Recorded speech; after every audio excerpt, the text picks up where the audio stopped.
country, one state. Some place to be nobody.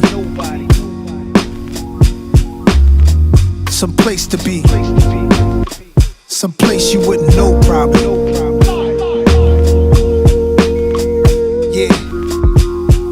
Yeah. If Chappelle moved to Ghana to find his peace in a rolling, where the service always roaming, I'm packing my bags and going. It's a challenging act, it's a balancing act. Visit beautiful places, it's more out here than the trap. Houses in Long Island, they always found him. House in the South, a nigga barely got out. Sunny LA, remember calls with Dr. Dre. He told me, don't let the palm trees fool you, nigga, be safe. Me and my higher self, we often would speak. Somehow we lost the connection, might meet a Joshua tree. And it's been bothering me. Too many wavy women, gotta log out of IG. Can't be my age DMing, no kidding. It's hard to move like a civilian. I write the truth cause I live it, not like you musical niggas. We did it big and they bigots. They rather shoot than write tickets. What it feel like to go get it, what it feel like to go miss it. In one city, one country, one state. Some place to be nobody. Some place to be. Some place you wouldn't know probably. Some place to be nobody.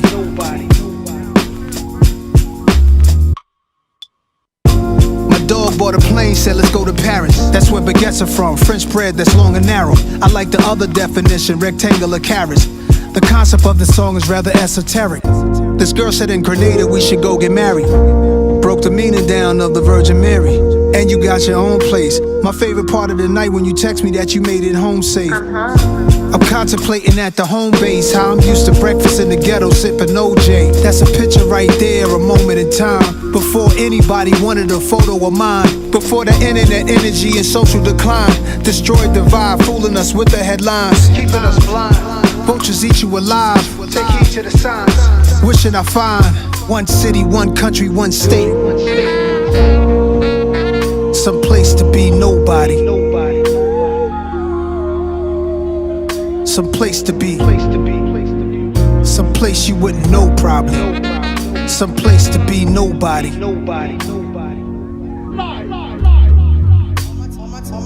All my time is spent focused on more freedom now. Why would I join them when I know that I can beat them now? They put their words on me and they can eat them now. That's probably why they keep on telling me I'm needed now. They tried to box me out while taking what they want from me. I spent too many years living too uncomfortably, making room for people who didn't like the labor but wanted the spoils, greedy, selfish behavior. Now let me give it to you balanced and with clarity. I don't need to turn myself into a parody. I don't do the shit you do for popularity. They clearly didn't understand when I said I get out apparently. My awareness like Keanu in the Matrix. I'm saving souls and y'all complaining about my lateness. Now it's illegal for someone to walk in greatness. They want the same, but they don't take risks. Now the world will get to see its own reflection, and the anointed can pursue their own direction. And if you're wrong and you're too proud to hear correction, walk into the hole you dug yourself, fuck a projection.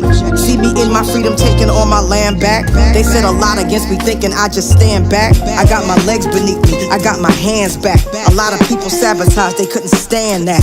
I turned the other cheek, I took blow after blow. There's so much crisis in the world cause you reap what you sow. When you keep what you know is meant for someone else, did you dig for them, you might just end up in yourself. I'm in the secret place, I keep a sacred space. They keep showing their hands, but keep hiding their face. If I'm a messenger, you block me, then you block the message. So aggressive, the world you made is what you're left with. Pride and ego over love and truth is fuck reckless. Y'all niggas got a death wish, the stupid leaves me breathless.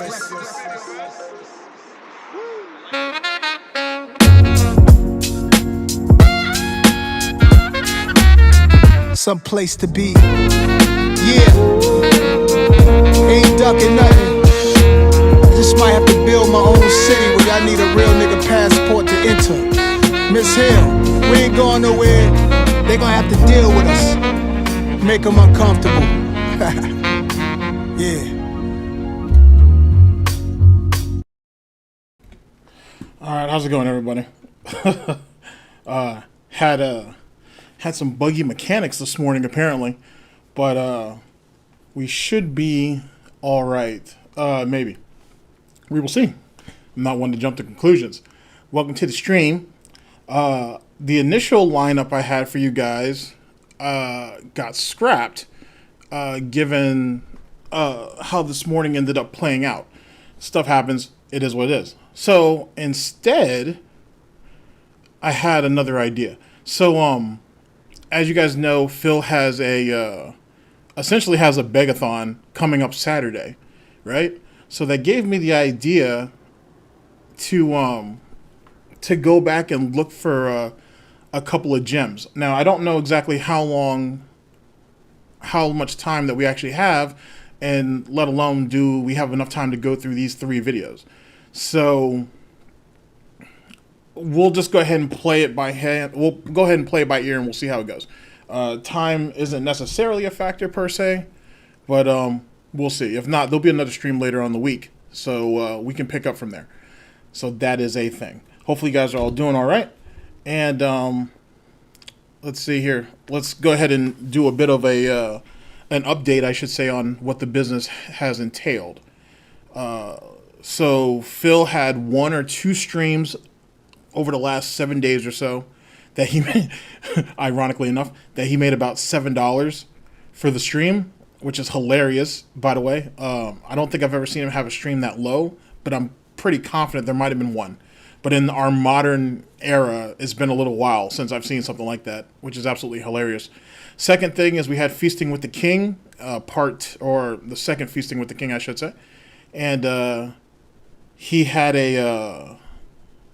he did Sonics, and in a lot of ways it was just like what I told you guys on the last stream, that he was going to take almost like a backhanded shot at Chris Chan.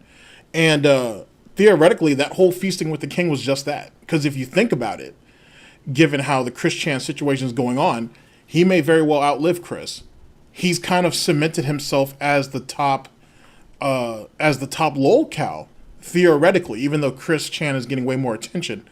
And then they found out a bunch of information on that computer science major that actually set Chris up and all that nonsense. We'll talk about that once I get more into it.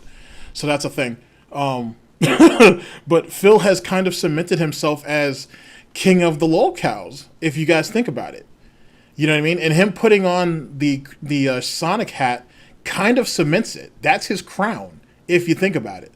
I know it sounds ridiculous, and I know most of you are probably thinking, come on, GTG, he's not that smart to have been able to think that far ahead. But if you think about it, that whole Feasting with the King was just one giant meme.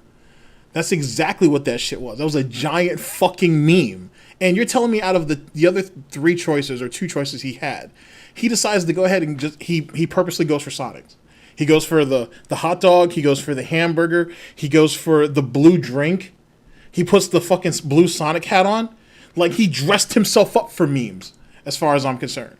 He dressed himself up for fucking memes. But we'll go over that at a later time. And we'll laugh that up as we get a chance. King Goken?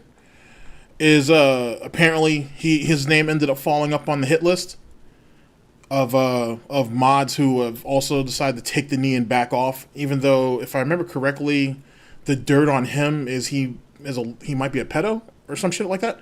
But he decided to back off from Phil for a little bit. Obviously, Only Iced Coffee or whoever is still putting in work and is slowly but surely chipping and or knocking people out of pocket. Good on him, I suppose, if that's what his situation is. And yet again, he put $15,000 into this, 15,000 plus, I should say. He's got really nowhere to go. He's got to play. He might as well play his cards out. If you're Only Iced Coffee, he might as well play his cards out. So it is what it is. Unless like Anonymous and a couple others decide to fight back and get Only Iced Coffee before Only Iced Coffee gets them. So essentially, that's what the situation is. You got a bit of cat and mouse going on, with Phil stuck in the middle in the worst possible spot. I also like, as it pertains to this begathon that you guys have coming up Saturday, he says something about initially it was supposed to be a reward for them hitting so many gifted memberships on YouTube, and then it ends up flipping into, oh well, I need to raise this money so I can pay my mortgage. And that thing's like a week away, right? Or whatever the case may be. Excuse me. It's about a week away or so. So you're going to try to collect as much money as you can leading up to Saturday and then Saturday you're gonna basically request the bulk of it and move off that. What's up, Jay? So is that how we're gonna play this? Like, is that how that's gonna work? Like, how are you gonna explain that? And then I like how he's like, I essentially really like it how it's all of your fault. It's basically the fans or the pay picks' fault that he actually has to do the marathon. If you guys were supportive, we wouldn't have this issue. But since you guys aren't supportive, I have no choice but to do this fundraising marathon. You guys, you guys are the problem. You guys are the issue. So that's kind of hilarious, especially coming off of, as Tank pointed out, we're coming off of the laptop, we're coming off of the that chair is going to fall apart sooner than later. Coming off of that meme-ass chair, and we're coming off of the vest, the golden vest or whatever. And you're right, the next thing he needs is a PC. That's the next thing he should be trying to go for. But he clearly don't have the money for it. It's going to take a while to get that money up to make that happen. It's going to be interesting to see how this all plays for him. And then Snow Carl, I believe his name is, coming in with massive fucking bait, and has Phil talking about, I can't sell my house, I can't do this, I can't do that, which is kind of funny. And also I can think of a particular time frame where we heard a lot of that back in like 2017, 2018.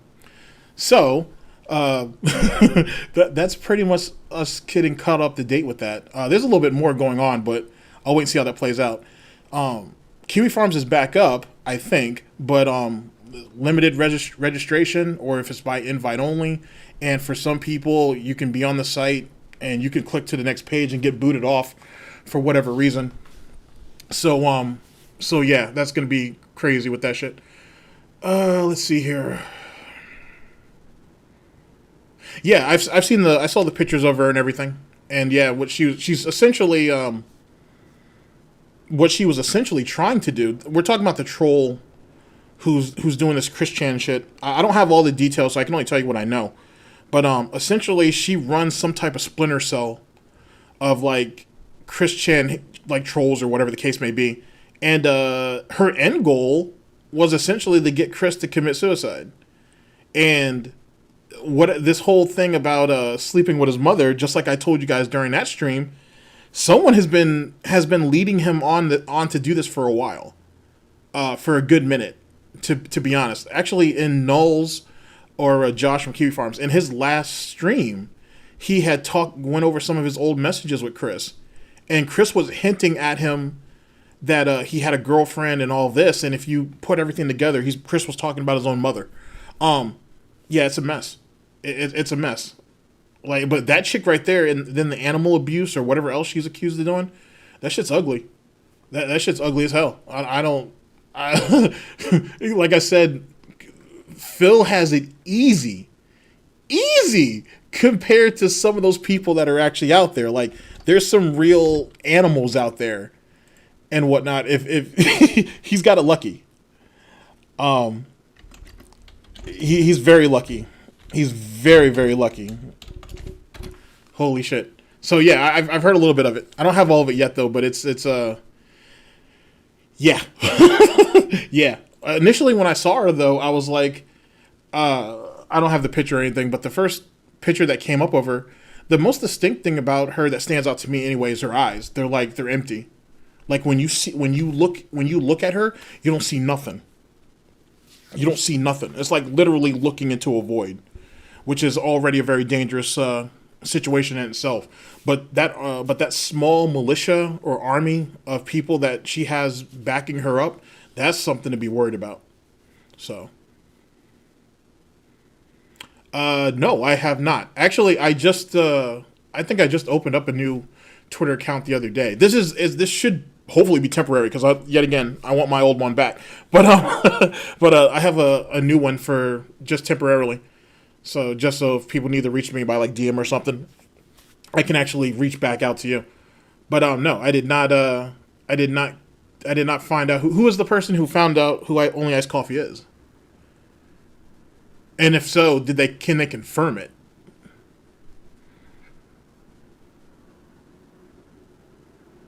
Oh, but back to the Christian thing. She kind of looks like a soulless Thelma. from Scooby-Doo or something. She just looks absolutely soulless. Like, I don't know what pushes you to that, but she definitely looks like she's a fucking problem. She definitely looks like that's a problem.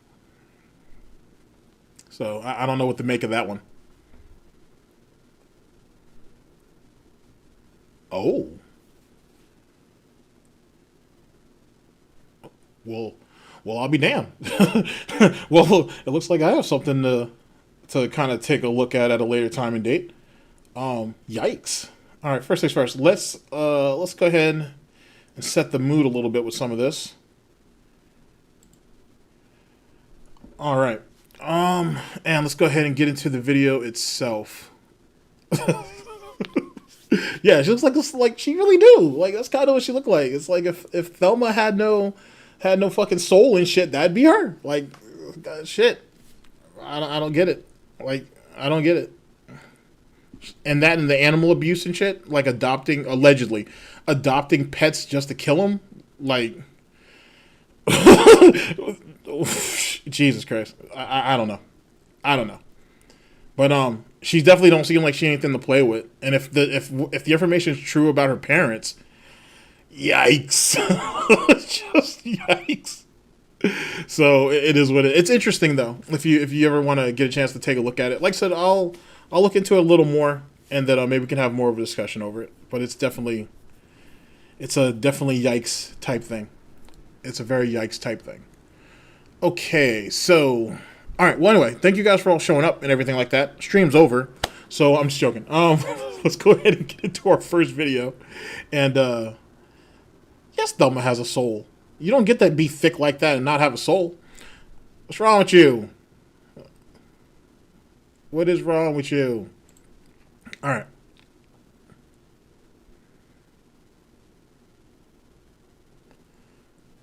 Oh, wow, Hood, that's confirmed. Oh. All right, let me go ahead and start this video, and I'm gonna take some notes. We got something to come back to later.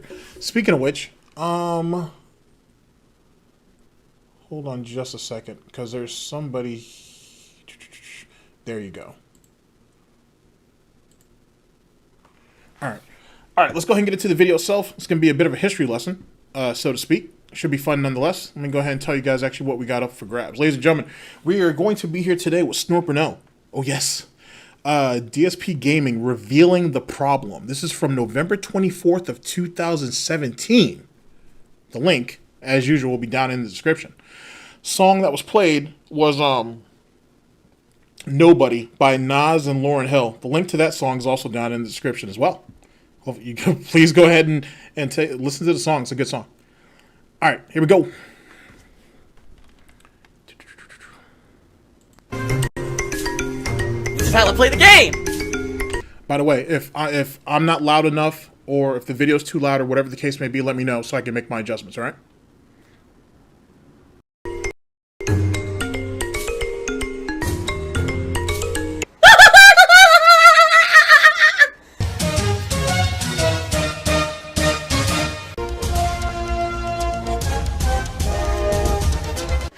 God! What the fuck? Oh my God. All right, give me just a second. I can adjust that. We can adjust that.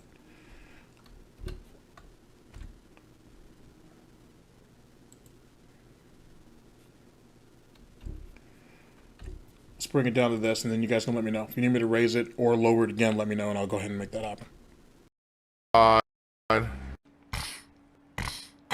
Sound good? And honestly, now I'm going to tell you guys the truth, okay? Being completely honest with all of you, it's not just one thing, it's two. Two things. One thing is very personal. It's regarding my health, and I'm not going to even tell you the details about it, because honestly, someone's health is their... Okay, do you need me to drop the volume? Okay, so my volume's cool. Do you need me to drop the volume of the video, or do you need me to raise the volume up? Or do you need me to just lower the volume during the intro, or whatever the case may be? This intro is a lot shorter than it is now, but like I said, anything that can kind of help. No, I'm going to tell you the truth. Be completely honest. All right, no problem. I'll keep an eye on it, and like I said, just let me know either which way. All right, guys? Okay, it was good. It was just the intro. All right. Own business unless there's a reason to publicly come out and talk about it. I'm not going to talk about that portion of it at this point. Maybe in the future I will bring it up, but I've been having health problems. I've actually, see, this is the thing. You guys don't even know. I have health problems. I've had chronic health problems my whole life that I never told you about. And it's not the back injury, it's other stuff. And I don't let it affect me, even though I have chronic health problems that I have. I don't tell you about them, and I don't let them try to hinder what I do here on stream or whatever. Okay. Now, with the chronic health problem, they lower the snorts by 400%. That's what you guys are here for. I can't lower the snorts. You guys got to take all that. You got to take all that. And you know this. As it pertains to these chronic health problems, it was surmised even back then that he may have been talking about his depression and using that as essentially as a crutch, which nobody should be surprised of. One of my major disappointments around this time period is he wasn't pushed far enough for him to actually divulge what these issues were. The only time depression came up was around the time of the better health situation. He was trying to play off that and off of the Etika situation, of course, too. Because in Phil's mind, just because you're dead doesn't mean you can't be useful, at least to him anyway. So there was so he played off that as well. Womp womp. But you guys know what I mean. But it'll make a fun little guessing game as we go along. Okay. But oh, wait. Red, you have a supercut of the Feasting with the King? I know that Ann Lee does. And I got a chance to watch that. I mean, there's screenshots galore in there, so expect a bunch of those later on down the line for me. But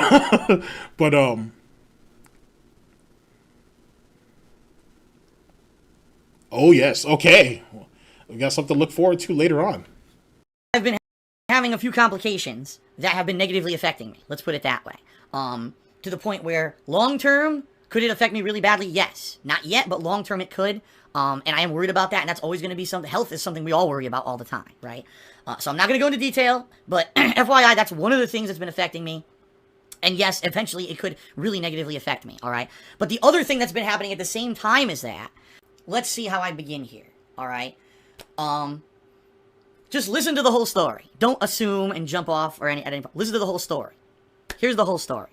When I started, way back when I started doing YouTube for a job back in 2011, okay? I'm more about looking forward than looking back. I knew that this was going to be something different, something weird. It's not like having a normal job, a 9-to-5 job. It's not like it's easy to keep track of all your finances and everything, right? It's going to be very difficult. I'm going to have to keep an expense, a running budget. Here's all the expenses I spent on the business that maybe I can, do a write-off on my taxes. Here's my money. Do I want to keep a separate bank account? Very, very complicated to do what I do. Wow.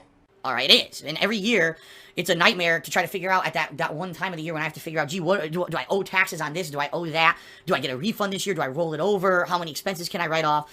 And so, when I started way back when... Phil, during his depression phase, he was using that depression shit for a lot of stuff. He was using, it was my depression for a lot of shit. For how he was treating people, how he was calling out other content creators online. Mainly the situation with, what game was that? State of Decay 2, when he was calling people shills and shitting on them for early copies, similar to the message you just said. He was using it as an excuse. He was using it for a lot of stuff. A lot of stuff. And then if you jump ahead a couple more years, almost into our more recent timeline, he was using that he kind of used the depression angle for his for him being impotent. Sorry. For his lack of intimacy with him and Panda. Sorry. Sorry. He's milked that quite a bit. You'd be surprised what kind of scumbag he is to go with that. You know what I'm saying? Which is a slap in the face to people who actually have depression. Especially someone who has the nerve to come up out of his face and call people mentally ill. You know what I'm saying? Or people are fucked up in the head. Or the fucking white coats need to come get him. Stuff like that. His little buzz phrases for people who he considers are beneath him because they can't keep their shit together. Despite the fact that he lost a fiancé over it And he's lost who knows how many friends over it. If you guys want to go back even further, let's hop back to like 2012, 2013, somewhere along that timeline, where it was right around the time that the Project 7 videos were coming out. And it was either between episode 2 and 3 or between episode 3 and 4. Phil makes a video, and within the boundaries of this video, within the usual empty snorts, I should say, excuse me, within the empty snorts of this video, he has the nerve to dedicate like 3 minutes to it, saying, oh, I want to go ahead and address the situation that I saw on the last Project 7 video, that you guys think John's so funny and he's so hilarious and he has the greatest lines and everything and all that. He's like, you're disrespecting me. I mean, you're disrespecting everybody else that's part of this project. I wrote that joke. I wrote those lines. We didn't have anything for John to do, so we had to give him stuff to do. It was all part of the writing process. You know what I mean? So when you're laughing at John, when you're giving praise to John, you're praising me. And don't forget that. And all that other nonsense that went along with that. John actually touched on that a little bit during the John and Howard response. And Phil, like a bitch, was like, oh, I was, I don't know what was going on. I wasn't in the right headspace. I'm really sorry, John. And John took him back because, that's what John does. But Phil's ego and his need to be acknowledged and to be wanted and to be respected was so high that he was willing to turn against the very person, the only real person, I think, who's ever given a shit about him besides his parents and Panda. So he can never say, I've never done anything wrong to John. I've never talked about John. I've never done any of those things, because it's a lie. He has done that. He certainly has done that. And that shit should have never happened. The fact that he thought it was a good idea to record that shit and upload it was stupid. And there's small cuts of it out there. There's a bunch of different channels that have it. I need to download it myself because it's a reminder. People need to know about it. So, but the real holy grail, ladies and gentlemen, the real holy grail is to find the response to the John and Howard video, which allegedly he said he recorded it and he never uploaded it. Some people said he did upload it and it was only up for like 15, 20 minutes and then it was taken down. I don't know. But if someone has it, by all means, please upload it. Now, granted, this is many, many years ago and it's, talking about 2015 at this point. And I would assume if someone did have it, or if they had it archived somewhere, they would have already uploaded it by now. But you never know. So that's a thing. Speaking of which, speaking of holy grails of stuff, small homework assignment, nothing serious. So we talked about on the last stream about the Review Tech USA DSP video that Memology 101 made. Big ups to Memology. I couldn't find that video. And I pretty much went to the very beginning of Memology's channel and I could not find it. If someone does know where it's at, by all means, please link it. Please link it.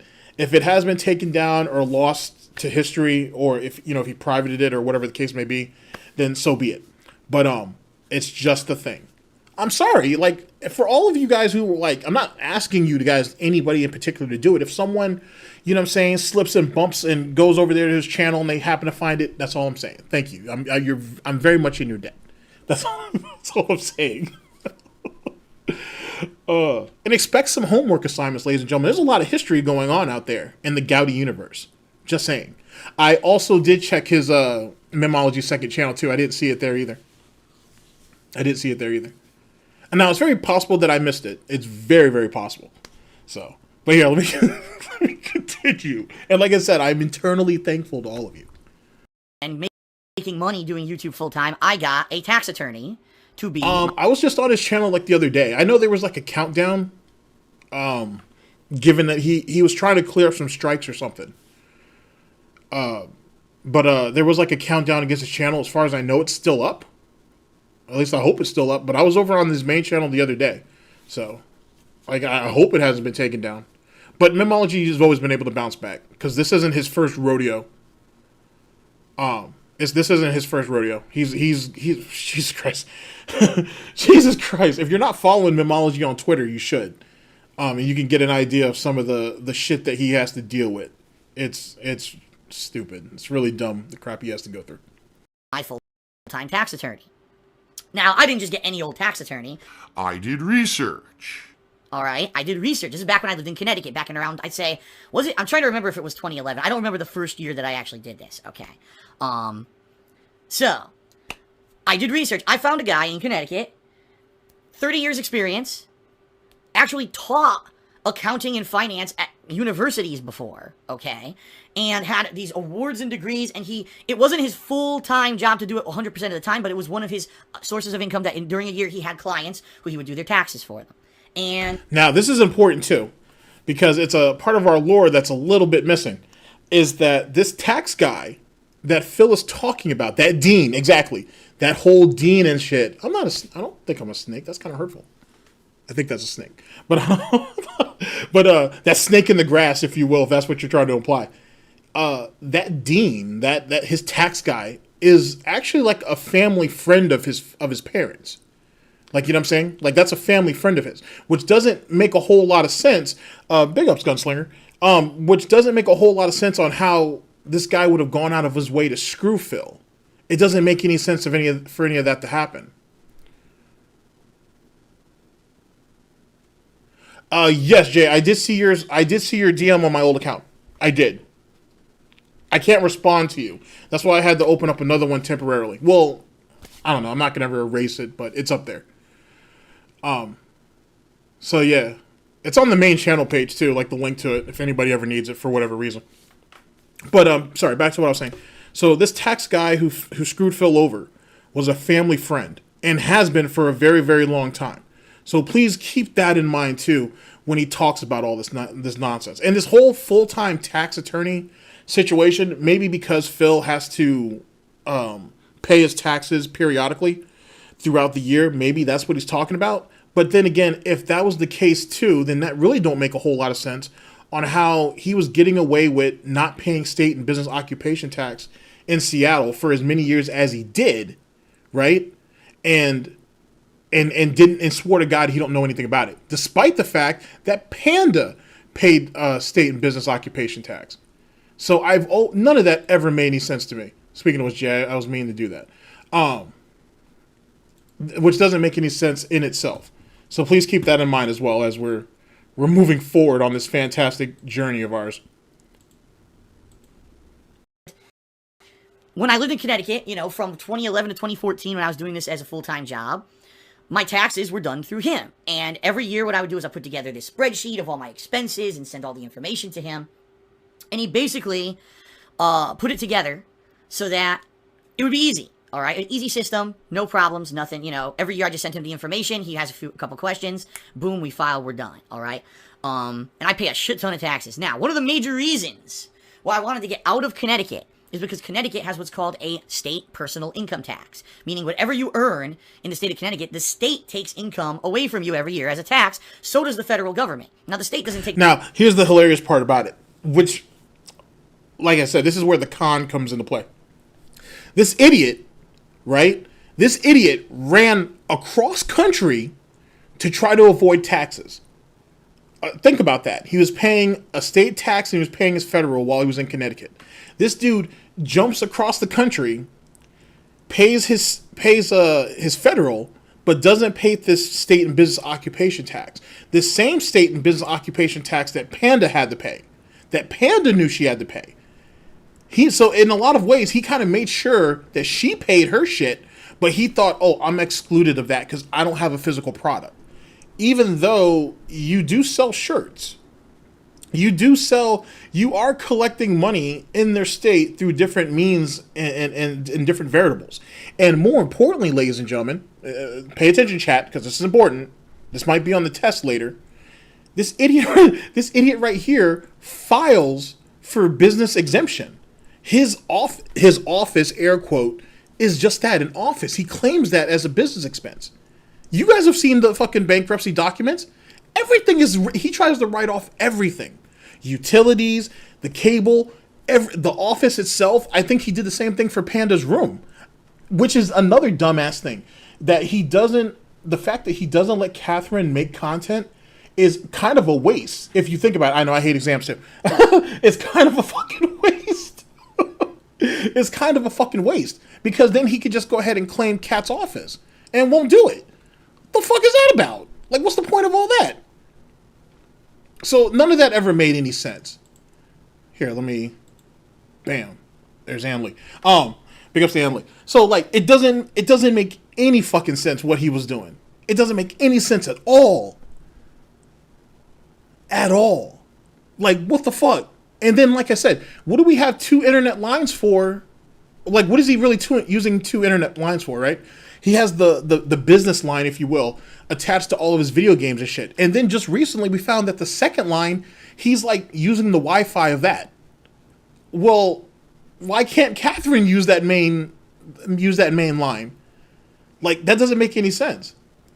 So Catherine essentially has all the means that she could ever want to either stream or make content, and he's just restricting her from doing it. But if you guys are so fucking broke, right?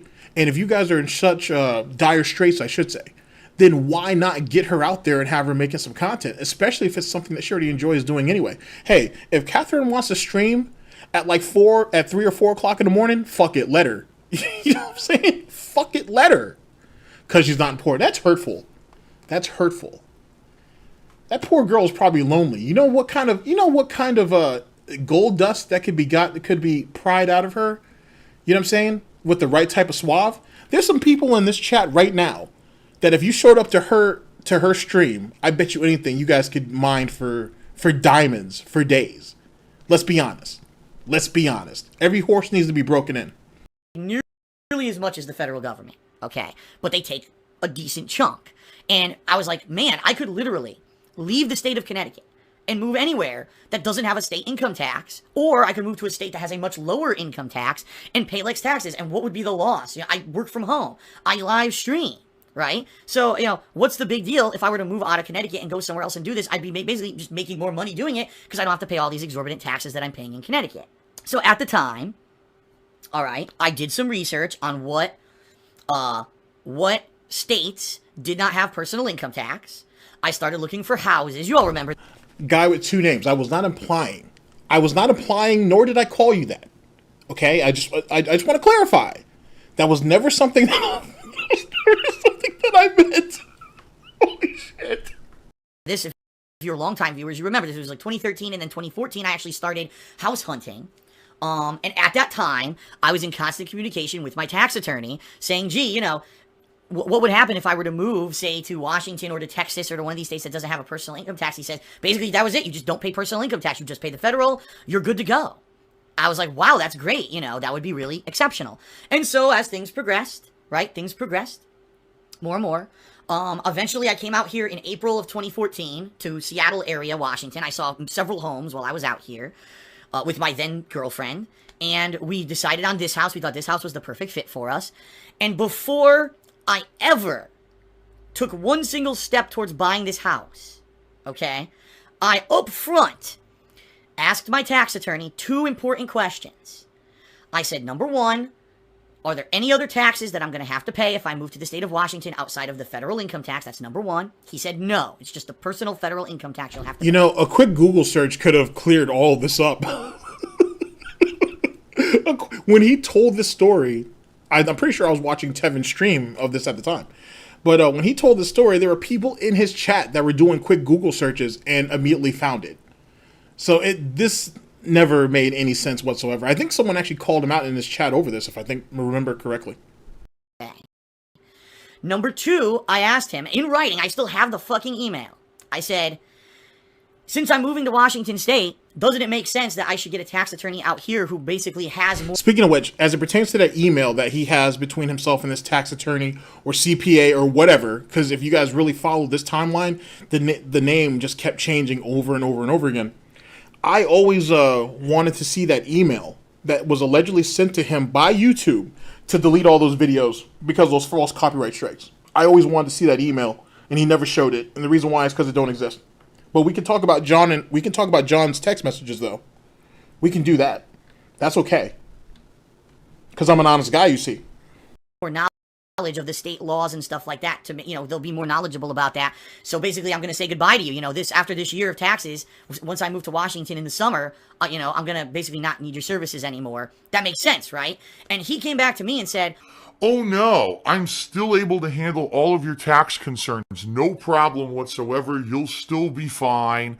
Don't worry about it. I can take care of it. I'll do the research. I'm well versed and we'll take care of I'll still take care of your taxes for you no matter what. Okay? okay, right? I'm not the professional here. He is. Wait, we started this conversation off with, hey, since I'm moving out of state, I probably should look for someone who can actually handle my taxes in my set state. So I guess we're going to have to, end this friendship, this relation. Sorry, not friendship, because Phil doesn't have friends. We're going to have to end this relationship, this business relationship, right? The guy tells him, no, I can handle this for you. I can handle this for you. We can let business continue to go as usual. And Phil's just immediately is like, okay, and then just leaves it at that. If this story is true, and X to doubt on that, X in chat, okay, X in the chat that this shit is even true, right?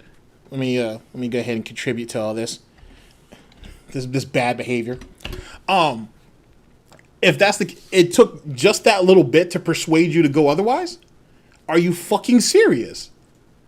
And then here's the funny part: if you go to the other side of the spectrum, right, and you really, really, really think about it. That right there sounds like something that someone behind the scenes told him. Was like, hey, you know what, Phil? Maybe you should go ahead and look and see if you can find somebody else. Because it's very possible that whatever this guy's telling you wouldn't apply to you in your state. Now, I'm telling you this after the fact. That's what I'm saying. Like Vidal, for example, could have easily have told him after the fact about this, and then he just incorporated it into his cover story, which sounds more plausible than what he's saying now. This is his job. He's a tax attorney. I'm not even exaggerating, guys. I've paid this guy ridiculous amounts of money. 1 year I think I paid him, I'm not exaggerating, $1,500 to do my taxes, okay? That was the year that it was the most convoluted. I had like the most income streams, and I had all this shit going on, and it was a lot of extra work, and he had to get it together, all right? I paid this guy a ridiculous amount of money to do my taxes. Now, you may not realize this, all tax attorneys cost about that much, all right? Now, did you just hear what this idiot said? He said, I have to pay this guy a lot of money. This one year, at, you know what I'm saying, at Snort camp, I had an amazing year, and I had to pay this guy $1,500. That's a lot of fucking money, guys. $1,500. Oh, and by the way, that's the same price for everybody. Did he not realize what the fuck he was saying? Let's play that back. Let's play that part back. That was funny. Hey, let me see something. I'll do the research. I'm well versed, and we'll take care of I'll still take care of your taxes for you, no matter what. Okay. Okay. Right. Which is convenient for him because that means no extra work. He doesn't have to worry about doing any research, and more importantly, chat. More important than anything, is that if shit goes afoul, right? Like the takeout chicken. Phil can shrug off all responsibilities onto somebody else. So it's worth its salt. And no, this is not a bullied stream. It's really not. I'm not the professional. I am looking for clarity, ladies and gentlemen, before we go into this begathon. This fundraising. Before we go into this marathon stream coming up this weekend. That's all it is. I'm just looking for a little bit of clarification. That's all. I'm concerned. That's all. Here. He is. This is his job. He's a tax attorney. I'm not even exaggerating, guys. I've paid this guy ridiculous amounts of money. 1 year I think I paid him, I'm not exaggerating, $1,500 to do my taxes, okay? That was the year that it was the most convoluted. I had like the most income streams, and I had all this shit going on, and it was a lot of extra work, and he had to get it together, all right? I paid this guy a ridiculous amount of money to do my taxes. Now, you may not realize this, all tax attorneys cost about that much, all right? Now, keep in mind as well, Phil has told us that he pays his tax attorney now, the one who had to clean up all the mess and who's still with him to this very day. He pays him about $1,200 to do his taxes. So keep that in mind. So I don't know how an extra $300 would be breaking the bank, but semantics. Okay? The only other alternative is to do your taxes yourself, which I never would have done right. I would have fucked them up. I wouldn't have done the right write-offs and stuff. Or you could go to like a place like Jackson Hewitt or H&R Block, and they charge around like $500. But again, they're not full-time tax attorneys like this guy is, okay? I mean, they could be. They could handle his taxes all year round if that was what he needed. But I think he didn't want to have to get up out of the fucking snort fort to go out there periodically throughout the year to make, to get shit done. I assume. It all comes down to minimum effort, maximum profit. So please keep all of that in mind. So, that's what happened. I moved across the country to Washington State as of, what was that? I think it was July. Okay, yeah, actually, you know what I'm saying? That is a good point. That is a good point. Because the guy that's a damn good point, actually. Big ups to you on that. I had been thinking about that a little bit, but I don't think I've ever come out and said it that way, but you did it better. Because this dude is a family friend, who's to say this tax guy in Connecticut ever charged Phil to do taxes? Who could ever say anything about anything? He could have easily have been doing that as a favor for his parents. Or to his parents, I should say. Oh, your kid's running his own business or whatever. Yeah, sure, send him to me. I'll do his taxes for free. I'll get it all worked out. No problem. And then when Phil had to make this move, and he's seeing that, oh shit, man, I'm going to have to actually pay somebody this time. Fuck. But see, I have to keep my story up because if you remember all the old Christmas videos he did, especially while I was in Connecticut, he used to rant year after year about taxes. You can see it in the Back in Time segment video that Tevin has. So now it's like, well, fuck. Do I go out there and be a fucking grown, responsible adult and pay someone to do my taxes? Or I'll tell this guy, hey, my business doesn't really qualify me for any of the extra shit over there. And so you should be able to still do my taxes, right? Right? Right. And then he just moved off that. That's very possible. I never really thought about it like that to that extent, but it's very possible. 2014, I was told, don't worry about state income taxes anymore. Obviously you're not going to owe Connecticut. You don't live there anymore, right? And no big deal. Just pay the federal and you're good to go. So I did that from, middle of 2014 until now. And, everything's fine. No problems or nothing. All right. You're not going to believe this. You're seriously not going to believe this. Because guess what, ladies and gentlemen? This whole situation I'm in, yes, it is. I'll tell you right now. My tax attorney is at fault for some of the stuff that happened. But wait till you hear the full story. You're not going to fucking believe it. Are you ready? Get ready. Hold on to your butts. So I noticed about early on this year, probably early to middle 2017, I started to get all these extra mailings in the mail, right? Magazines, ads, trade papers. I'm talking like construction magazine, science, scientist doctor publishing, right? And I'm looking at this shit right now. I know I didn't subscribe to any of it. And it says on it, on the mailing, addressed to DsPgaming. Interesting, right? That is interesting. I don't think it said DsPgaming on it either. I think it also said DSP Enterprises. And because he's going ahead and doing these things for business purposes or for tax purposes, I should say, I wouldn't be surprised if in some way, shape, or form he fell on a list somewhere. And that's when all this stuff started to come out. Now, with that being said, I don't completely unsubscribe to the idea that someone signed him up for all these business magazines and stuff like that. I'm not saying I don't think that was a thing, right? I'm not saying that. But it seems plausible. It does seem plausible, thank you, that the Burnell Enterprises or DSP Enterprises or DSP Incorporated or whatever showed up on some list somewhere. And that's why some of these business magazines or business advertisements or whatever was sent to them. But here's the thing. We had a very, very easy solution to all of this. There's usually a number on either the front few pages or certainly on the back pages to call or to email to get you taking off of these mailing lists. Very easy. Instead, you're going to hear what he ended up doing to handle this problem, if you want to call it handling a problem. I started getting all this mail about DsPgaming. And I'm like, why am I getting all this mail I never signed up for DsPgaming? And like I said, it's all business-related, trade-related mailings. I'm not exaggerating, folks. I'm not even exaggerating. Right now, every 3 days, my mailbox is full.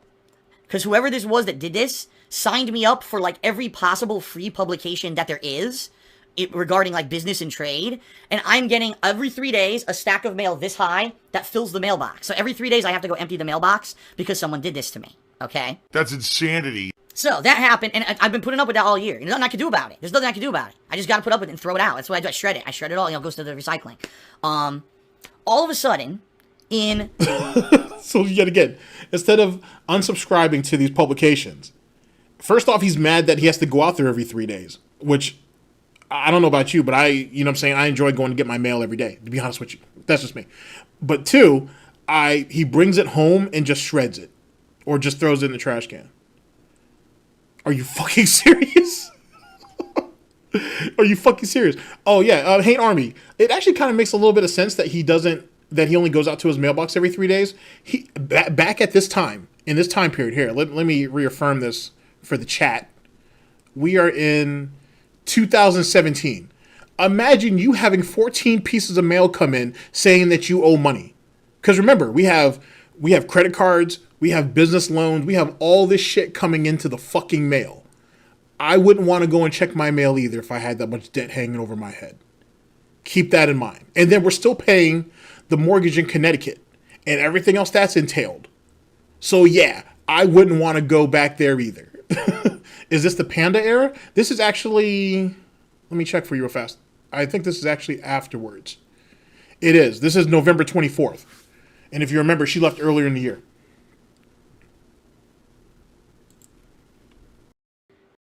Oh God, now I can't remember if it was even late August or early September at this point. All right. I get a letter in the mail stating that due to some information that has come across the desk of someone, that they suspect that I, Phil Burnell, own a... Oh no, and you're making a good point. This part of the story could be bullshit. It could absolutely be bullshit. Just like how in September of this same year, when he made that video where he was wearing that okay, let me stop. So the most recent video, the most recent black shirt video, begging video, I should say. He wasn't wearing a black shirt. He was wearing his red and white Major League Baseball shirt. But it should have been a black shirt if he was trying to stay with tradition. If you go back to 2017, he made another video where he said, "Oh, I have this huge problem hanging over my head, and I can't tell you guys about it. But you know, this isn't a business. I've never run a business. I don't own a business. This is not a business." It goes back to that. This right here goes all the way back to that. Which, keep in mind, this was in November, and I think that happened in like September. So trust me, there was a lot of things that were going on towards the end of 2017 that's shaky as hell. Extremely shaky. And more importantly, he was trying to siphon money out of them in a very big way. Major league begging. I like that. I like that. With that being said, he was trying to siphon crazy money out of them because he was trying to get Cat to move in. And he had to flip the bill for all of that. So that's where all the Major League drifting. Okay, stop. But the point being is there was a lot of shit going on at the time. And he was trying to drum up money any way he could, to be honest. And in a lot of ways, I still have to say X to doubt on the back state tax. Or, well, maybe not the back state tax, but maybe the back federal taxes. For all we know, he's fine on his taxes. But it's just something that he can use over and over and over again and drum up support. It's a reoccurring payment, if you will. No. It's a reoccurring begging scenario that can always be used. And for most of these people, they're never going to question it. Even someone like Timbo Slice, who's been bankrupt twice, right? He would understand the fact that, okay, well, you are a small business, so you may have to pay taxes. So, you know what I'm saying? It's something that's extremely convenient. And the fact that he hasn't came out with the health problem thing yet tells me that if he lets that snort fly, he's going to get called out on it. Because people are going to be quick to go and research it and match that up to what his behavior has been. And he can't explain that away. And he knows that. Business called DsPgaming, and I'm doing business in the state of Washington, but I'm not doing it properly. All right. Big ups, man. Thanks for coming out, dude. Like I say, you don't want to catch gout. It's rough. I never registered the business, which is legally required in the state of Washington. and I'm not paying taxes. Anything for this, right? Now, to clarify, not personal income tax. There's no state personal income tax in the state of Washington. However, in the state of Washington, they have what's apparently, which I don't know, I'm not a tax attorney, it's called, it's some kind of a business, I don't even know the technical thing, but some kind of a business tax, that if you're self-employed in Washington, and if you fit certain criteria, like you make a certain amount of money, you get income from certain sources, or you receive certain tax documents from the people who you have contractual agreements with, you're required to register as a business and to pay this business tax in the state of Washington, okay? So I get this letter, and I'm looking at it like, what the hell is this, man? Are you serious? Like, what could this be? Could this be true? This is bullshit. And I read it, I'm like, well, I don't own my own business. I don't, I'm not registered. I don't own my own business. I don't. Legally, there's no business out there that's called DsPgaming. DsPgaming is just a YouTube channel, right? There's no business. Now we're playing semantics, because remember that business line that he wanted to get from Comcast or whatever it is, who his carrier is. And they were like, oh, well, you can get a second line, but you need to add a name to it. And he's like, well, I don't have a name to add to it. And then that's when he put on DSP Enterprises or Burnell Enterprises or whatever the hell he's calling it, Burnell Productions, whatever. He had to add that to it. And I wouldn't be surprised if the phone company has to sit there and they send that shit over to their records for whatever reason. You're right, he did file for either copyright or trademark. I think trademarks. And I think the trademarks are actually on the name DsPgaming for sure. And then it's on DarksydePhil? Or is it they call me... Nah, it might have been on DarksydePhil. He used to have both of them, though. But I think he only has one now. Because someone bought the other one and accidentally doxed themselves at the same time. Semantics, yet again. It's called DsPgaming. It doesn't exist. So I knew right from the criteria listed in the letter that this wasn't correct, that something was not right here. So I called the guy back and left him a voicemail explaining. I said, listen, you got it wrong. I don't own my own business. I'm not buying or selling. I'm not doing a service. It's internet-based videos that people put ads on. It's way different from what you're describing in your letter. Therefore, I don't think I'm qualified under. You don't have to worry about it or whatever. So he came back to me and he says, well, I got to do my due diligence here. Okay. So at that point, I tried to get my... So we got this hermit that lives in a house making six figures... Right. Well, no, this is 2017. I think they did the calculations and they said he was at least $97,000, $98,000 that year, plus or minus some variables. So let's continue to say six figures. So we got this hermit that lives here who has six figures ring. Speaking of which, big ups, man. I have, if you want, I have that that Amberlin shit. If you want it. So just let me know, man, and I'll drop it to you in the chat if you really want it. But I did find it though. Sorry, I didn't mean to just derail the whole stream doing that shit. But sorry about that.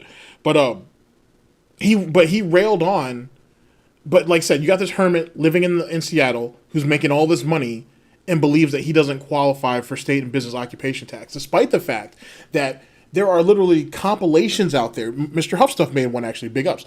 There are compilations out there of him saying, this is my business. This is what I do to keep my business going. This is how I have to, yada, yada, yada. And someone must have caught wind of something. You know what I mean? So, oh, no. Someone had to have caught wind of something. You know what I mean? And the fact that he even tried to explain that away is insane. Because if anybody did a quick Google search at that time of DSP, DarksydePhil business, guess what's going to pop up? A bunch of troll videos with him saying, this is my business. And then go back to the AKTs, or the Ask the King, sorry. And think about how, when I have to file my taxes for my business, this paper right here is filed as a business expense. The ink that I use to do it, a business expense. This controller, those games, whatever I need for my business, I can write off. Those are deducted. That's why I itemize. So how is he going to get past that? Tax attorney from Connecticut involved. All right. I tried to say, what's going on here? You know, this guy is saying that maybe I qualify for having to register as a business and pay business tax and all of this. What's going on? All right. And at the same time, I was still in contact with this guy who apparently was investigating me. So I asked him, I said, I'm just curious, how did this happen? How did you find out about DsPgaming? Because it's not registered anywhere or anything like that. And he said, well... We got an anonymous tip about a company called DsPgaming that apparently was operating in Washington State. And the real reason that we got a whiff of you is because you're on a mailing list for small businesses in the state. Like, you're registered on all of them. If you take a look, it's DsPgaming. It says you're the sole proprietor, and it lists your address, and they signed you up for all of these. Now, think about this. Now, there's a reason why I also picked this, because you know me. I do stuff like that. I want you to listen back to this part where he explains the situation about how someone has you as a small business, sole proprietor, and then I want you to think about, I want you to memory hold on to that for a minute, and I want you to think back very quickly, back to the bankruptcy documents, and more importantly, back to the 341 call. And the real reason that we got a whiff of you is because you're on a mailing list for small businesses in the state. Like, you're registered on all of them. If you take a look, it's DsPgaming. It says you're the sole proprietor, and it lists your address, and they signed you up for all of these. I said, well, that makes sense. Man, I'm stupid. Because that's why I'm getting these contractor magazines. That's why I'm getting all these business-related mailings that I didn't sign up for. That's why I'm getting them all. Someone went out there with my information and registered me as a small business on all these free mailing lists. And then whoever it is that takes care of, the state tax or business tax in Washington got an anonymous tip and went out and looked and said, oh, look at this. If they're registered for these mailings, they must be real. And then they started investigating me. Dark Dave Mirrors, you're right. I'm not saying that the tax police are going to go ahead and look at your mailing lists, or maybe even look at mailing lists and see who's trying to deduct them on state and business occupation tax.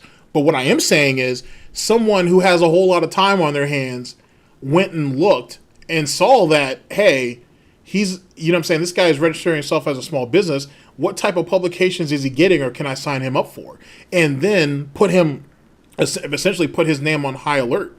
So someone tipped them off. But before you do that, you need to have the bacon grease, for someone to track, for to lead up to him. And that's what all these alleged publications were. Between his own ignorance and someone else going out of their way to sign him up for the rest of them. It's very clear that someone tried to put this story together to lead him into this situation. Now, this is all just an assumption on my part. It's funnier this way, but this is all an assumption on my part. You know what I mean? But somewhere down the line, he fucked up. And at the end of and someone went out of their way to make sure that Phil got caught with tax evasion, which is essentially what it was. He didn't get charged for that. They were like, oh, well, we're going to give you an opportunity to pay you. Because, let's be honest, the government just wants their money. Sending him to jail, doesn't make a whole lot of sense. You're not going to get your money. He's not Bernie Madoff or anything like that. Or Snorty Madoff in his case. That wasn't going to be the case. You bleed him for the rest of his life. If it takes him 20 years to pay him back all the tax money, then fuck it. Then you bleed him for 20 years. You know what I'm saying? If he has any piglets, you bleed them when they come of age. Whatever the case may be. So that's what it really comes down to. Unbelievable. That's what's going on. So that's what happened initially. So I go to my tax attorney and I say, listen, we got to get you in the loop. You've got to talk to this guy because I don't know anything about this. You told me you were taking care of this when I moved out here. Obviously, it sounds like this guy's mistaken. Let's figure this out together. And as I told him that, I actually had a thing, it's like an authorization form that my tax attorney would have to fill out in order to communicate with my personal info. It's like permission for him to give my personal info to this guy who's inquiring about business tax, okay? I send him the form and he goes, Phil, I don't know if I'm comfortable filling out this form. I really feel that at this point, since it seems like, this might be something serious, you should get a tax attorney in the state of Washington. That's your fault. You're the one who created that economic situation. And I'm like, what the fuck? Are you fucking serious? I'm not a whiny baby. Keep in mind, this guy, 30 years experience as a tax attorney, taken thousands of dollars for me, all right, to do my taxes over the years. He blatantly, I have it in writing from him, in an email that I saved on purpose. In writing, it says, you do not have to get another attorney. I will still be your tax attorney. He's taking on all that responsibility for me moving and doing my taxes properly in the state of Washington. I'm a brain dead idiot. Now, see, that sounds like some bullshit too, because when you guys go back to the MCN saga, when Phil got honey dicked by Fotabi and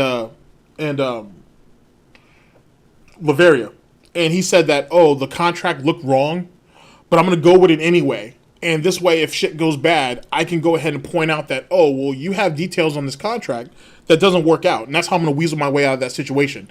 He did the exact same thing here.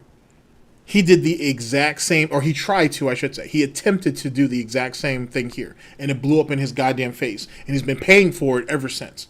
And that's if any of this even happened. Literally, he says, well, I think you should just get another tax attorney now in Washington. So I went back to him, as politely as I possibly could, because it wasn't very polite.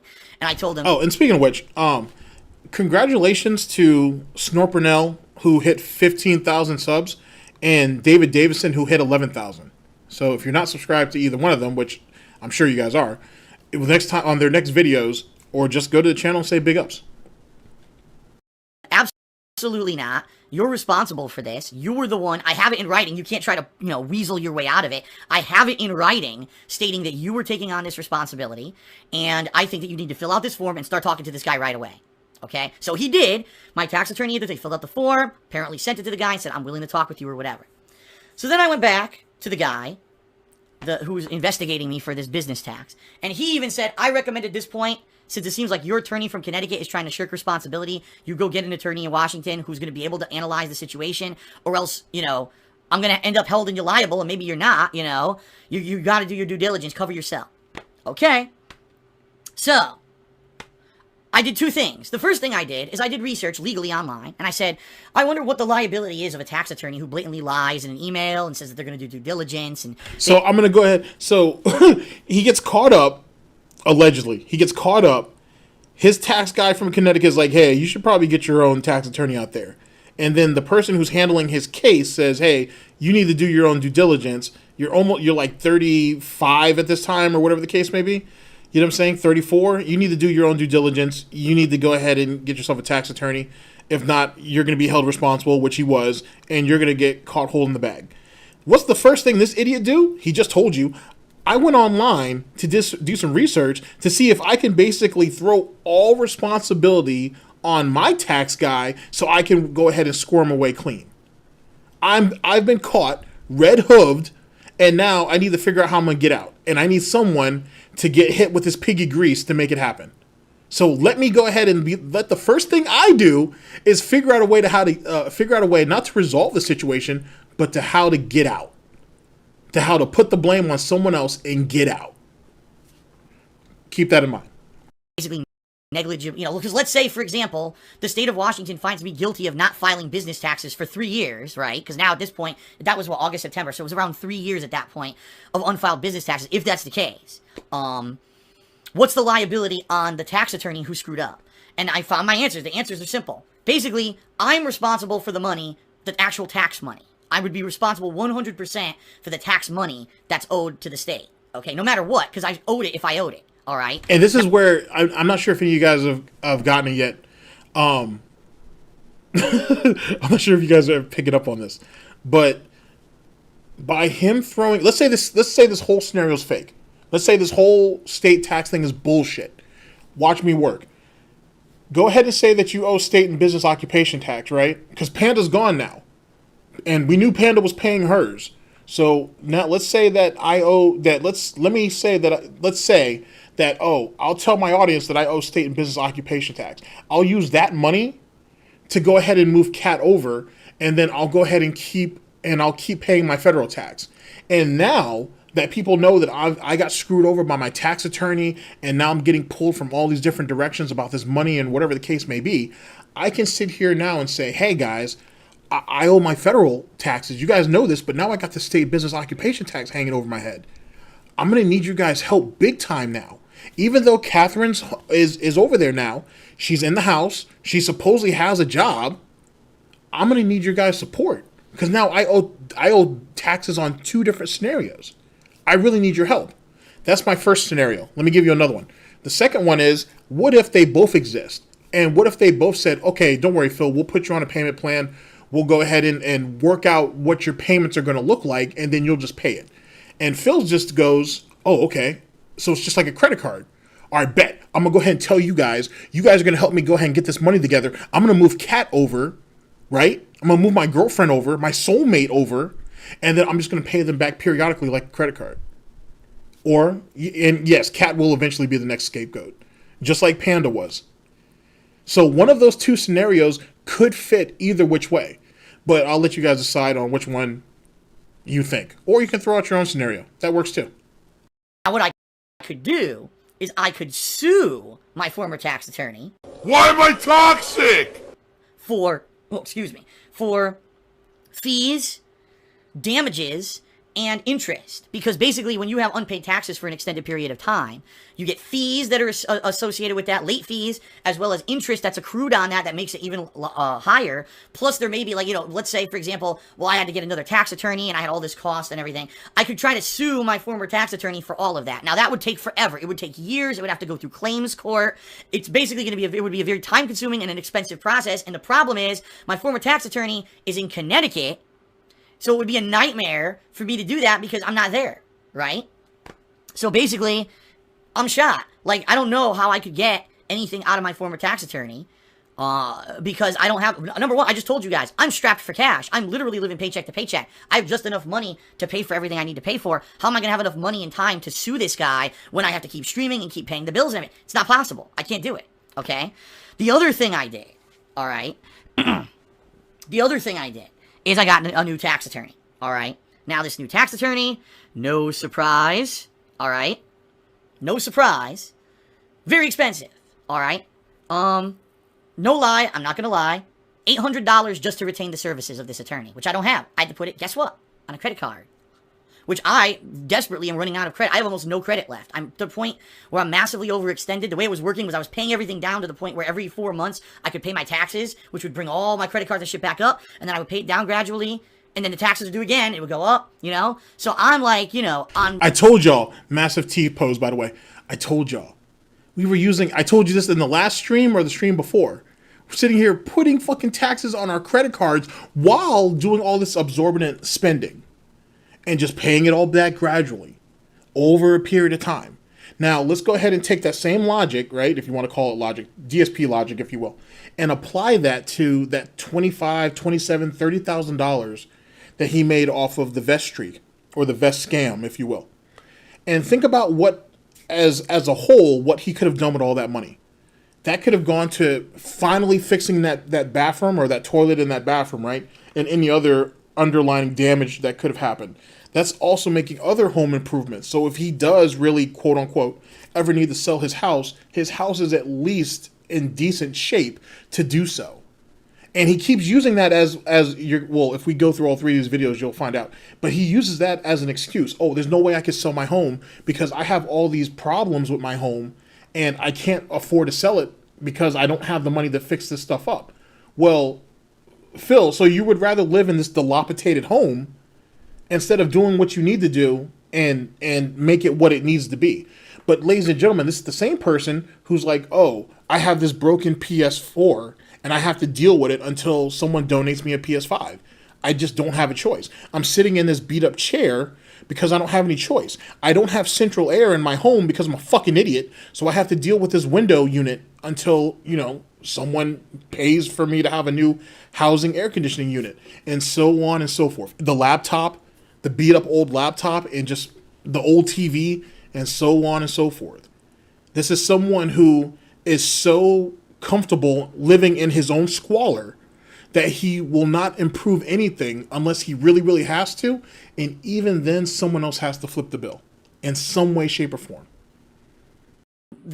The ends of my extension here. I'm completely overextended. I have no liquidity. Now he's saying he can't. Now he's saying he can't sell it because he has bad credit. The excuses just keep piling up. I'm to the point where I can't afford anything. Okay. So I have to get a new tax attorney. I had a meeting with this tax attorney. Didn't tell you guys, but this was all happening behind the scenes. That's what I mean. All this shit was happening behind the scenes for months. And basically, the tax attorney told me he thinks I do owe some kind of business tax. He doesn't necessarily know how much, because there's some factors involved. What's qualified as a certain kind of income versus another kind of income. What's business taxable and what's not. And in addition to that, the fact that because now I haven't paid business taxes for 3 years. That's insanity. Since I've lived in Washington, there's not only going to be the taxes that I owe, but there's going to be those fees, interest. And he says, I told him the whole situation. And he basically said, listen, This is extenuating circumstances where you, number one, there's no way legally you could have enough knowledge to know what you owed for taxes here or not. Number two, you have it in writing from a 30-year experienced tax attorney in Connecticut saying that he was doing it right and that he would do it. So basically, you have extenuating circumstances to prove your innocence. So somehow, he might be able to get some of what I owe disbanded, okay? But the problem here is that there's still going to be a chunk of money. All right. Okay, let's go ahead and give you the piggy translation. He's trying to stack at this time. He was trying to stack up the circumstances in such a way to where I don't have to pay the outstanding fees, I don't have to pay the back fees, I don't have to do any of that. But I'm going to have to pay the principal, essentially. That's essentially what he was trying to do. Which means what, ladies and gentlemen? He had to have an idea of what he owed. Or whoever it was told him, hey, you owe us 3 years worth of state and business occupation tax. We came up to this conclusion because we know what you're making. This is what you owe, on top of all the fees and everything else. Phil tried to negotiate all of the fees and all the penalties down so he could just pay the principal. And the principal must have been a whole lot of money. That's what the piggy translation is. He's trying so hard to talk in a circle that he throws people off balance with it. And he's very, very good at doing it. Because that's all he does is just talk himself in circles. That apparently I'm going to owe. And the question is, what's the amount going to be? We don't know. It's probably, and he gave me an estimate. He says, just a rough estimate. It's going to be thousands and thousands of dollars. It's not going to be $10,000, but it could be thousands of dollars. And the problem is, with the interest, fees, all that's going to be associated with not paying this for years, it could end up being way more. It could balloon because of that. All right. I'm here to play games. So, basically, I'm in a position where I'm screwed. And I said, so what's the next step? What in the holy hell do we do? He said, well, what we need to do is we need to talk with this guy from the business department or whatever, work with him, figure out exactly what he wants us to do, go with his wishes, and basically get you to consider what's called tax compliant status, all right? So basically, take care of the back end shit before I worry about the future shit, okay?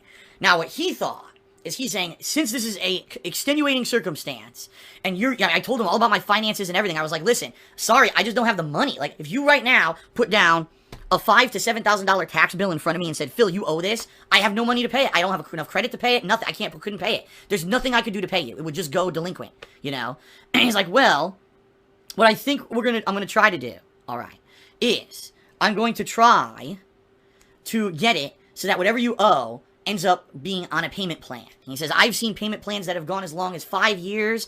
I don't know if I'm going to be able to do that for you. Maybe I could get you on a 3-year. But what I'm going to try to explain to this guy during this process is there's no way you have the money to just pay him. So if he wants his money, he has to wait. And he's going to have to be working with you because it wasn't your fault. You didn't know you owed this money. If I had known I owed the money, I would have budgeted. I would have had it and been paying it all along, right? So that's one issue. The other issue, all right, is that now moving forward, I also have to start paying this tax.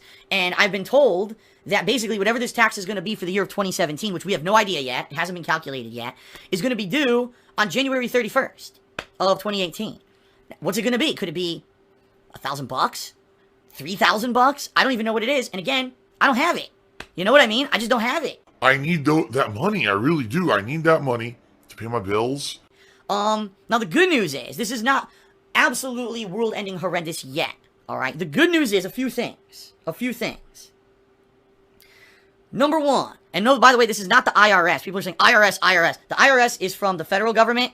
That's not what this is at all. This is completely different. It's state-based. That's why when people are saying, oh, it was the IRS. No, it's not the IRS. The IRS has nothing to do with this. And by the way, I thank God. And with that being said, crazy-eyed look, it's funny how that came up because the IRS, the government, became a problem later. Because let's not forget, ladies and gentlemen, besides the state and business occupation tax that he owes money on, he owes back taxes to them plus his regular tax, he owes the government money too, that he hasn't paid in like 3 years. You know what I'm saying? So keep in mind on that. So for whatever reason, this dude didn't pay 3 years of state and business occupation tax, so he's like, well, fuck it. I'm going to see if I can get away with doing that with the federal government too. The federal government as well. Keep that in mind. God.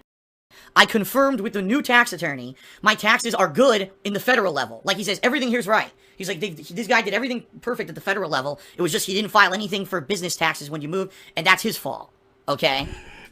playing with your beliefs. If someone could get a cameo going on, well, wait a second. I don't know if IRS is he still alive? Now I think about it. Oh, I'm gonna need to look now. I'd like to think that he's still alive. He wasn't that old, but I'm gonna have to look. I'd have to look into that. But if someone could get him to do a cameo, if he's still alive, that'd be great. But, you know, federal level, you're good. Oh, he's not on there. Oh, that's so hurtful. That'd be hilarious. If he brought out the glasses, the suspenders, and the fucking briefcase and shit, that'd be godlike. That'd be so godlike. And then he could bring out documents, right? And a blue folder, just like Phil presented his tax paperwork to us. Allegedly, if he came out with like a similar folder to that, that would be hilarious. That would be fucking hilarious. So, thank God 2 tax attorneys now are telling me that my major taxes were done properly. Fuck, that would have killed me if I thought that was the case. My God, can you imagine that? That would have been tens of thousands of dollars, and that would have been it. That would have been the end for me, completely. The thing I'm nervous about, 2 things, okay? Number 1, what's going to happen when they finally determine how much I actually owe for these supposed back taxes, and how am I going to pay it? What's the payment plan going to be? How much a month? Especially now that I'm living month to month as it is with the money that I'm making. And number 2, what's this oncoming looming payment going to be on January 31st that I'm going to owe? Because I don't know yet. I'm supposed to find out probably sometime in December. All right? So, ladies and gentlemen, the good news is, at least these past couple of months have been good. If you guys haven't noticed, things have been up. I've been telling you guys things have been up. I just did that special promotional event with Twitch a month ago. And, you know, I made some money doing that, additional money, that normally would not have been in, you know, something for me. So I made some additional money there. YouTube in the month of October was up. Sadly, now in November, it looks like it's back down. But for the month of October, YouTube was up. And I made some extra money there. And you guys, with your support on streams, have been contributing significantly as well, to the point where it's helping. Okay? It's helping. But I'm being real here with you guys. Like I said, I don't have the full story. I can't give you the full information. I don't know what I owe yet. I don't know when it's going to be due. But it looks to me like if I just keep making what I was making this year, I'm screwed. And literally, I have no way to pay it. So more than likely, what would end up happening is I'm going to get hit with a giant bill from whoever this is, business department or whoever they are. Here's your bill. You owe this many thousands of dollars. And I'm going to say, sorry, guys, I don't have it. But what I'm going to have to do is sell my house. That's the only money I have. I have equity in this house. Now, this is what I've been trying to convey for a while now. I think since even this was happening, to be honest, that the end game, ladies and gentlemen, I think we talked about this on the last stream as well, that he has 2 aces up his piggy sleeve, right? One, his parents expiring, for the lack of a better term, and B, the equity in his home. Those are the 2 big things. Even before bankruptcy was even considered, he was always trying to pull money out of his home. And he's still going to do it. Now, keep in mind, this is 2017. We're in 2021. So in 4 years, you know what I'm saying, he's built up a little bit more gradually over the years. Excuse me. And I think at the end of the day, if he ever does get his hands on some credit again, or if shit goes real south with this what is that? Mid-third bank, he theoretically could have that to rely on if that becomes a thing. But time will tell on that. But keep in mind, those are his 2 avenues. His parents' estate, and then whatever equity he has in his home. Good news is, since I moved here in 2014, the equity in this house has gone up.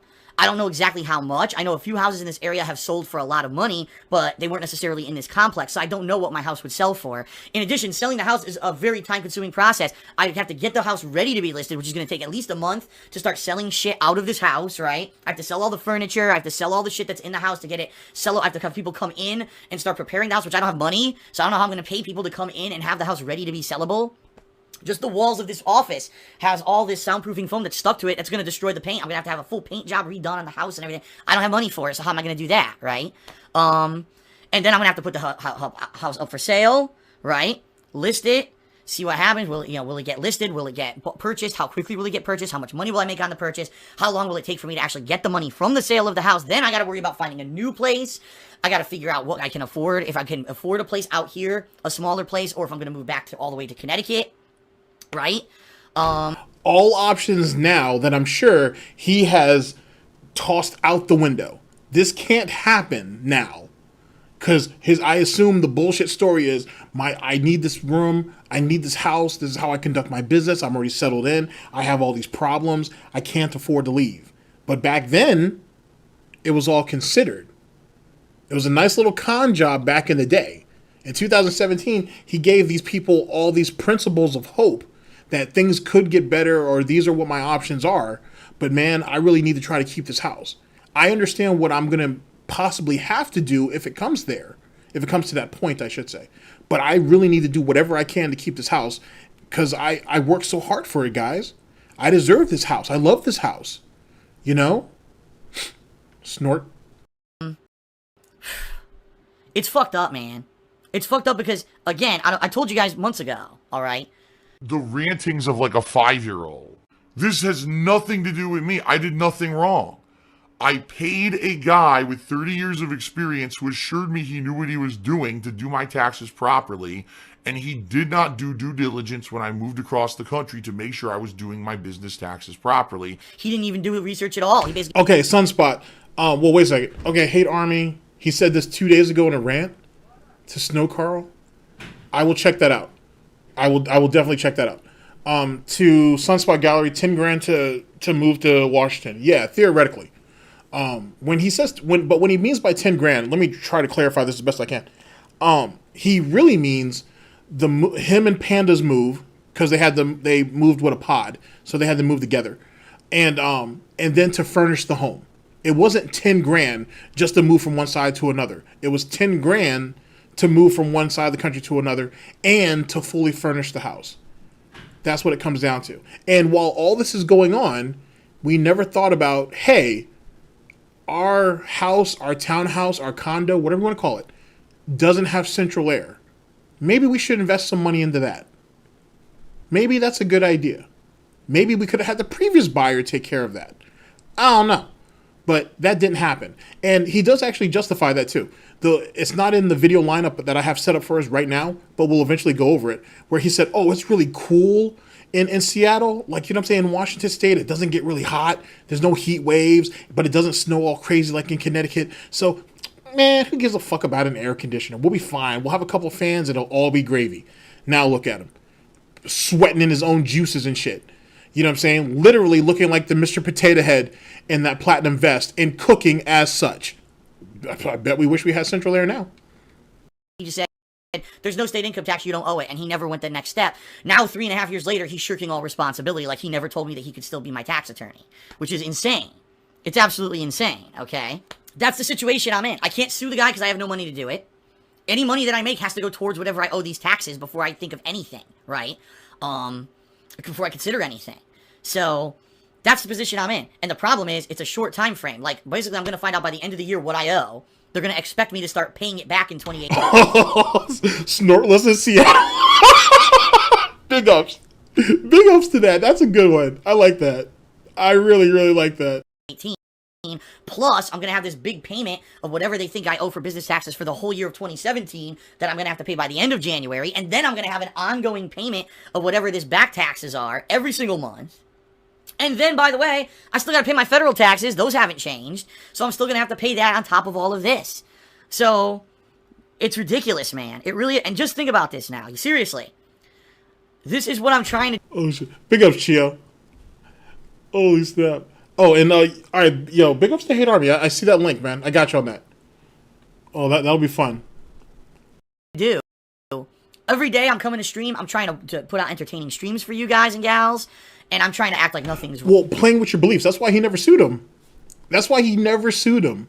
Because, going back to what we said earlier, even if he didn't do it for free, right? Even if this family friend didn't do his taxes for free, he wasn't going to do that. He definitely wasn't going to do that. And I also am of the theory that if this tax situation is even true, his parents have been helping him since it happened. I guarantee it. I guarantee you his parents have been helping him with this tax money. So he's been bleeding everybody dry. Because if he's willing to bleed these idiots here on his streams and in his YouTube videos, he's bleeding his parents too. And all he's doing is squandering his own inheritance. And it's going to be sad that one day, and God forbid, because I'm an asshole. I'm a completely fucking asshole. But even I feel somewhat bad about this. He's going to feel really stupid one day when his parents pass away.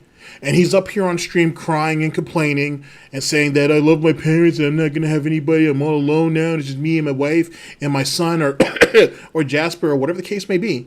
And then when he goes, and he's going to have to fly back to Connecticut. He's not going to want to, but he's going to have to fly back to Connecticut. And he's going to find out that there's just enough money in that estate to cover any costs that that his parents had. And that's pretty much it. And there's going to be, and I guarantee you his lawyer's going to have a note or a videotape or whatever with his parents being like, I'm sorry, we did the best that we could for you. And we put our own retirement to the side for you. We put our own personal wants to the side for you and to try to help you so there isn't anything left for you. The sale of the money that goes to the house will be split between you and Melissa, and you get some keepsakes, and that's pretty much it. I guarantee it. I guarantee that's more than likely what's going to end up happening. And then what? And then I hope we get that fucking epic rant about how his parents were pieces of shit. And if they had listened to me, this wouldn't have happened. And look at how my parents screwed me over just like everybody else does. That will be something to look forward to if that happens. Not his parents dying in particular, but the fallout of that would be rather amazing. Wrong. And I'm trying to act like there's no stress, and I am oh yeah, he's gonna monetize the fuck out of his parents passing away. He's gonna monetize that for everything it's worth. We just talked about last week, who's Melissa? Melissa's his cousin, or is one of his cousins, who make a long story short, Phil's uncle and his wife had a drug problem. They took in their daughter, his father took his brother's daughter in, which is Melissa, and they raised her. Sadly, Melissa eventually ended up slipping into a drug habit herself, but she eventually got out of it, and she's now like she's a counselor now, helping other people to try to fight addictions. That's who Melissa is, but that's the person that Phil was raised with, essentially, or at least for a good amount of years. But sorry, back on point.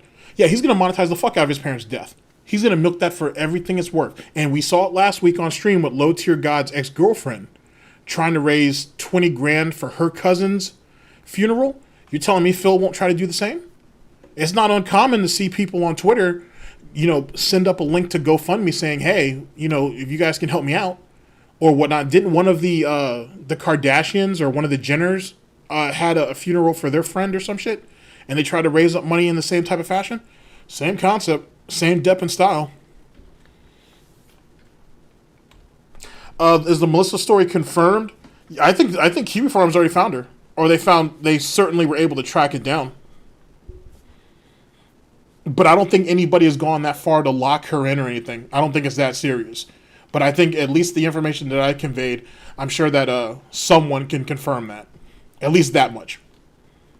incredibly stressed to the point where, like I said, I can't sleep at night. I'm not feeling good because of this. And I don't know what's going to happen, guys. Because the thing is, there's no easy solution. There's no easy, even if I have to sell the house, I still can't sell the house fast enough to pay the taxes. So there's no way to do it. No matter what, I'm going to get screwed somehow. The question is, what's the degree of screwing I'm going to receive? Okay? You don't want to be butt fucked. Trust me. Am I going to get a minor screw job where they're very nice and they give me an easy payment plan that's not an exorbitant amount of money every month? They understand the situation, or are they just going to say, fuck you, and just hit me with thousands and thousands of dollars of tax bill and just pay it, and if you don't pay it, fuck you, we'll keep accruing fees on it. You know what I mean? This really sucks. This really fucking sucks. And again, it's not, you did nothing wrong, I did nothing wrong, I did nothing wrong. I did everything correct, legally. You have to be brain dead fuck. For posterity's sake, let me bring that sound clip back for you. In my menacing evil laugh. You and just hit me with thousands and thousands of dollars of tax bill and just pay it, and if you don't pay it, fuck you, we'll keep accruing fees on it. You know what I mean? This really sucks. This really fucking sucks. And again, it's not, you did nothing wrong, I did nothing wrong, I did nothing wrong. I did everything correct, legally. You have to be brain dead fucking stupid to believe that. Everything was right, and now I get fucked. On top of all the shit that, just think of it this year. I'm more about looking forward than looking back. YouTube ad revenue plummets. Machinima relationship falls apart. Get fooled into trying to join an MCN on YouTube that promises me the world and lies to me, so I have to quit and go back to curse immediately. Breaking up with my girlfriend fiance. Oh, by the way, I didn't even mention false copyright strikes. Remember the false copyright strikes I had? Now, you heard that little snake, like snicker, when he said breaking up with Panda and whatnot? And that's because he was okay with being a cuck, right? And letting her drive his car so she could go to and from work, and then to or from Tyrone, or, you know what I'm saying, or whoever, right? Or whatever the case may be. He was okay with that cucking, right? As long as, you know, she was still washing the clothes, she was still cleaning the house, and she was still cooking up din. As long as all of those things were happening, he was good. Let's see here. Someone actually brought up a great point. Yes, SOK did save him from that MCN thing. That MCN, that whole Lavaria media, also known as Fotabi, was a complete and total clusterfuck. And if SOK didn't come in, and I mean, they did all that on the fly, by the way. There's like, it's 2 parts to that stream, but I think it's like 10 hours worth of content and all. But if it wasn't for the fact that they did all of that shit on the fly, and let's say they let it go at the first 20 minutes of that stream, we would have never known what we would have known. And he'd have been screwed. Those people could have had legal rights to his channel, and they could have held it for up to, 60, 90 days until they give it back, and he wouldn't be able to do a goddamn thing about it. So yeah, SOK saved his fucking ass with that. They really did. Yeah, just like Kiwi Farms and Medicare saved him from the blackmail of the escort saga. I'm glad you brought that up, because I'm probably alone on this theory, but that's fine. You got to stand alone anyway, so you can be strong enough to stand with others. I think, honestly, those people did get some money out of Phil. I'm not saying a whole lot, maybe only a couple of grand, but they must have gotten some money out of him, because Kimberly Brinks was on his fucking neck for a good amount of time, and then all of a sudden she stops for a little bit, and then she comes back onto him again. Like, that don't make no sense. Why wouldn't she have just kept the pressure on? You know what I'm saying? Like, why bother with it? He must have slipped them a little bit of money. At least I think he did. I think he slipped them a little bit of money to go away. But what happens when you negotiate with terrorists? They come back. So after he paid, let's say hypothetically, you know what I'm saying, that let's say they paid, Phil throws them a couple of $1,000 or whatever to shut it up and make them go away. Well, Phil ends up talking shit later. We all know this. We all heard it. He talks shit later, thinking that he's the man now that they're gone. And then she came back to get some more. So, and like I said, that's just a theory. That's just a theory. When we go over the escort saga, then I'll be able to tell you guys a little bit more about it. Kimberly Brinks, playing with your beliefs. Kimberly Brinks was the escort. Kimberly Brinks is the escort. Sorry if there was a shift in my tone there, because I have to. Not everybody was around for all that nonsense. But yeah. If you Google the escort, well, not Google, just look on YouTube. Look up DSP, the escort saga. You'll have a bunch of videos that'll pop up if you want to hear more about it. Or you can go back to Kiwi Farms. I'm going to shoot in the dark here, but it's somewhere probably between pages of 2,500 to probably 3,000, 3,200, somewhere along those lines. You can find the escort saga in there, in between all of that. If I can get the exact section, I'll try to send it to you. But yeah, those were good times. Those were very, very good times. The escort saga was hilarious. And that's why we're going to go over it. In the summer, right? That almost shut down DsPgaming. Forgot to mention those. Getting signed up for... Yes, the Kimberly Brinks persona and the account and everything was hijacked by somebody else. But that gave you guys a taste of the tism that goes in the Goudy vortex. It was some wild shit. Absolutely. Look up Mr. Huffstuff's. He has a couple of videos on it. Especially the Brownie saga or Brownie Gate. That was hilarious. Brownie Gate was silly. Brownie Gate was silly. And then look up Medicare's, well, that's the end of it, but Medicare ties all together. It was called, was it DSP Gets Catfish or some shit?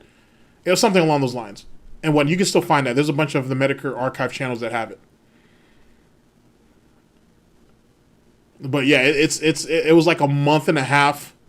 It was like a month and a half of just absolute nonsense. Browniegate. Oh, I'm getting derailed. Okay.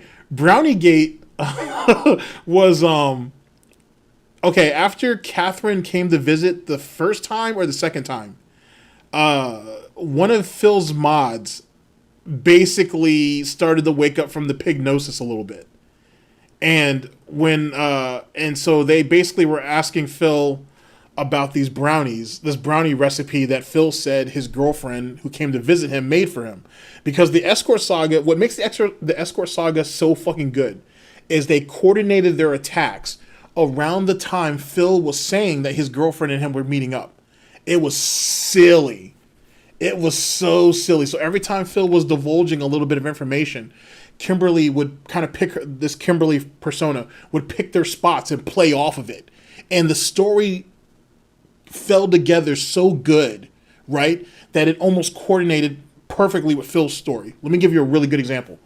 When Catherine came to visit Phil during the Christmas of 2017, in fact, a taste of the tism. No, thank you. I'm sorry, Kenny. I'm sorry. God damn you, Kenny. When Christmas of 2017, when Catherine came like a week or two before Christmas to visit with him, right?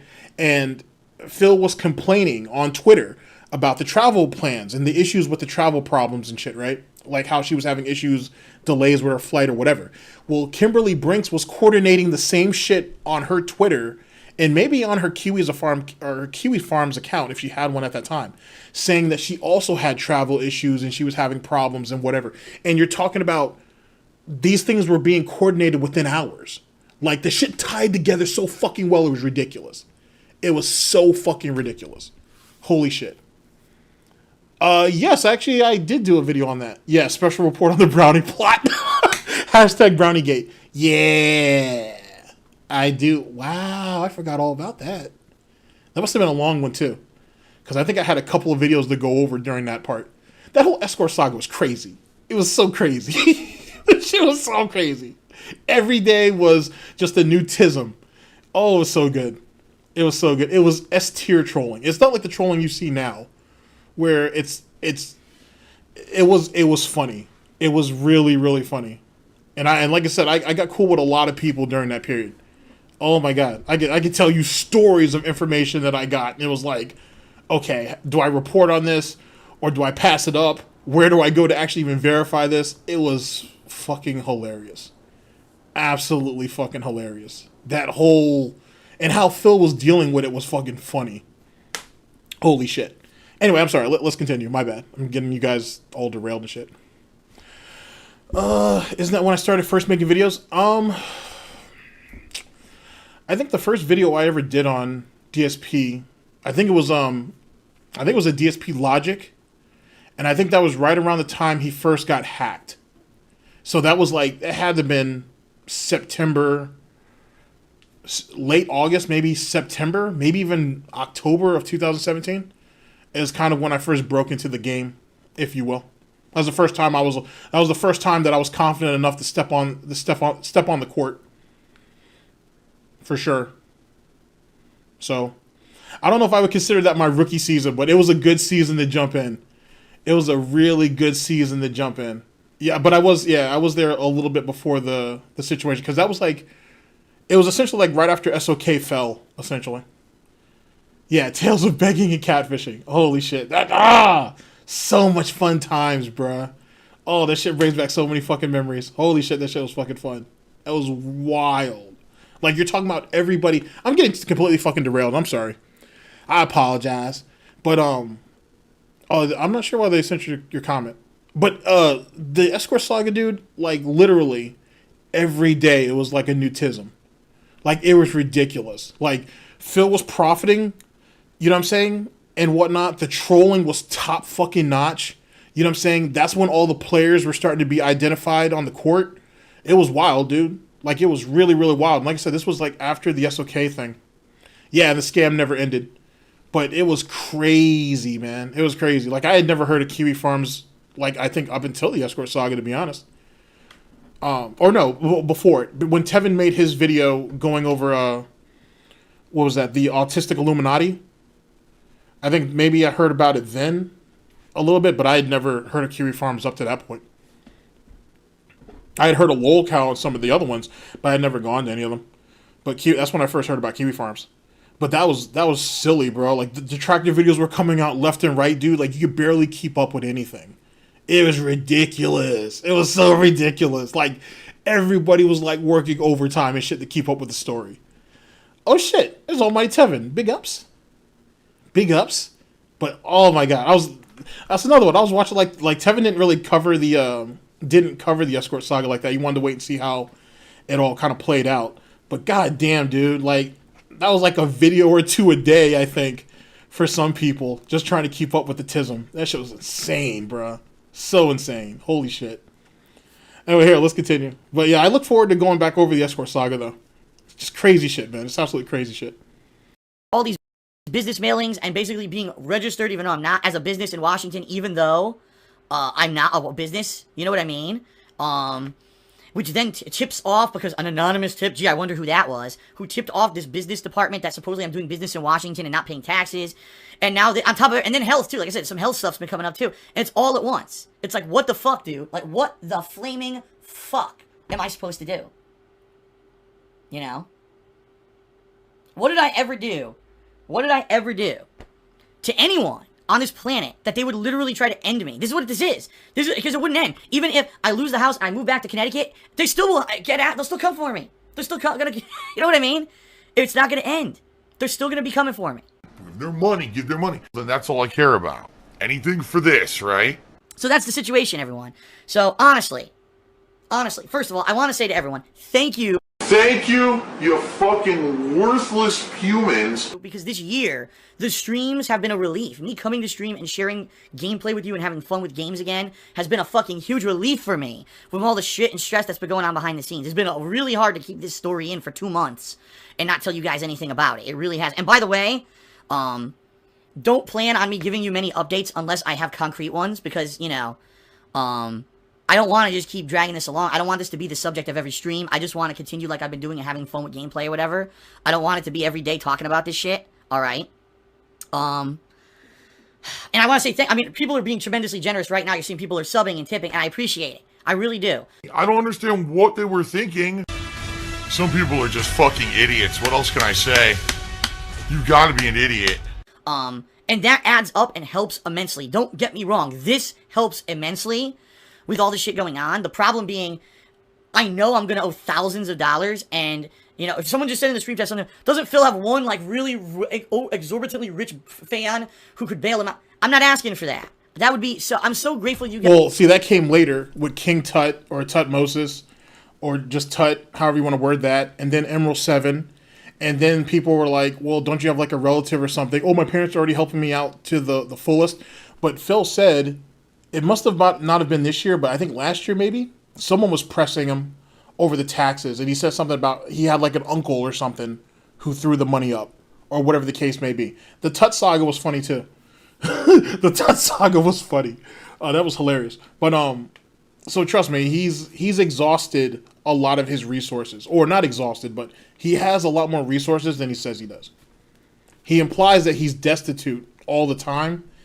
But yet, if you look at his lifestyle, like, as of recent, like, how much he orders out and stuff like that, everything, he looks at it as this. Let me see if I can reword it differently. Phil looks at it as, all these brain-dead idiots say that I have all this wealth, but I don't have anything. I'm wearing the same clothes. I'm still doing this. I'm still doing that. But if you think about it, his, not to call it investing, but just bear with me on this. It's how he spends his money proves that he's not as destitute as he says he is. You don't order out the way you do at the velocity that you do and be hurting for money. It just doesn't make a whole lot of sense. Guys have saved my fucking ass this year so many times already and made the streaming so much more fun and just everything that I would feel fucking bad if I was here asking you for that. That's crazy. What? Alright? All I can ask you to do is to keep doing what you've been doing, and we just gotta see what happens. All right, we just gotta see what happens. We gotta play it by ear and see what happens. Shout out to Floyd Sucks, who tipped me $2. Well, guess what? You're a fucking idiot. Shout out to Mujtaba, who did a 10-bit cheer and says, "Could you prove it's not a business and not have to pay the 3 years of unpaid business tax?" No, the point I'm making is, if my tax attorney from Connecticut did due diligence and did research, he would have found out that people who make certain kinds of money have to be registered as a business, and I probably was supposed to and didn't, and that's why I'm now responsible for this tax, and it's his fault, because if he had done that research up front, the day I moved here, I would have registered as a business and started paying the tax, and I didn't, and it's his fault. The country of Afghanistan tipped me $50. I love it when I see the stupidity. A pimp-ass bitch tipped me $100. Thank you. Thank you, thank you, thank you, thank you. Now, I want you to small assignment, chat. Keep a tally on some of these totals. Keep a tally on some of these totals. Now, and if you guys were watching, for any of you guys who were around at this time, I think Tevin was restreaming this. Phil was literally trying to run off a stream. He was getting all this money being tipped to him or whatever the case may be, and he was running. He was running to try to get off stream for whatever reason, which makes no sense. You have all these people throwing $10, $50, $100 at you, and you're trying to leave? That seems weird, but whatever. Semantics. Tax attorney from Connecticut did due diligence and did research, he would have found out that people who make certain kinds of money have to be registered as a business, and I probably was supposed to and didn't, and that's why I'm now responsible for this tax, and it's his fault, because if he had done that research up front, the day I moved here, I would have registered as a business and started paying the tax, and I didn't, and it's his fault. The country of Afghanistan tipped me $50. I love it when I see the stupidity. A pimp-ass bitch tipped me $100. Thank you. Thank you, thank you, thank you, thank you, thank you. Are you a functional retard? I have to ask. Why? Oh, a troll. Troll tip of $2, so I ignore you. Why am I toxic? Astro Jetboy did a 10-bit cheer. He says, "Does it feel a little better getting it off your chest?" It does. You know it does. Even though I know saying this and getting this off my chest isn't going to help anything. Now it's hot in here, by the way. That's why I'm opening the door again. Even though I know it's not going to, it might not make anything better. It's better at least get it off. Now you guys know what I'm going through. You guys understand what's happening, you know? You understand why some nights I can't fucking sleep. I'm like, am I close to the last night in my house? Oh, please. The reason why you couldn't sleep at night is because you were getting drunk every fucking night. That's what that was, and arguing with people on Twitter. And probably WWE champions, to say the least. But interesting little thing, though, that I didn't notice up to that point. You're in this house by yourself. Why is your door closed? Like, you live alone. Effectively, you live alone. So what are you trying to hide? What are you trying to protect yourself from? Early stages of paranoia is the point I'm trying to make out. This is bullshit, you know? But it does feel a little better to finally get it off my chest now that you guys know what's going on. Although I couldn't, again, the health thing, I can't reveal everything. At least now you know partially what's going on. Unbelievable how people get fooled by this shit. Seriously, I'm going to need your guys' help. I really am. I'm going to need your support. I need it. There's people who depend on me. What? There's people who, they find me, I mean, I believe, as an inspiration. What? There's people who depend on me. There are people who find me inspirational. Woo! Must have been the same person who got him that fan letter. That's probably what that was. That's who it was, ladies and gentlemen. You know, all that time I've been telling you that fan letter was bogus, that had him crying? I was wrong. There was apparently people out here who need him on a day-to-day basis to get them, need him to get them through their workday, to get them through the depression in their lives, the issues that they have. Phil is you guys are laughing and joking in the chat. Chat, you should be ashamed on yourself. There are people who really need him. There are people who are going off into their workday and need what he provides. Look at Timbo. Timbo learned a great lesson from DSP. Hey, you can't pay your bills because you've been running your fucking shit up because you were living a lifestyle you couldn't afford? File for bankruptcy. File for bankruptcy twice. Why not? What's stopping you? What's stopping you? And continue to support me. Even if you have to file bankruptcy a third time or fourth time, who cares? It's free money, right? Who cares? Holy shit. Yes, you should be ashamed, chat. You should be ashamed. This man needs our help. And this is what you guys choose to do?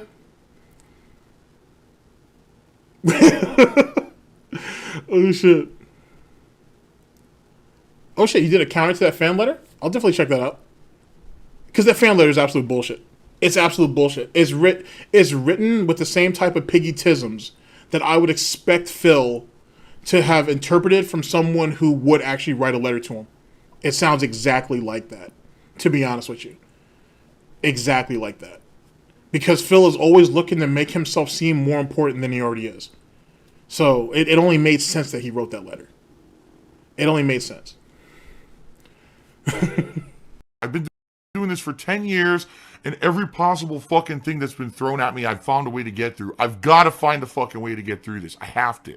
Phil's my daddy did a 10-bit cheers. Let's buy a lottery ticket this week. I buy a lottery ticket every week. Once a week, I buy a lottery ticket just in case. Because, hey, that $1 or $2 a week, maybe one day, right? Fuck, man. And honestly, and I'll be real with everyone. If I ever hit the lotto, you know, first thing I would do, turn off Patreon, turn off cheering, tipping.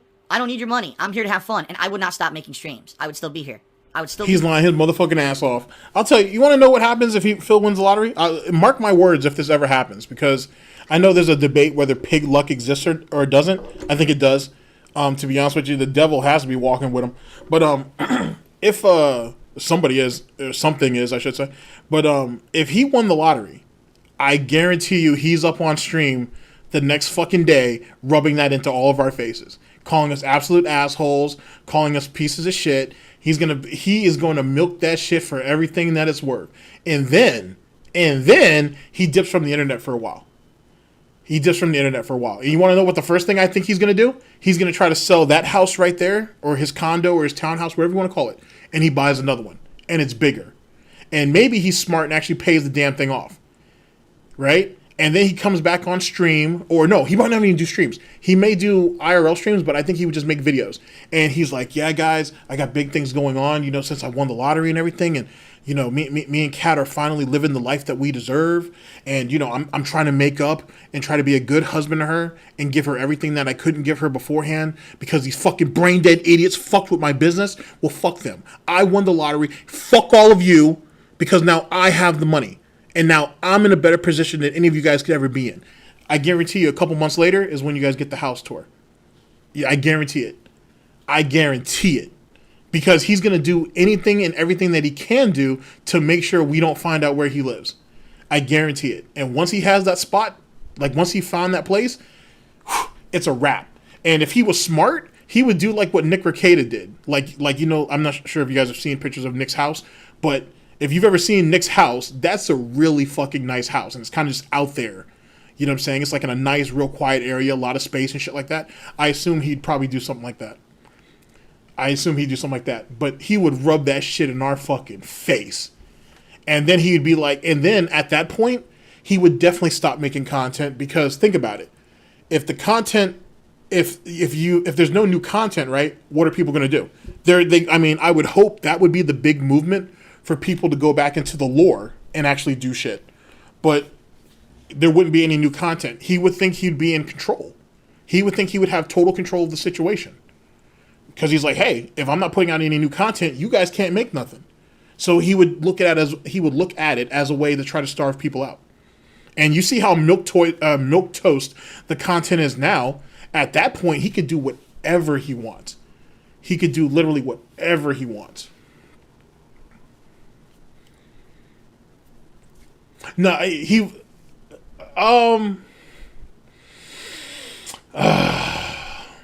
that's a fair point, Max. That's a fair point. I still think he'd do it, though. I still think he'd show it off. He has to. His ego's too big. He has to show it off. His ego's too goddamn big. What's up, Ben? He has to show it off. He has to.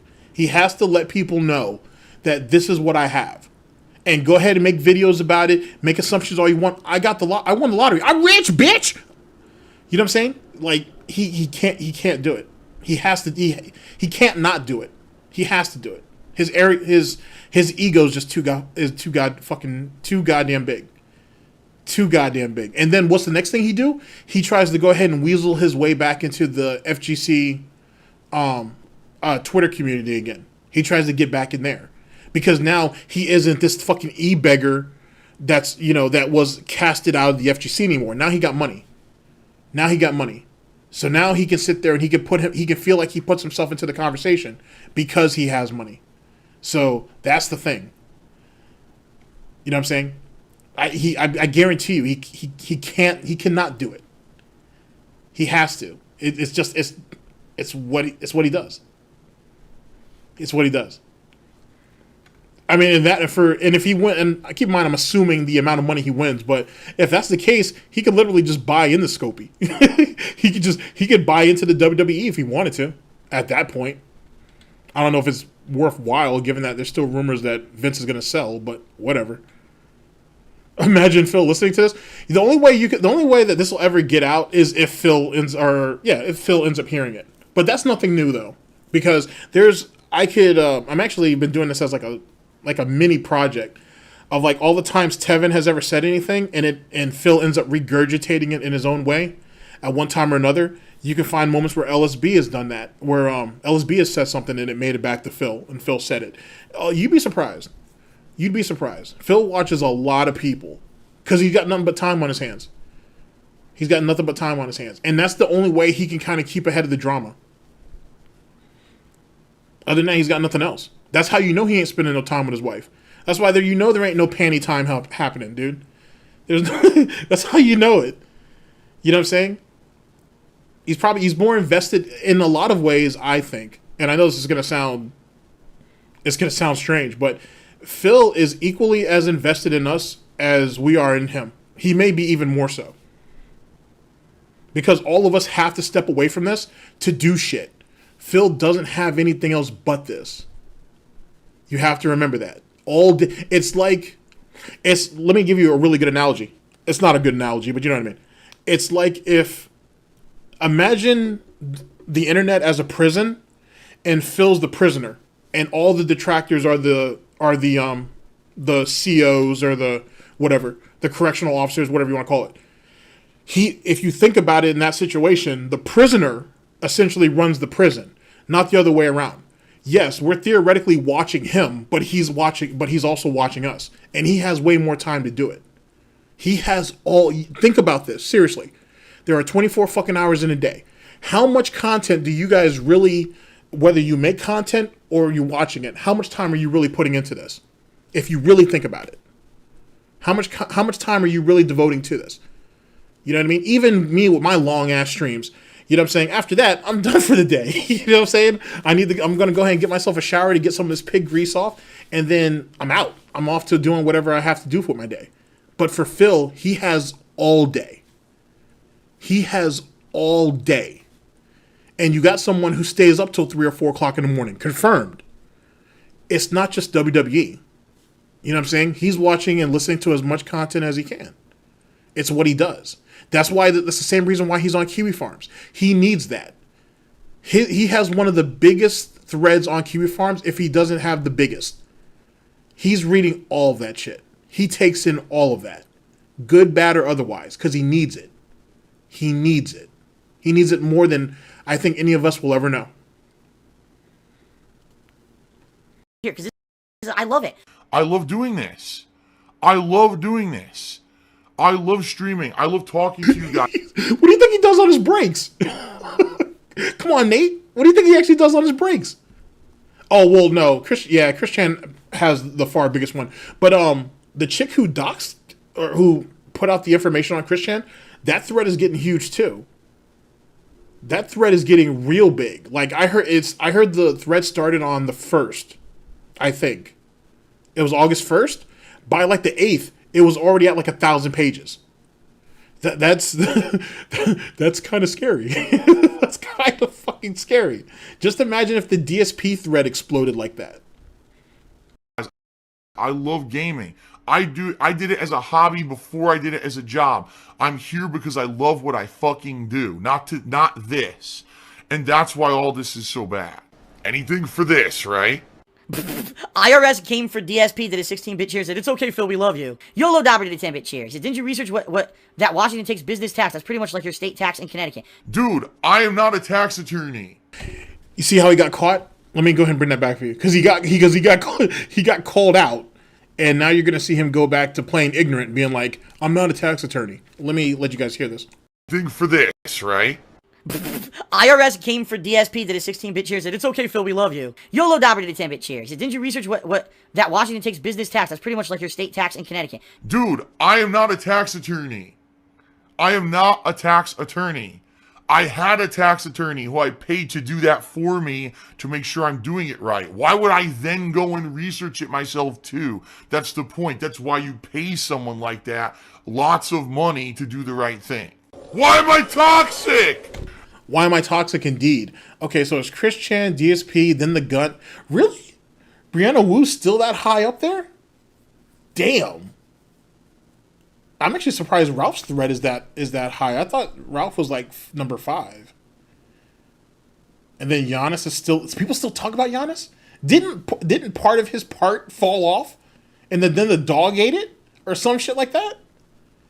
I thought I read it somewhere. Like it was like a lack of blood flow or something, and then like essentially. I'm sorry, that's not funny, but.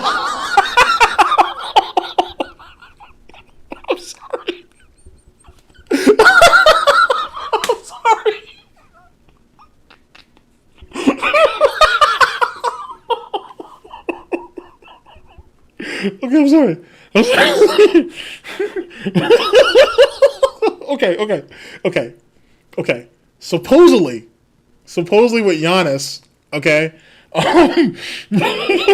a piece of. I'm sorry.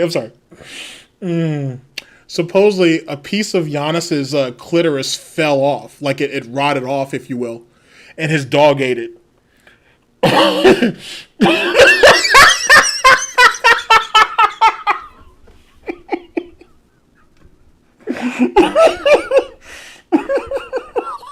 I'm sorry. That's not funny. Give me a second.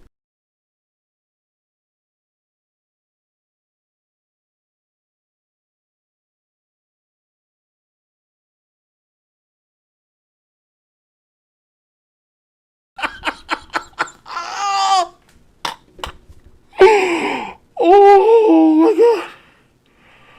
Oh. Okay. Okay, get it together.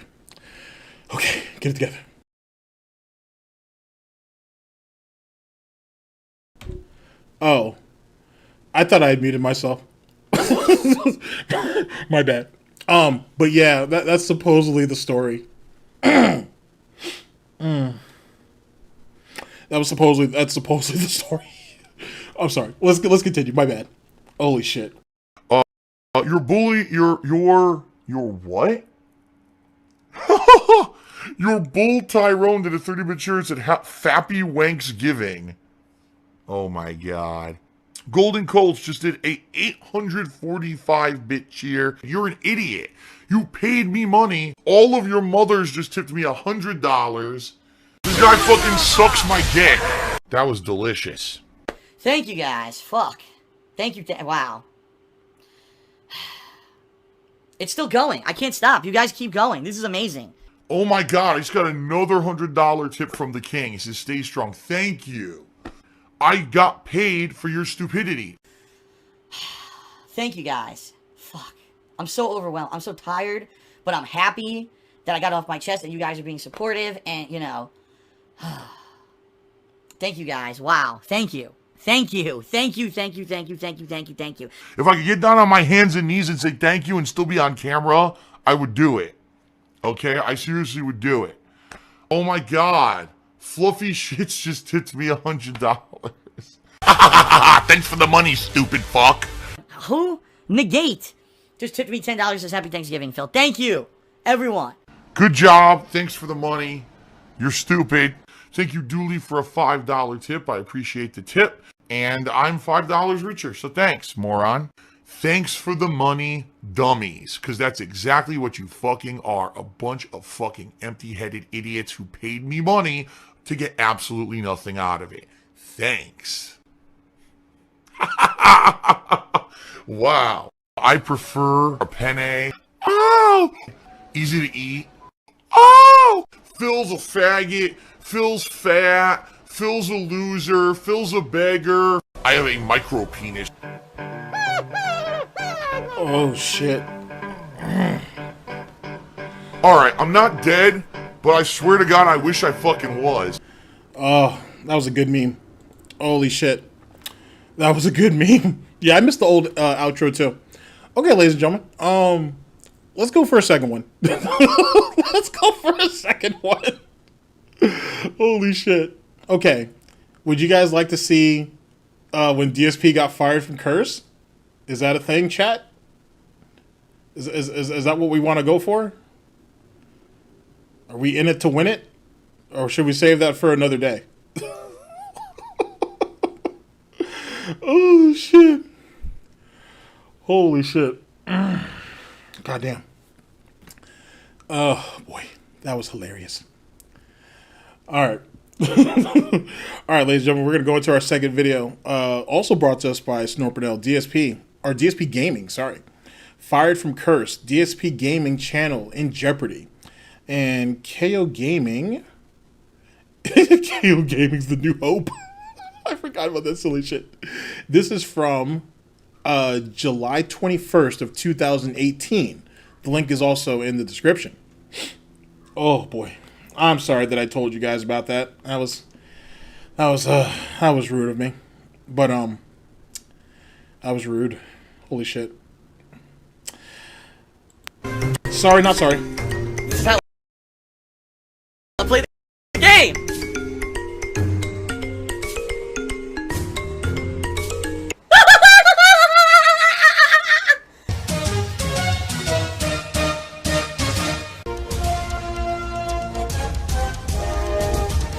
Oh my god! What the fuck? Holy shit! That is an epic fucking intro, dude. And I have to warn everyone. Warning. When you may... My bad. I was supposed to kind of mute the intro and shit. My fault on that, guys. Sorry about that. See right now is going to be absolutely disgusting. Sorry, I'm doing this. I had no plans on doing anything like this whatsoever. At all. I know you're lying. I told you guys I can't win. Like, no matter what happens, there's another thing. And I'm so tired of it at this point. And now, there's something that's been going on for like 2 months that I gotta tell you guys about that I didn't want to tell you about. I was hoping that I could just not have anyone involved, but now I have to fucking do this. Instead of playing games, I have to do this shit with you guys. Ben, no, that was something I think I just talked about on the last stream. That I was going to go over the tax saga. It's something that I plan to go through, though. But it's like, I'll be honest with you, it's like 10, 15 videos long. So, I mean, I'll have to break it up in the, like, 2 or 3 streams. But it'll definitely be something that will get done. There's no way I'm going to be able to do all that in one shot. Unless, like I did, unless I try to go for an Iron Man type situation and do like a 24-hour stream. And I'm not trying to put nobody through that, to be honest. I'm not trying to put nobody through that. So I'll have to break it up. It's a lot. It's a lot. Just if I went off just of what I have from Mr. Huff stuff, it's at that right there at the very least is, let's see. That's like 9 hours right there. And then if I go back to, and then if I pick up snippets from Snort, Burnell and Mighty D, and there's like one more channel I need to look for, it's going to make it even longer. And then me talking over it. So I'm just giving you how long the videos are. I haven't even told you about what me putting my hot takes on it. That's literally a 24-hour stream or something like that. I'd have to break it up. I'd have to break it up. That would be so fucking long. And whatnot. It might be fun to do on a weekend or something and whatnot, and just have like didn't have just other detractors like call in or something through Skype and they can get their hot takes on it. That might be kind of cool. But I won't do it with the tax saga. I'll do it with something else. But I do plan to go over it though. It's gonna be long though. It's gonna be really long. Snort Burnell has a bunch of them going over his tax situation. Like they documented. Between them and Mr. Huff stuff, the whole story's there. The whole story's there. Guys, and tell you what's going on, and I'm just so done with it. I'm so angry and upset and everything. Like, I'm so frustrated right now. So as you guys know, I have a partnership on Twitch, here on Twitch, where I live stream, and I have a partnership on YouTube for my YouTube channels, right? And I make money various ways. On Twitch, it's based off of Begging. mostly your contributions. You know, when you guys come on stream and you cheer, sub, or tip, that's what keeps me going. Yes, I run advertisements on Twitch, but the income I make on those is very negligible. It's the last thing that I think of. On YouTube, I'm 100% dependent on ad revenue. Now, the good news is, in the last year, that I have, like I said, focused mostly on Twitch. And so because of that, I've built my Twitch viewer base, and honestly, Twitch is my main source of income every month. But, that being said, YouTube still makes me good money, to the point where it's still a significant large chunk of income that I make. I need that money to pay my bills. I need that money, I really do. I need that money to pay my bills. And I rely on that money in order to pay my bills and do stuff. I didn't have YouTube income, I would not be able to pay my bills. And that's why people ask me all the time, "What, Phil, why do you still put up with YouTube? You say that you don't like YouTube." Hold up. Let me make sure I give you guys the date on this, because this is kind of important. This is 2018. And he's saying what he's saying. So please try to keep that in mind. YouTube and all their bullshit, okay? And the bottom line is, why do you still work with YouTube? Why do you bother with that? Why don't you just focus on Twitch? And I really have... Raven, the track that you linked will be played at the end of the stream. So I've got, yes. I've never doubted you once. I never doubted you once. Like I said, I'll be playing it towards the end of the stream. So I got you on that all day. Thank you so very much for that. Two answers. Number one, greed is massively strong. I have no fucking self-control. Because there are some people who want to watch me on Twitch and they can't. They can't be around for the streams, or they don't have high enough bandwidth to watch videos or streams here on Twitch. And so YouTube is the only way for them to watch my stuff. And number two, I want more money on top of the money that I already made. Because I've got a long-standing relationship. 10 years. This year, I've been a YouTuber. 10 years. To Nate, when was the last time DSP mentioned his Patreon? He started talking about it predominantly back in April after he got bumped off, and he kind of sprinkles it in here or there. The thing that he hasn't spoken a lot about is Teespring. He hasn't really brought that up at all.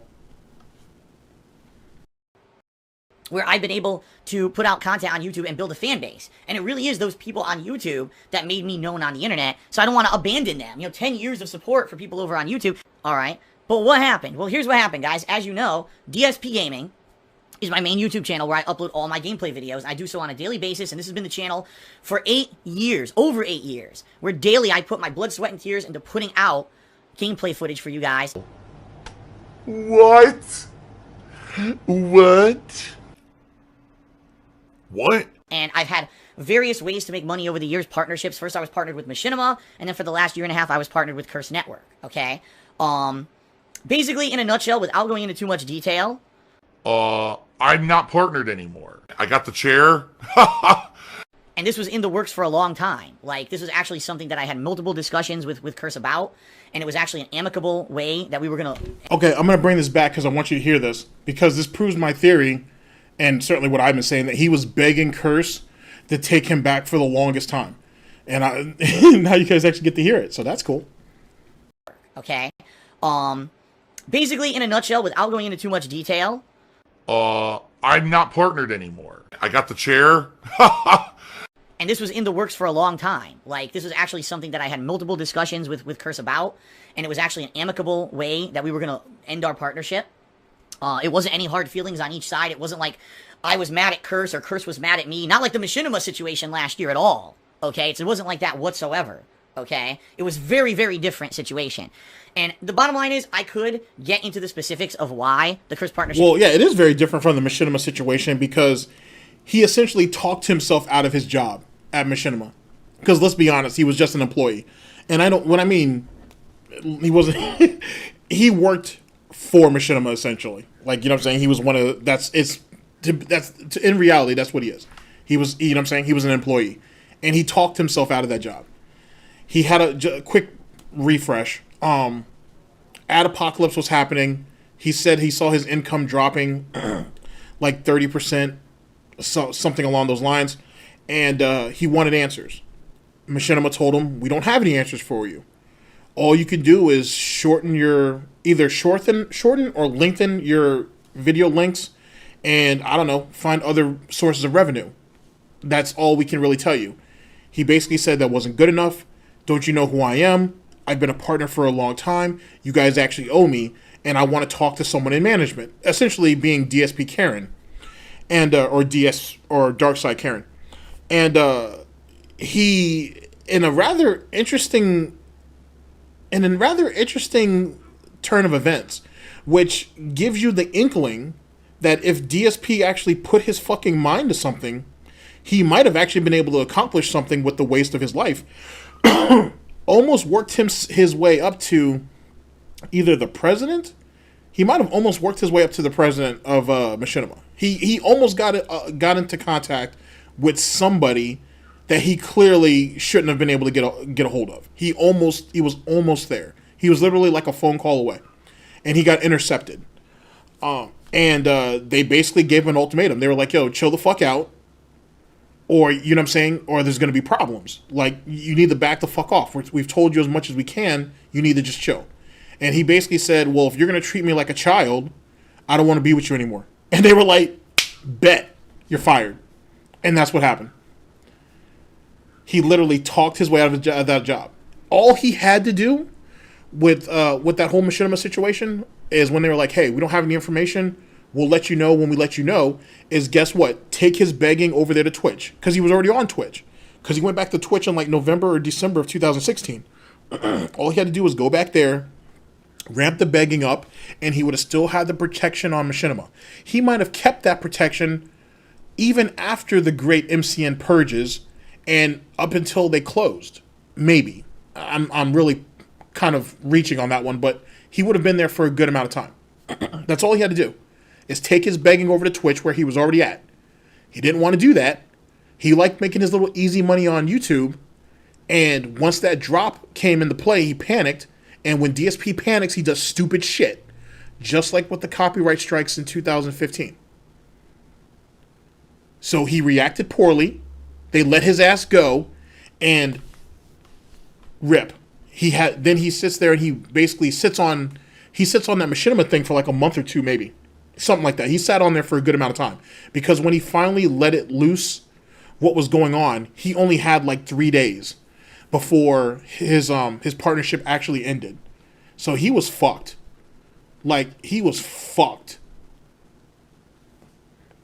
Like, exactly, when keeping it Phil goes wrong. Exactly. I think that's the reason why I labeled my videos like that. Because that's all he was doing. He was fucking himself, literally. But that also comes back to, like, probably the oldest catchphrase that I have. You give DSP enough rope and he'll hang himself. And he's so good at doing that. And that's why the whole concept of troll tipping is silly. When he's deprived of nourishment is when the fucking fireworks start to go off. That's when the gold dust, fucking that, man, like liquid gold starts flowing. But you have to deprive him. You got to sweat him out. If you're not willing to do that, then, well, you guys see how it is nowadays. Indeed. I don't necessarily think that it's going to benefit anyone to tell you the reasons why. It basically is a financial decision. Let's put it that way. As you guys know, my channel on YouTube isn't huge anymore, DsPgaming, even though it brings in between 1 and 2 million views a month, right? It's not generating tons of revenue. And keep in mind, a partnership network takes a very, very small cut of what you make. Is that the real Snow Carl, or is this an imposter? I'm just curious. I don't think I've ever got a chance to speak to Snow Carl, actually. Holy shit. If that is the real one, big ups.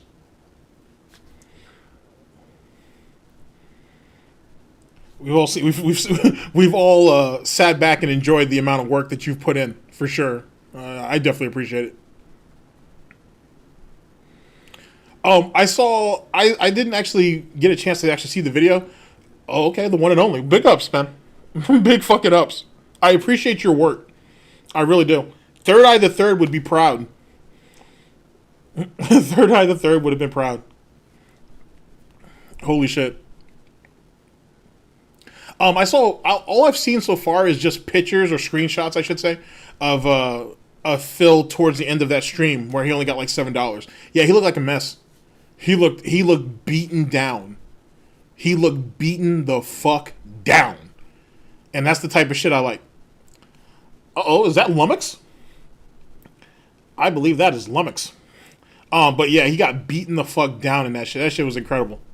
It was incredible to watch that shit happen to him. Jesus Christ. Revenue-wise on YouTube. And basically, just put it this way. No wrongdoing on my end or their end. It was just, they decided that, that was going to be the end of it. Amicable break, I guess is what you would call, okay? And that being said, I was very uncertain. I've been telling you guys recently, right, that I've been having a lot of stress. I've been having a lot of problems. I say personal problems. What it is, like, at night, I can't sleep. I'm thinking, man, what's going to happen when DsPgaming isn't partnered with Curse anymore, and I have to run my own personal ads? Was there going to be a giant difference in ad revenue?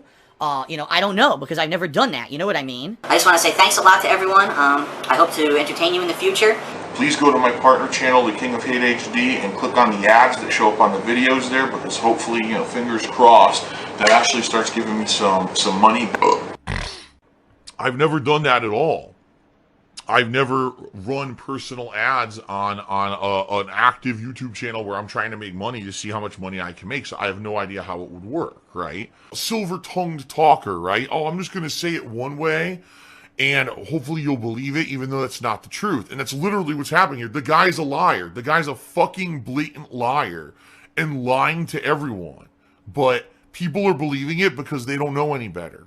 So I went on a break quick before I started gameplay. I said, all right, I'm just going to link it to the AdSense and get the ads enabled in bulk, and we'll see what happens. I go to the channel, and it says, DsPgaming is not valid for monetization because of invalid click activity. Now, wait a minute. 5 minutes ago, I was with Curse Network, and ads were enabled on the channel. So it's obvious that's not the case. There is no invalid click activity whatsoever. What I think happened is that the channel was linked to an invalid AdSense account, and allow me to... Now, I need you to take this in, because even back when this happened, this was all kinds of fuckery. Okay, so this is how it essentially works. DSP has lost his original AdSense account because he was begging people to click ads. We all know this. This right here, that particular situation, I should say, is what caused him to jump over to what was that, actually? What was the name of that site? That's what it was, where that guy with the glasses were at that time. Oh, man. Thank you, Blip.tv. Thank you. Thank you so very much for that. Playing with your beliefs. He goes to Blip.tv. He has like a month and a half, maybe 2 months, but a month and a half run over there. Then he wanted to get into his Jew jokes and talking his shit about the Catholic Church or whatever else. Gets bumped off that bitch, and then comes back to YouTube. Comes to YouTube, ends up basically begging Hutch for a job, and that's how he essentially gets onto Machinima and then gets into their partner program. Okay. Back then, you didn't need an AdSense account to actually get onto an MCN. When he ended, so that's how that situation worked. You flash forward. That is a pretty funny screenshot. If you flash forward to where we're at now, MCN started to change some of their criterias, where I think they wanted to better track who was making money on their site. I think that's just the consensus that everybody has, to be honest. So Phil needed an active account, but he doesn't have one because remember, his original one got suspended. Now, around this time, Google was offering amnesty, essentially, to people who used to have AdSense accounts, and they ended up getting, and they were, being banned for whatever reason. So, somewhere down the line, DSP did get his real AdSense account back. But at this time, he didn't have one. Or he didn't have his legit one yet. So, this dude somehow was able to make a dummy AdSense account to get on Curse, right? And then when he got bumped off, for whatever reason, that AdSense account didn't work. So, to make a long story incredibly short, this dude was running around with 2 separate AdSense accounts under the same name. And he theoretically shouldn't have been allowed to do that. Like, that shouldn't have theoretically happened. Because one AdSense account can essentially be, it's pretty much good for like 500 different, like branching accounts, if you will. So you never need more than one AdSense account. If you need more than one, you're probably into some shit that you probably shouldn't be doing. And so the first thing is, how did he get the dummy AdSense account? That doesn't make any sense unless he was using somebody else's. Yes, someone pointed that out. Maybe Panda. Maybe his parents. Who knows? Who knows whose AdSense account he was using? But the point is, he was running around with an extra AdSense account that he shouldn't have had. That's the main point. He shouldn't have had one. He shouldn't have had two. And he's never really been able to explain that away. And this idiot actually admitted to a YouTube partner manager or something along those lines, or someone at customer service at YouTube, that yes, I was running around using a dummy AdSense account. And the fact that he didn't get punished for that still blows my motherfucking mind. But what are you going to do? Because of invalid click activity. Now, wait a minute. 5 minutes ago, I was with Curse Network, and ads were enabled on the channel. So it's obvious that's not the case. There is no invalid click activity whatsoever. What I think happened is that the channel was linked to an invalid AdSense account. And allow me to explain the situation because it's very confusing. I just want to say thanks a lot to everyone. I hope to entertain you in the future. Please go to my partner channel, The King of Hate HD, and click on the ads that show up on the videos there, because hopefully, you know, fingers crossed, that actually starts giving me some money. Alright.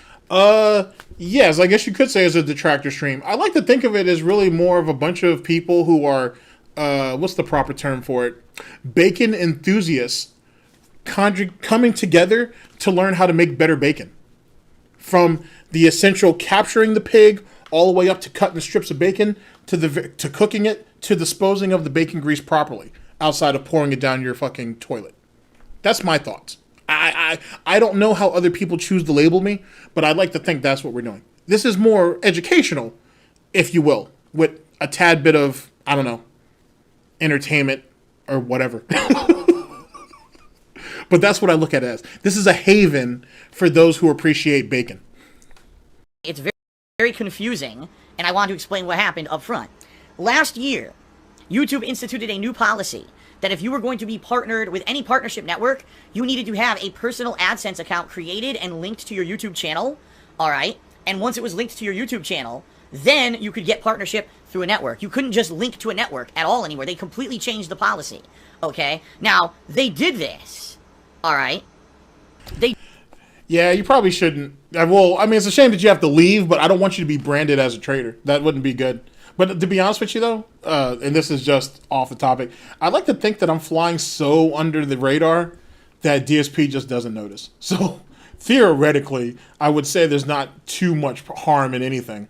But self-preservation is important. But I appreciate you coming by, though, for certain. I don't want to put you in a bad spot, because I do enjoy your work. So, I don't want to blow up your spot or anything. But big ups for coming out, though. Did this during a time when I was leaving Machinima and I was going to get partnered with Curse Network. So I already went through this initial setup where, man, I had to create a new AdSense account, link it to the channel, have it show as valid, then get linked to Curse Network. And I did that. I did that last year on DsPgaming, and I got linked with Curse, and everything was good for the last year and a half that I've been with them. I had not a single problem. However... No, I mean, first off, I hope you guys are joking, man. Like I said, anybody here is welcome, to be honest with you. Secondly, I mean, you're really welcome. Like, you don't have to pay a cover charge or nothing. It's not like getting into a club. You know what I'm saying? Everybody's more than welcome. Secondly, yeah, I honestly think that I'm not on Phil's radar, to be honest with you. Or if I was, this channel isn't. Maybe my main channel was, but not this one, to be honest. I can name a whole lot of detractors that have been, that are probably on Phil's priority list than myself. Most certainly. That's my thoughts anyway. That's my thoughts. But yet again, though, if Carl's still, if Snow Carl is still able to mine for gold, I don't want to mess that up. You know what I'm saying? I do not want to mess that up. Okay. Excuse me. What ended up happening in the last year was that dummy AdSense account that I linked to DsPgaming got deactivated. Okay, now I don't know why. I don't know if YouTube looked at it and said, oh, well, Phil already has an active AdSense account over on his vlogging channel. Black Doom, I am working on that. Okay, I am as a respectable, semi-respectable news station, news channel, right? I'm here to try to present the best product possible. At the same time, though, I am not above having very attractive women dance at the end of the stream. That is being worked. That's still in the works, sir. Susan's out on the prowl, and I have to be careful. So we're working on it. We are working on it. right? So he can't have two AdSense accounts, so we need to disable this one. But they did. They basically disabled the AdSense account that was associated with DsPgaming. Now, I didn't know that. There was no way to know that because I was linked with Curse, so I don't even get to see that association on my YouTube panels or channels or anything like that, okay?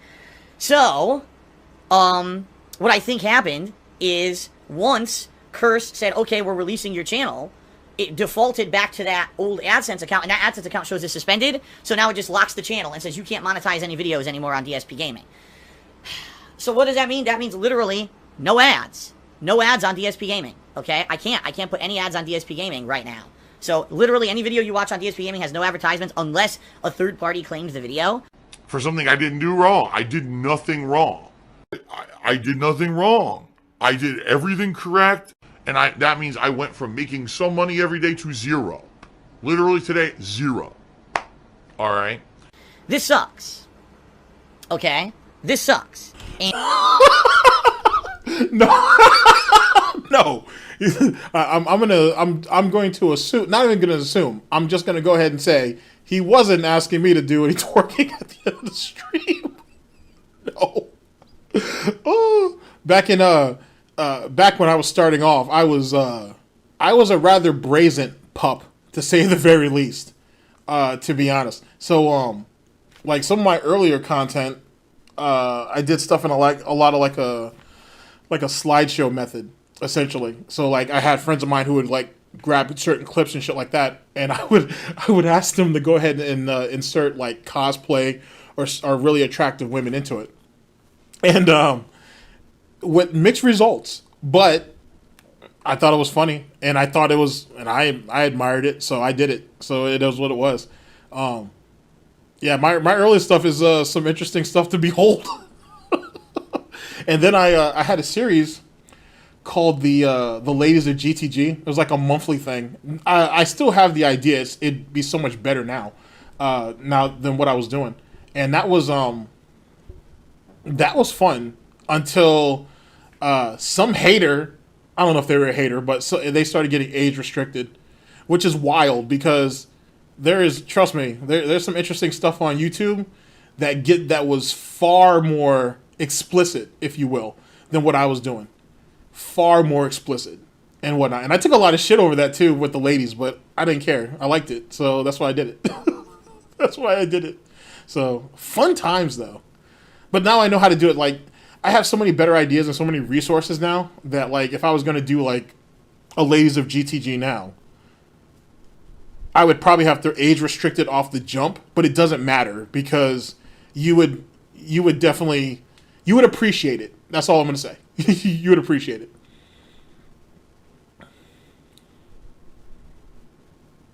Yeah. I was I got away with that for a while too. I got away with that for a long time with that channel banner. Actually I think the channel banner's still like that. But yeah, I got away with a lot of shit for a really long time. Really? All I gotta do is put hashtag art in my tags? I did not know that. Huh. Well, you learn something new every day. Big ups to that. I appreciate that. I didn't know that. It's kind of funny.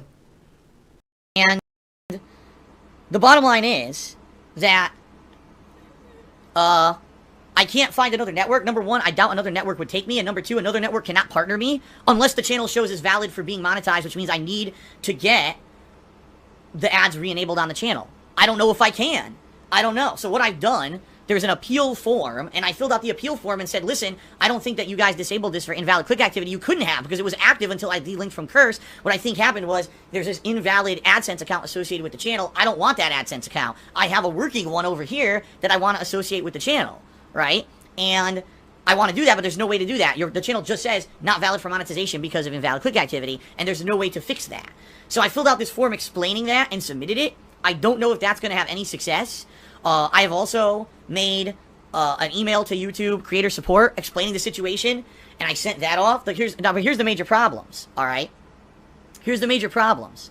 Number one, YouTube probably will not respond in a timely manner because it's the weekend, and I don't think they even have people who respond to this kind of stuff on the weekends.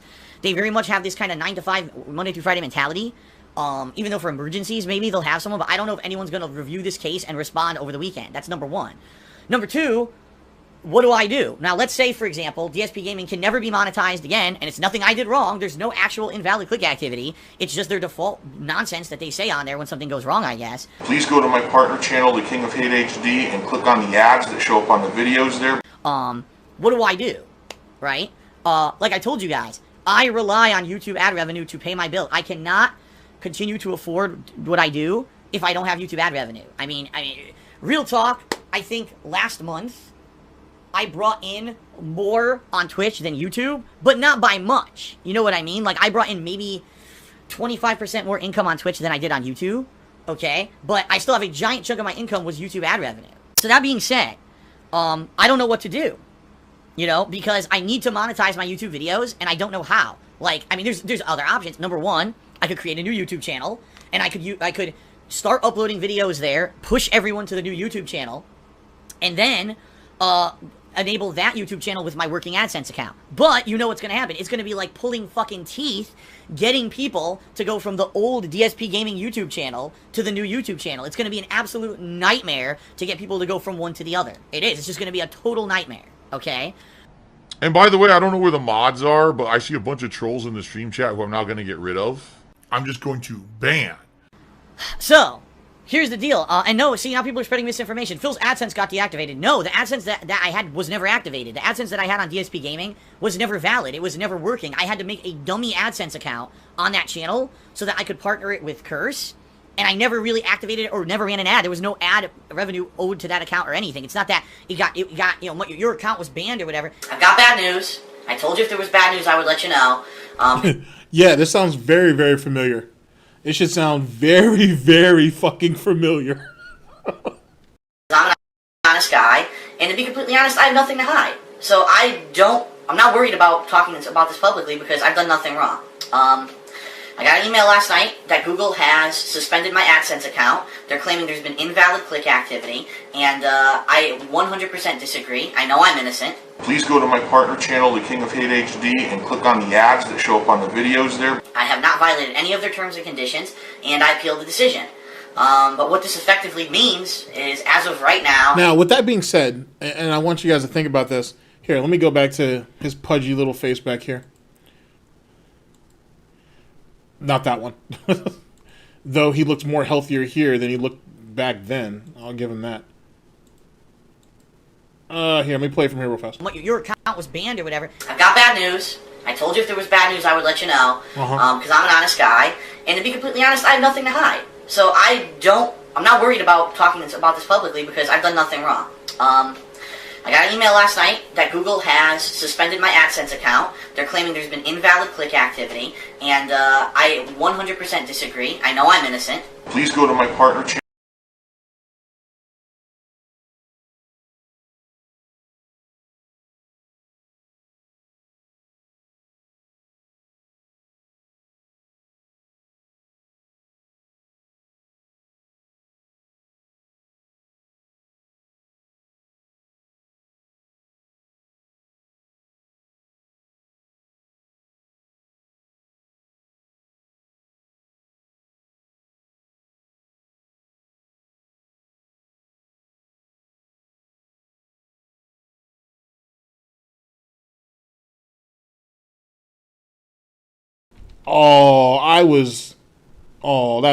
That's hurtful.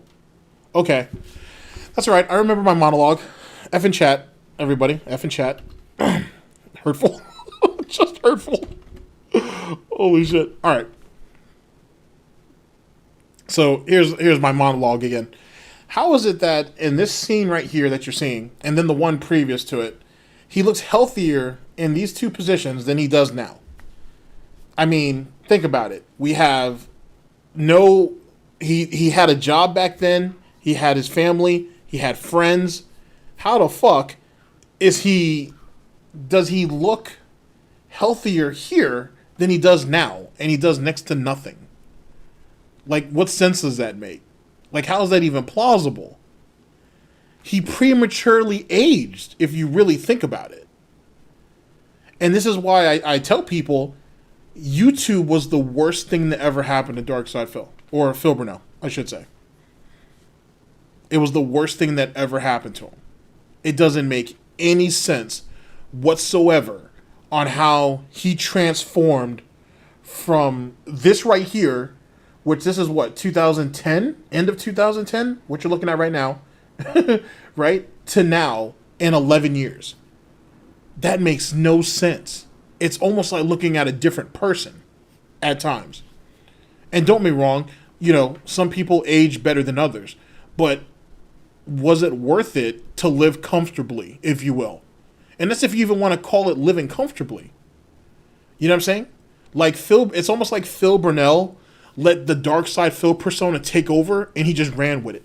And then look what happened to him. Excuse me. It wasn't worth it. And we're talking about someone who's made over $2 million on, you know, over his period of time on YouTube or online, if you will. It wasn't worth it. It wasn't worth I'll tell you right now, it was not worth it. I'd have given all of that back just to do it over. I'd have given all that back. That's a goddamn shame. Channel the King of Hate HD and click on the ads that show up on the videos there. I have not violated any of their terms and conditions, and I appealed the decision. But what this effectively means is, as of right now, I'm pretty much unemployed again. First of all, to answer one question that everyone's been asking, that question on everyone's mind, because I just want to get out of the way. And despite how pudgy and porky he was, he at least seemed healthy. Healthier than he is now. He looks like he's dying now. But at least back in the day, he came across as he looked healthy. Or healthy-ish. Like now, it makes you wonder if he's going to end up like having a heart attack or he's going to have a fucking stroke on stream. You know what I mean? I mean, yeah, he is super fucking pale, but you know what I'm saying? I mean, keep in mind, he didn't really go out a lot unless he was going out with somebody else, and everybody was close. So he had a lot of people to do stuff with. He's not going to be someone who's going to go to the park or go to the beach or anything.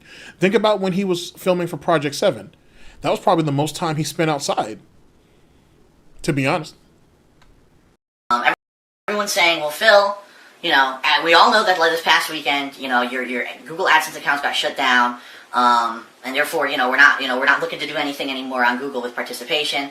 But why can't you just make another partner account? And the answer is you can't. I mean, sure, I could make a new channel, I could make all this new stuff, but the bottom line is this: you need a legal name and address, and if the business, a tax ID to register an AdSense account, and I've already done it once, and it's in Google's terms and conditions. Once one person does it once, if it gets suspended, you can never do it again.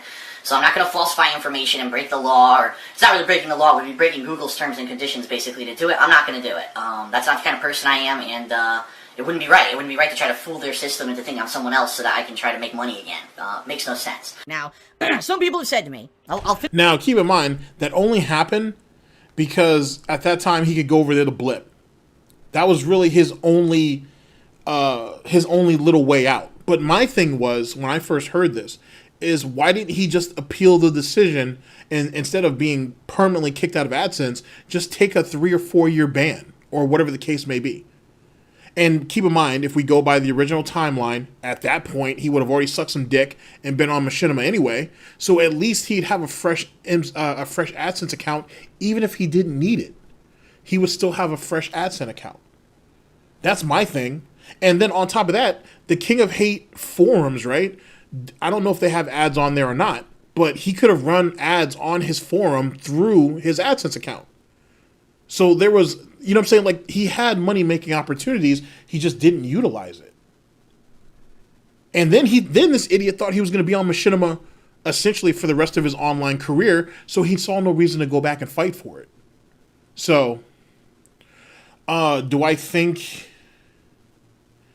he might? If I think, honestly, given Phil's condition, or at least how he carries himself, I should say, if Phil got riled up enough, if he got riled up enough in succession, meaning that, okay, we just saw Snow Carl. If you have Snow Carl and maybe 4 or 5 other people that were willing to chip him down over the span of a night, and then they just start bombarding him with facts, I think he'd have a problem. I don't think it would cause a heart attack or anything right away, but any like intense rise in blood pressure, he's fucked. He's gonna be hurting. He is going to be hurting. Well, okay, I don't think he has, like, the way Perry yells, I don't think Phil has that in him. I don't think he has that in him, to be honest. I don't think Phil has that type of energy, to be honest. He's quicker to ban you than to try to go off like that. But I don't think it would take much. I think as the years have gone on, it doesn't take much to put Phil in a bad spot, in a bad spot medically, to be honest. He doesn't do anything. You know what I'm saying? The dude can barely see, and that's very clear, to be honest. That's why he doesn't really drive anymore. He can't really lift anything or move anything. I mean, to be honest with you, hey, what's up, Jesse? I honestly think that Catherine may have put in more work into fixing that to build that chair than Phil did. To be honest, he's essentially useless. Like, his body has betrayed him. You know what I mean? And his mind is theoretically slipping too. You know what I mean? And you can see those cracks. It's as clear as day. You know what I mean? And you can tell just by his reactions over the only iced coffee situation. It's only intensified his paranoia. And then if you go back to the Anonymous leaks, we already saw that he planned to lead only iced coffee along anyway. Now only iced coffee's in. And I'm sorry, I'm trying to be professional here. I don't necessarily want to feed into the whole misery situation with the whole Phil and only iced coffee, where Phil wakes up one day and shit, he's tied to his bed, you know, Cat's head is in the freezer somewhere, and he's going to get hobbling, and he ends up getting hobbled with a sledgehammer. I don't want to necessarily go that route, but that only iced coffee shit is kind of scary. It's kind of creepy anyway. It's kind of creepy. I'm sorry. But then again, I will say this in a more honest and not honest, but in a more realistic sort of fashion. For those of you who are pushing for Phil to get a gun, no, Phil does not need to get a gun. What Phil needs to do is get a fucking baseball bat, and he needs to get up and do some push-ups and sit-ups every fucking day. That's what he needs to do. You do not put a gun into a paranoid sociopath's fucking hands. You don't do that. That's how Catherine's gonna get shot. I'm being serious. I'm not trying to be funny. That's how Catherine gets shot. Let me give you guys a scenario. Let me give you guys an example. The other night, I think it's an Ann Lee video, when Phil thought he heard someone coming up the stairs, and he kind of panicked there a little bit, and then he went and got up. Just imagine if Phil had a gun. Just imagine if he had, I was going to say like a 9mm or a 45, but that's something a man would carry. So maybe a 22 in his hooves might work. I don't know. Something like that. You know, maybe he could handle a Glock. Maybe. I don't know. But the point being is that imagine him gripping his gun of choice and then approaching that door. You know what I'm saying? And when you got a gun, it's supposed to give you confidence, but to be honest with you, a gun just makes people more scared. So just imagine him approaching that door. He's got this weapon in his hand, and maybe the person isn't saying anything.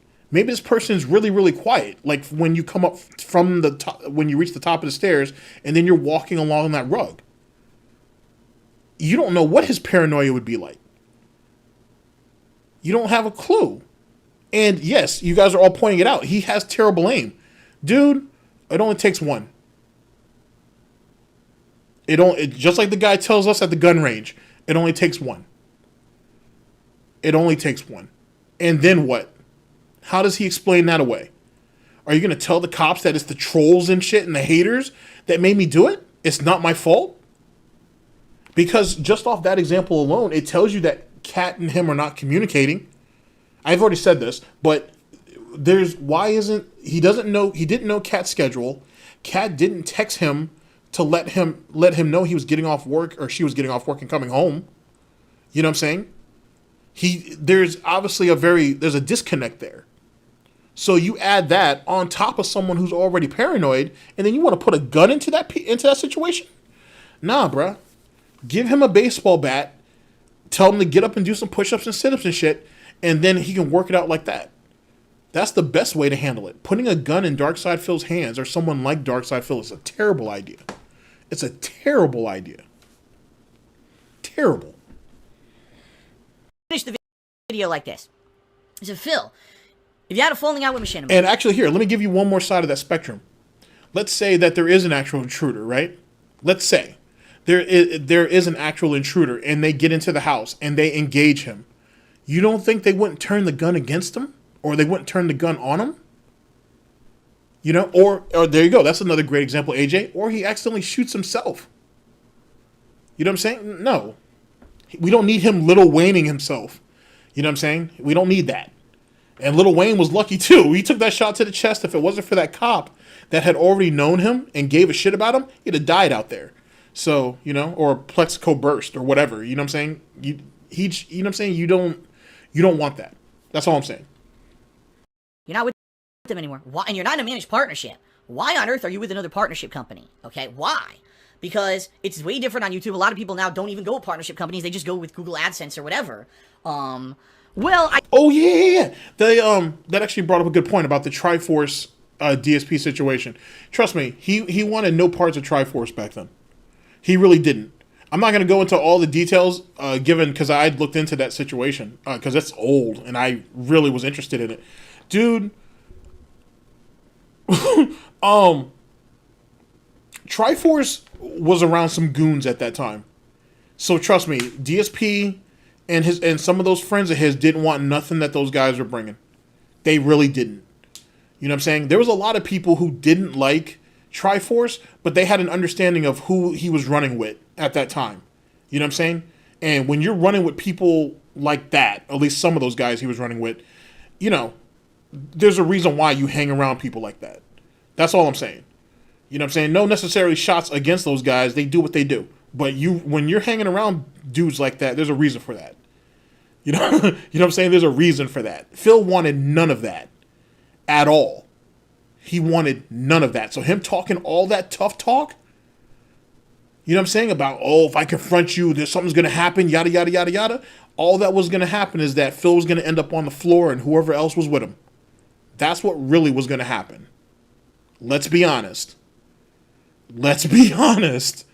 That's what was going to happen. So that would have been a problem. What's up, Ace Man? It's been a while, man. So so all that tough talk Phil did back in the day, I'm telling you, if you guys have listened to any of my old broadcasts, he dodged bullets back in those days. Like, for whatever reason, DSP was a fucking bullet dodger. For whatever reason. Because goddamn, he got into it with some tough guys who could have really hurt him and his little friends if they really wanted to. You know what I'm saying? Like, all that tough talk he was doing on, like, SRK back in those days, there were some guys that would be willing to call his bluff. And he wouldn't want that. And not everybody can step up and save you. You know what I'm saying? Even, Jaha back in the day and shit. Dude, you know what I'm saying? He's fortunate that cooler heads are prevailed and he just coughed that money up. Because Jaha wasn't nothing to play with. I'm not saying that he's nothing to play with now, but back in those days, he was nothing really to play with like that. So he should consider himself very, very fortunate. Very, very fortunate he didn't get hurt. And that's one of the reasons why he's scared and paranoid now. That's exactly why. Because he knows it's coming. If DSP says that he believes in karma, right? Okay, if that's the case, karma comes for everybody. Sooner than later. It comes for everybody.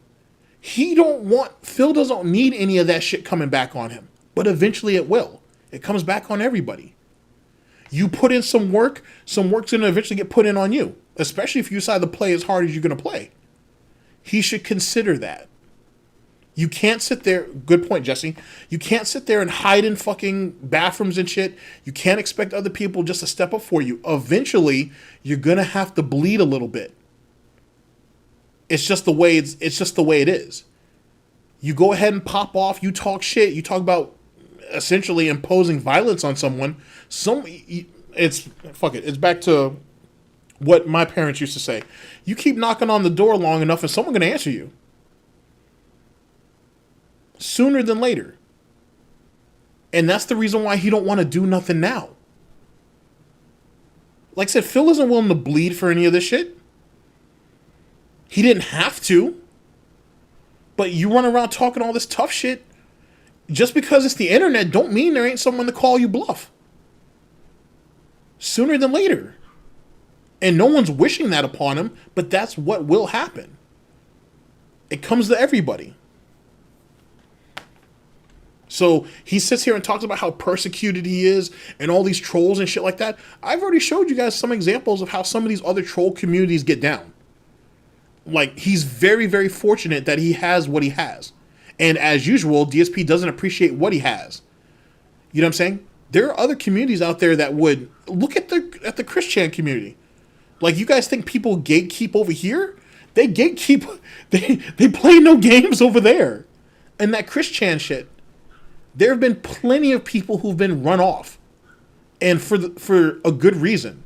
And if this girl, whoever this young lady is, if she's playing the way she's playing now, with the type of backing that she has, that's an issue. And that's happening to Christian. He's in jail. He's as safe as he could ever be. And supposedly they're still plotting to get him to kill himself. DSP hasn't been pushed there yet. Nowhere close. Exactly. Evil Velma. Shit. Like, I'm telling you, when you look at that woman's face, you see nothing. There's nothing there. I promise you. Go to the first page of her Kiwi Farms thread, and it goes down and shit, and you'll see a picture of just her, it's a close-up on her face, just looking at the camera. You want to talk about the blackest eyes, the devil's eyes? Look at that shit. There's nothing to her. You look at her and you see nothing. You see nothing. I can't not necessarily 100% answer the question. I think originally I did apply for Google AdSense on DsPgaming a long time ago. We're talking 2010. And I'm almost positive that it was denied because they said it was, at that point, gameplay-related content and therefore it wasn't monetizable. Now, I don't remember if that had something to do. If you remember, then I monetized my vlogging channel, The King of Hate HD, and within 2 months, YouTube shut that channel down and said that they found click fraud. And I was like, well, it wasn't me doing the click fraud. It was obviously other people, but I can't stop people from doing it. YouTube didn't care, and they shut down that channel. But I'm almost positive. That's not true. What happened was he initiated the fraud, and that's why he got punished for it. He thinks, oh, I didn't actually do the fraud myself, so why are you punishing me? You initiated it, and that's why it happened, and that's why they held you to task. Just like why he got banned off of Twitch now. Whether it's racism, whether it's abusive, whether it's abusing the 24-hour rule, whether it's just overall abusive language and behavior, it doesn't matter. He's guilty of all three. That was the same AdSense account that was associated with DsPgaming. So basically what I would have to do is set up a new AdSense account, a new everything, and try to start from scratch and get all that set up. Honestly, it was easier for me to just contact Curse. It's just, I think because they saw that, they said, oh, this is just a dummy account or an extra account. They froze the account. And because of that, now the channel can't get ads, which is stupid. If there's an invalid account associated with a channel, they should let you disassociate, like, click, oh, unlink it here. Link a valid account by clicking here. They don't do that. It just says, oh, because you have the invalid account, now you can't put ads on your videos, period, which is stupid. That doesn't make any fucking sense at all, right? Do you want to play the fucking game?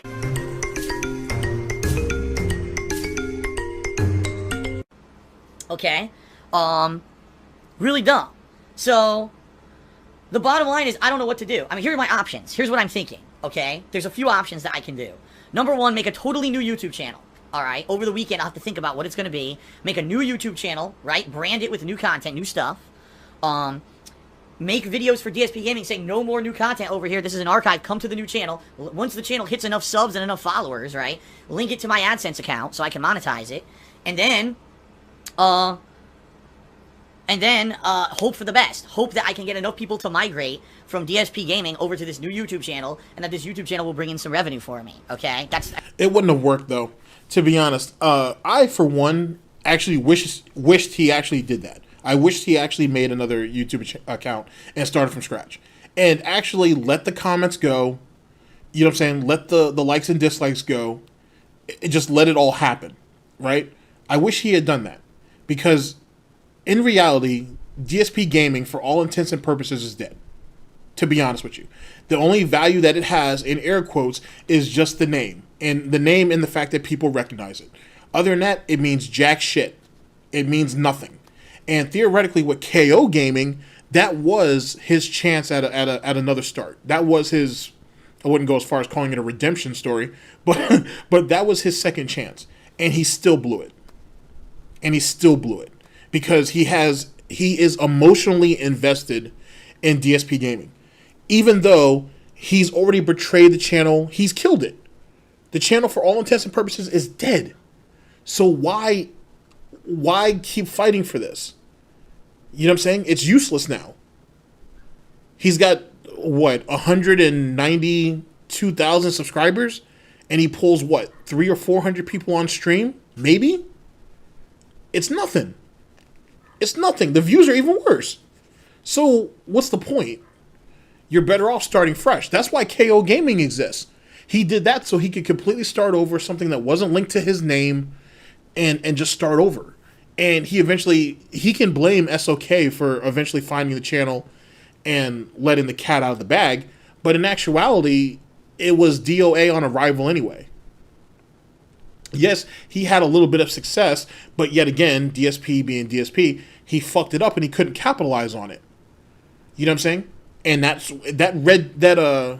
red faction, or Homefront Revolution, sorry. I always fuck that up. That Homefront Revolution video, if he was able to follow that up properly, instead of going on a staycation, was it going to have the type of long-term effect that would last even to this day? No. But it would, at least for that year or two, maybe 2 years, maybe 3 years, maybe, if he was willing to stick with it and actually learn, it could have been something. But he pissed it away. He pissed it away. He had one home run in one game, and for whatever reason, he thought he should have gone into the Hall of Fame. He proved nothing. He proved nothing. You know what I mean? And to be honest with you, with the Homefront video, and this is something that I've held on to for a long ass time because it's true. The only reason why that was successful is because a bigger YouTube channel basically featured it in their video, and they put the link down in the description. That was it. It was because of the amount of exposure he got from this other more talented and more popular YouTuber is the only reason why that even got any juice. That's all it was. You know what I'm saying? That's all it was. He got a look from somebody. Someone gave him a shot. Someone gave him a chance. And he still blew it. And that's what happened. That's what fucked him. I mean, that's one scenario, but I've done this before, and it is a fucking nightmare to do it. It's an absolute nightmare to get people to go from one YouTube channel to another, okay? It's just a nightmare. It's terrible, and I don't know, what if it takes people 3-4 months to realize that I'm on a new YouTube channel, right? And I don't know what to do. Okay, I just don't know what to do. That's number one. Number two, another option I could do is just say, screw it, I'm just not going to monetize my gameplay videos on YouTube anymore, alright, and go all in on Twitch, alright? Now that would suck, because like I told you guys, I support people who have supported me over the years on YouTube. It's the YouTube audience that made me who I am, and gave me my internet notoriety, and allowed me to do this for a living, because... Wait, you say I support the people who supported me. How are you supporting these people? You're not giving money back to them. You're not playing the games that they want you to play. You're not doing giveaways anymore. You're not doing any of the things that these people came to know and quote-unquote love about you and your content. So how the fuck are you giving back? Or how is it that you're supporting these people? Oh, by him sitting there and continuing to do the content? He was going to do it anyway. He has no choice. So that's not him going out of his way. You know what I'm saying? That's what support is. Support is you stepping out of your zone to do more than what you normally would be expected to do. He's not doing that. He's doing the same shit that he was going to have to do anyway because he has no choice, because he has no options. And he's too scared to take a chance. So he just keeps doing the same mediocre, mundane shit over and over again. How is that support? Oh, you guys are right. I see what you're saying, chat. You guys haven't actually said it yet, but I know somebody will. This is him. People depend on him. Oh, you're right. You're right. People depend on him. People look up to him as he's inspirational. I forgot. You know what? You guys are right. What was I thinking? What was I thinking? That's why people send him these fan letters, right? And then he sits on them for months, and then he decides to read them out, right around the time that certain vest streaks or marathons were about to die out, so he could use that as sympathy to get people to come back in and reinvest in him emotionally. You're absolutely right. What was I thinking? I apologize. You're absolutely right. They're the ones for 10 years have been watching my stuff, right? Double dip. Am I in this for money? I mean, yeah, it's my job. So, you know, it sucks because if I just do Twitch, let's say I just play games on Twitch and I leave archives on Twitch and I just let that go. Number one, I'm probably not going to make any money on the archives. The archives only have like one ad break that play. And like I said, ad revenue on Twitch is terrible, absolutely terrible compared to YouTube. So I know, just by default, I know that it's not going to be anything significant, right? Number two, I'm going to have to rely solely on you guys on streams to be incredibly supportive. And what I mean by that is Constantly begging. say goodbye to streams where I know that things aren't going to go well. Like, if I'm playing a game that I know is slow and people don't come out and support me, then I can't play that game. I have to be doing stuff constantly. Wait. Didn't one of you guys say something about fuck? I don't know if I actually watched the video or well, I didn't watch it. I must have listened to it in the background. Didn't he just have some type of diatribe recently about how I don't quit games, I don't rage quit games, I don't wage quit games? Yeah, I don't wage quit games, right? But let me bring it back for y'all. You guys don't need to hear me continue to fucking giggle and hackle in the background. You guys need to get this information. That's what this is. I'm sorry. Holy shit. On streams to be incredibly supportive. And what I mean by that is Constantly begging.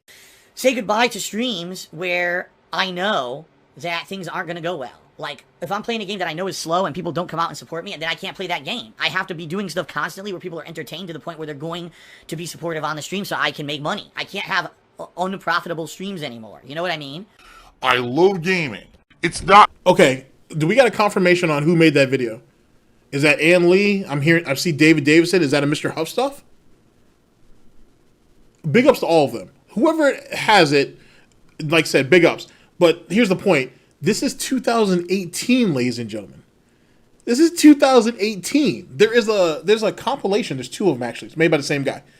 Of his rage quits. There has to be at least 130, 140 rage quits between those two videos. It's insane. It's insane how many rage quits are going on in that game. But you got someone here admitting, right here, 2018, that, hey, if you guys don't give me the money that I need or that I want for this set game, I'm going to have to give the game up. I got no choice. But didn't he say in that recent video that I'm referencing that he has never, ever raged or waged quit a game? It's something that detractors just made up. You know what I'm saying? Those brain dead idiots who think they know what the fuck they're talking about and they don't. Isn't that what he said? Semantics. About the money. It's not. I'm not here to take a paycheck. And that sucks, because I like doing a variety of content. I like being able to do the big AAA releases, but also the little other games that maybe aren't as popular, or going back and doing retro playthroughs instead of always worrying about what's the hot new game, right? Everyone right now is saying everyone's going to try out the new version of No Man's Sky, so Phil should do that. Everyone's playing Fortnite, so Phil should do that. I don't want to do that. I want to be the guy who can control... Wait, didn't he just say that recently too? People were throwing out a bunch of new games at him. They were like, hey, you should play this. Hey, you should play that. Oh, I can't. I already have my little fucking autism schedule already set up, and I can't afford to put that game in. I can't play this game. I can't do that right now because I still got to do this. Didn't he just say that recently too? Within at least the last week or so? Womp womp. His content and do what he wants to do and have fun doing it. But, you know, if I need to make up a giant chunk of money that I'm not going to be making on YouTube anymore, I have to make changes. I don't want to do that. You know what I mean? I don't want to become the bandwagon guy. I don't want to do that. You know what I mean? I'm just very, very nervous. So, number one, make a totally new YouTube channel, monetize that channel, and put all my videos going forward on that channel, but then trying to convince my viewer base on DsPgaming after 8 years that they need to move over, which is going to be very, very difficult. Real talk. Number two, just giving up on YouTube and making any money on YouTube, and instead of that, just focusing solely on Twitch and seeing what happens, but I don't know what's going to happen. I really don't know what's going to happen if I'm solely relying only on Twitch. And the thing is, I don't like putting all my eggs in one basket. I've done it before, and you see what happened when I had all my eggs in one basket for YouTube, right? At any moment, something could go wrong. I don't like that. I like having at least a diversified deal. So I don't know what to do, you know? So if by that logic, he is in a worse position now than he's ever been, because he can't go back to Twitch. I mean, he can, but he can't make no money over there. You know what I'm saying? I mean, unless he just did straight tips over there. No, I've already come up with a scenario for this. What did I say he could do? I said that he could go back to Twitch. He would have to dual stream. That's basically what's going to come down to. He would have to dual stream. But there's really no advantage to him being on Twitch, because all of the avenues, or the perks, I should say, of making money is basically dead to him. If he dual streamed, it would show Twitch... It would at least show a record, if you will. It would show a track record that even though he's been banned from monetization, that he's still on the site actively working, actively still participating with his account. And so that might sway them to let him at least get back into, not the partnership. I don't know if he'll ever get back into that, but at least back into affiliate. Maybe. I don't know. But really, all of his money-making properties is here on YouTube, basically. So, yes, what happened, ladies and gentlemen? We're right back to all of our eggs in one basket, stuck, right? And taking whatever handouts people give him. End of story. Really? Who was he hosting, Max? Because the only person I can think of that he hosts is, like, Arturo. Maybe one of the older mods who hasn't already dropped out yet, but like usually Arturo is the only person that I can think that he hosts. I have to look up and see who that person is. I do not know who that is. I don't know what to do. McDonald's. This really sucks. Because I've done nothing wrong. I do know that doesn't he still monitor his Twitch chat over there though? He's still in there every once in a while banning people or whatever the case may be, which is funny, by the way. It's a dead channel and you're over there in your chat trying to ban people. It's kind of hilarious. Super blind man. Oh yeah, did Super blind man ever make it in the partnership? I remember he had his wife lobbying for him on Twitter for that. That might have not have been the way to go about it, but love is blind, yeah? Fuck you. You're a liar. That's your own fault. It's a lack of self-control. You know? I didn't lose my partnership with Curse because I did anything wrong. It had nothing to do with that. And my channel now not being able to be monetized, I didn't do anything wrong. Because if I had done something wrong, I wouldn't have had ads with Curse. It's some weird shit going on behind the scenes, right? That's screwed up. And I don't see any way to fix it. I'm solely reliant on YouTube finding a way to maybe approve the appeal, or, you know, I don't know. I don't know what's going to happen. By the way, hint, hint. McDonald's has now accepted my job application. This negative stuff is happening and I didn't create it. It's not like, oh, Phil did something wrong and now he's being punished for it. It's nothing like that at all. And this is what I mean. Like, this really sucks. All these situations I've been in recently is not a situation where Phil did something wrong, you know. I'll fess up. You know, when I do something wrong on Twitch, I insult some guy on stream for his physical appearance, which I shouldn't do. Okay, I did something wrong. I'll take that. I'll take the punishment for that because I did it. You know, that's something that I lost my cool and I did something wrong. Wait. This cuck just said the other day, because I know I heard this. This cuck just said the other day that it was bullshit that Twitch wouldn't let their partners defend themselves against people coming into their streams and saying shit, nasty, disgusting, whatever, however he termed it, shit to people. And they're just trying to defend themselves. Now, granted, if you look at it from a more logical standpoint, not even logical, just common sense. If you're a grown-ass man and it takes something really small to get you triggered and wig out on your streams, you probably don't deserve to be in the partnership program in the first place, to be honest. So that's kind of your own fault. But right here, he's sitting here saying that, oh, he fucked up, he lost his cool, and he takes that hit. But then again, he's still on Twitch at this time, so that makes sense. But now that he's on YouTube, he's saying that it's fucked up that Twitch doesn't support its partners, and that essentially anybody can come into anybody's stream and act like an asshole, and they can just get away with it. It's amazing how the story has changed over the last couple years. Situation where once again I've done absolutely nothing wrong whatsoever, and I'm getting punished like I did, you know? So literally what's happened is a revenue stream has now been cut out and stolen from me. And the rest of the board goes unselected. What the fuck? Are you fucking serious? And I've done nothing wrong. I didn't do anything to lose it. You know what I mean? Like, nothing was done wrong. I've been completely screwed over here by an automated system that doesn't work. I mean, it's so stupid. Why last year did I have to create a dummy AdSense account in order to even get a partnership with Kurt? It doesn't even make sense, right? It literally makes no fucking sense that I had to do that. Really? I like how you're laughing, too. Well, it's funny. See, she could somewhat be entertaining if she was on her own stream and whatnot. She could be probably entertaining, to be honest. I mean, we're going to have to peel that potato a little bit, but with the right type of seasoning, the right type of care, a little bit of butter, we can make this work. Chat, I need you guys to see the bigger picture, okay? There are still possibilities. You know what I'm saying? There's still possibilities. For all we know, there might actually be a personality under there. Super Crazy, you're being very, very negative, sir. Okay? You're being very, very negative. I need you to stop that. Okay? I need you to be positive here. You know what I'm saying? You never know. You guys never know. You know what I'm saying? Baked potato, potato au gratin, you know what I'm saying? Fully loaded potato. There's a bunch of options, sir.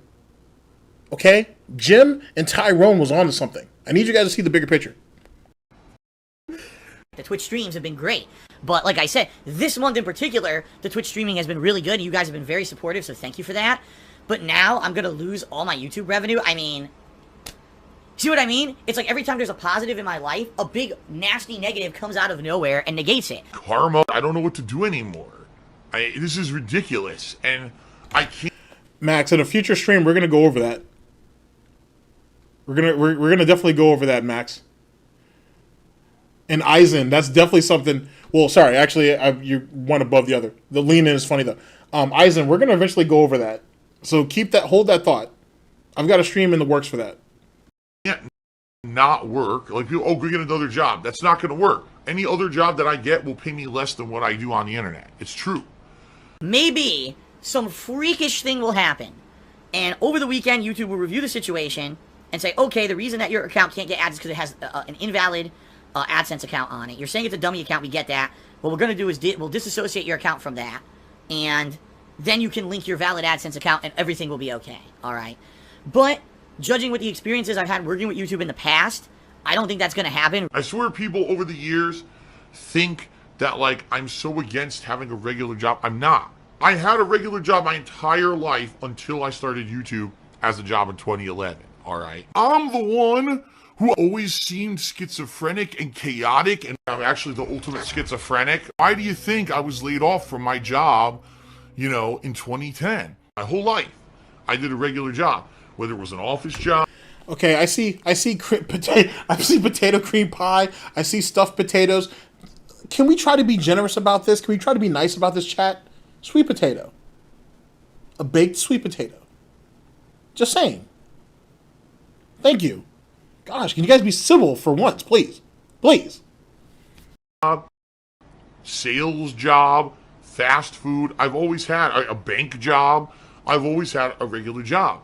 And I'm not against that, but I know the situation I'm in is pretty much untenable at this point.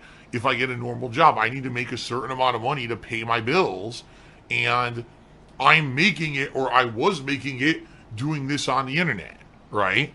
The problem is things keep fucking me over, like every fucking year. If I can't get ads back, I want to leave DsPgaming there as an archive forever.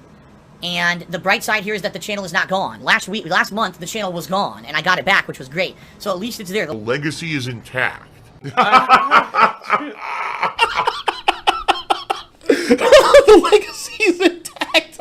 I forgot he said that. The legacy is intact. Oh my god. I forgot he said that silly shit. That was good. Let's get some T's and some Y's in the chat, please.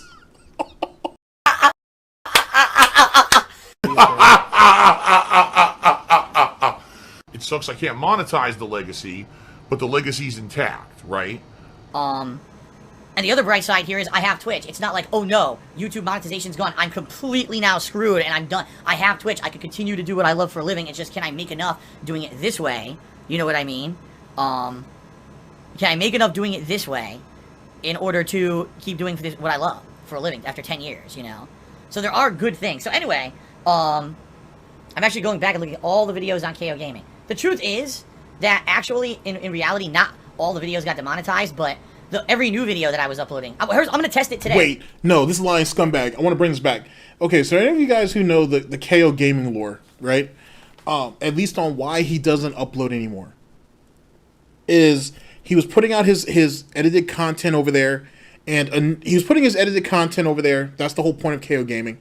And after a year or so, he said that he was going to have to stop doing it because it wasn't worth the time, it wasn't worth all the work he was putting in, and he wasn't getting the results that he wants. Eventually, it ends up molding and morphing into this whole thing where KO Gaming was being blacklisted. And that's the reason why he couldn't do anything on that channel anymore. Now he's sitting here saying that, oh, well, to be honest with you, not all the videos got demonetized over there. Just the new ones. Only the new ones. But here, I'm going to try to upload onto it anyway. So let's think about the logic in this for just a second. You have a channel that you felt that wasn't being appreciated, so you stopped uploading. Let's call a spade a spade. Then you came up with this cockamamie story of it got blacklisted because people kept hounding you over using that channel if DsPgaming isn't making you enough money. Then you end up getting into a position where you have no choice but to use the channel, or he could have used King of Hay Vlogs, which is actually an even better point. He could have used King of Hay Vlogs if KO Gaming was blacklisted. Wait a second, that doesn't make any sense. If KO Gaming is blacklisted, then why not take it over the King of Hay Vlogs? That makes entirely... I'm surprised I didn't catch that sooner. That doesn't make any fucking sense. If KO Gaming is really blacklisted, then just go to King of Hay Vlogs. He never has any problems with King of Hay Vlogs. I mean, it's the deadest out of all three channels, but it's actually probably a bit more organized out of the three anyway. So why not use that channel? So literally, he was crying over KO Gaming because he just didn't want to put in the work because he didn't feel appreciated enough. But why come up with the lie that the channel got blacklisted? Just because a couple of videos were demonetized, that automatically assumes that you got blacklisted? Jesus Christ, Medicare knows what it was like to get blacklisted for a little while. That's when he was doing the Weatherman videos and then he eventually got it back. Jesus Christ. In order to keep doing what I love for a living after 10 years, you know? So there are good things. So anyway, I'm actually going back and looking at all the videos on KO Gaming. The truth is that actually, in reality, not all the videos got demonetized, but every new video that I was uploading, I'm going to test it today. Here's what I'm going to do. Since this is a good suggestion, someone said you have KO Gaming, you don't need a new channel. You're actually right. What I'm going to do is I'm going to attempt to upload my, I'm going to attempt to upload my archives to KO Gaming tonight, okay, and see what happens. Will they be demonetized or not? Let's find out. Let's take a look and see actually what happens when it comes to that, right? He's full of shit. I actually like this this clip right here. I think it's funny. But he's full of shit, though. Because if he really thought KO Gaming was demonetized, he would never upload any of his new content over there. Why bother? Why risk it? Anybody with some common sense would know that. Anyway, let's go ahead and see the pig rock out. See, Paul, thank you. Yes, you're showing... Yes, how about some sweet potato fries? It doesn't always have to be stuffed potato. You know what I'm saying? There's some options here. Like, I need you guys to use your imagination a little bit. We need more positivity over here. Bring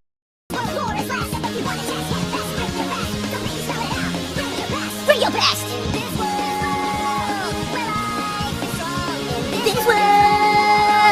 Okay? This will be crazy. This will be the first time in almost a year I'm uploading to KOgaming today.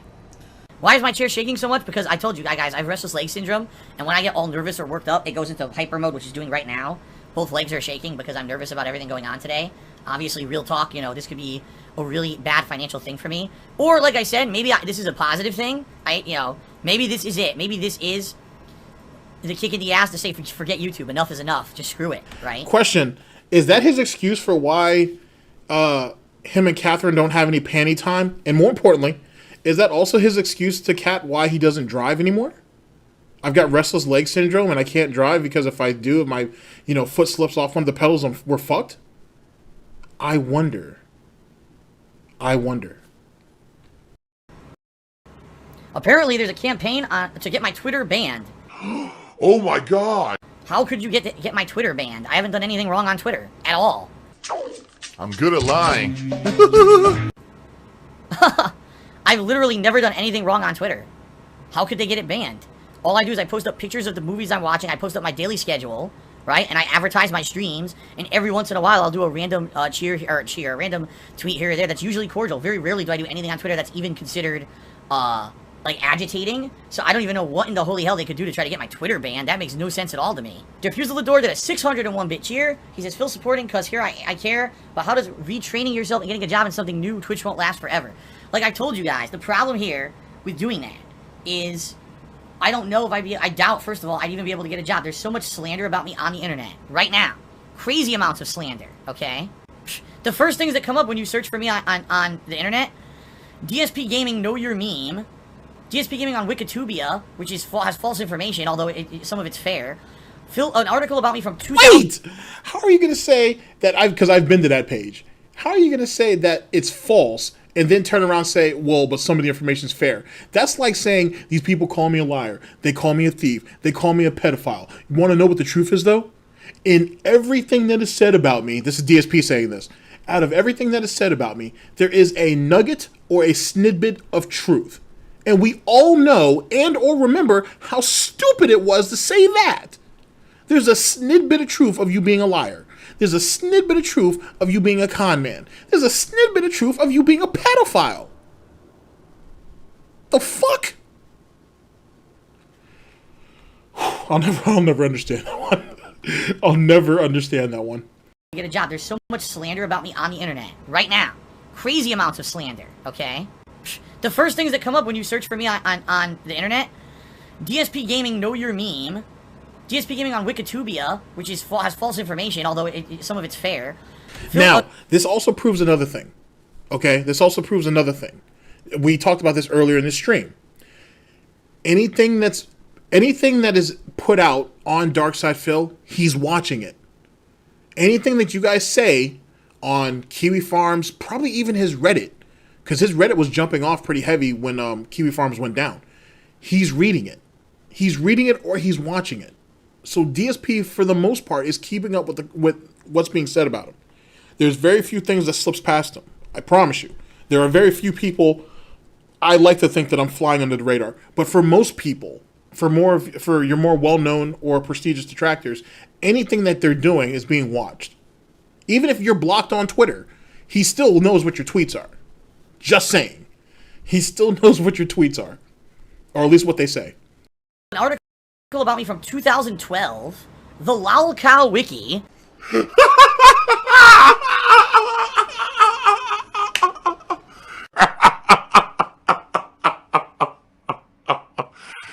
Wow.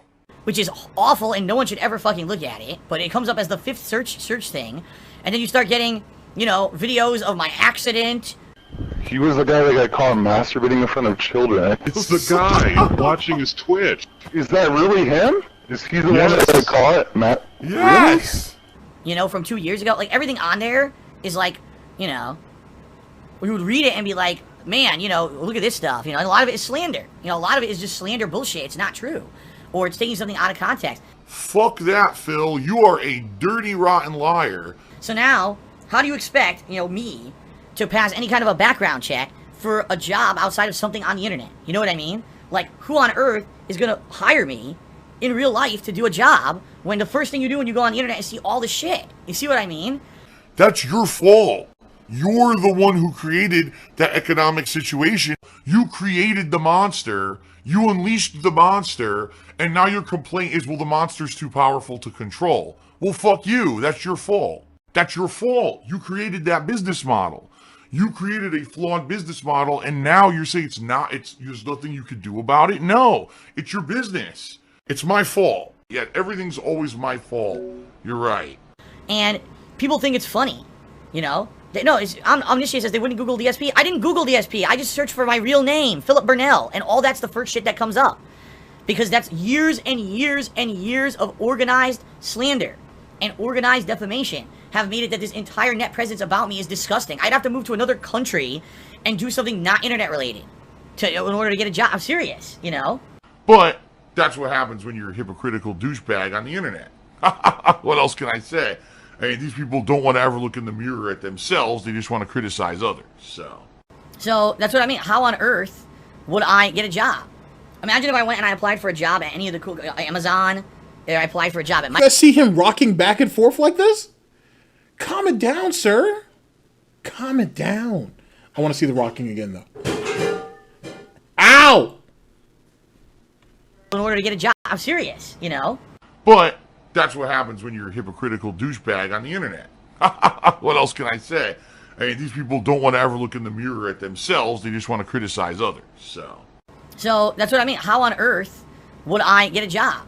Imagine if I went and I applied for a job at any of the cool Amazon, or I applied for a job at Microsoft, I applied for a job at Boeing. Those are the three big employers out here. The first thing they do is go to the internet and search for me and go, what the hell is all this? And then they get lost in the fucking black hole. You see what I mean? So it's not gonna happen. It sucks. It absolutely sucks. Because of all the shit that these kids have done. These kids who think that it's all funny games and trolling have literally destroyed my chances of getting a good job outside of the internet. Why on this planet do we have to always play the blame game? And then on top of all... Now here's the funny part. If you think about it, realistically speaking, he's been out of the workforce so goddamn long that, yet again, say it with me, chat, he is his biggest deficit. He wouldn't be able to do anything anyway. He doesn't have any experience in anything. He's been out of the workforce at this point over a decade. What did he really think he was going to do? What did he think he was really going to be able to accomplish? You thought he was going to get middle management or an executive position? He can barely run a YouTube channel. You're going to put him in, are you going to really put him in any type of position of authority of a Fortune 500 company? Come on. But DSP thinks that, though. That, like I said, what are the chances that I will get a job? Not only is DSP his worst detractor and his biggest detractor, he's his greatest detractor. He is his greatest detractor. No one will ever be able to take that. And and you know me, I'm a fan of all detractors, but there's no one that tops him. He put himself out there. He hurt himself the way he did. It's amazing. It's amazing to watch someone self-destruct like this over and over and over again. It's like watching a crash test. It's like watching a living crash test. Sorry. It's like watching a living crash test dummy, like literally hit the wall over and over and over again and not die, but yet keep getting back up and doing the exact same thing, thinking that they're going to eventually be able to break through. It's like that. That's exactly what DarksydePhil does. He keeps ramming his head against the wall over and over and over, believing that he's going to eventually get through. It's not realistic. And people have been telling him that for years. For years. Oh no, I'm not a DSP fan. I just really like detractor content. Only Iced Coffee much? No. Not at all. Not at all. If I was Only Iced Coffee... Here, I'll let you in on some insight, at least just from what I've seen, to be honest. First off, if I was Only Iced Coffee, I wouldn't have paid $15,000. That's just retarded, to be first off and foremost. Secondly, the way to get into Phil's good graces, if you're not going to pay 15 grand, is to essentially go after detractors. Here's the thing. You can go after a detractor and not take it the way he did with Super Crazy, for example. You don't have to play that angle. You know what I'm saying? If you got as many sock accounts as Only Ice Coffee does, then your best bet is to take that shit to Reddit, not be a complete and total tard, but go over there and shake shit up and just get a lot of attention on yourself. Get a lot of heat, if you will. Get a lot of that negative rub, if you will, on you. And take that shit back to Phil and be like, yo, look at what I'm doing over here. Look at how I'm playing it up. I'm out here frontlining it for you. Because if there's something that's more important than money to DarksydePhil, is someone out there protecting him. Someone out there doing the dirt. And that's where Brightside Viking, that's what makes Brightside Viking invaluable, to be honest. Fighting Super Crazy was, and I got all the love in the world for you, Super Crazy, that was dumb. It was dumb doing that. It was dumb doing that, because all you're doing is bringing attention to somebody else. And then when Super Crazy put the challenge out where he's like, yo, either Only Iced Coffee, either you handle Only Iced Coffee or I handle you. Now that just puts pressure on DSP that he don't need. Now he's been caught red-hooked. Even if DSP didn't do anything, I can automatically go and be, let's say I'm someone brand new to all this shit. Oh wow, DSP is sending his mods after fucking detractors? Well, why is he doing that? And then that takes you down the rabbit hole of, oh wow, look at what Anonymous is doing. Oh wow, they're doxing people? Oh, he's putting out personal information. It's just like, it's shit rolling downhill. Literally. It's shit rolling downhill.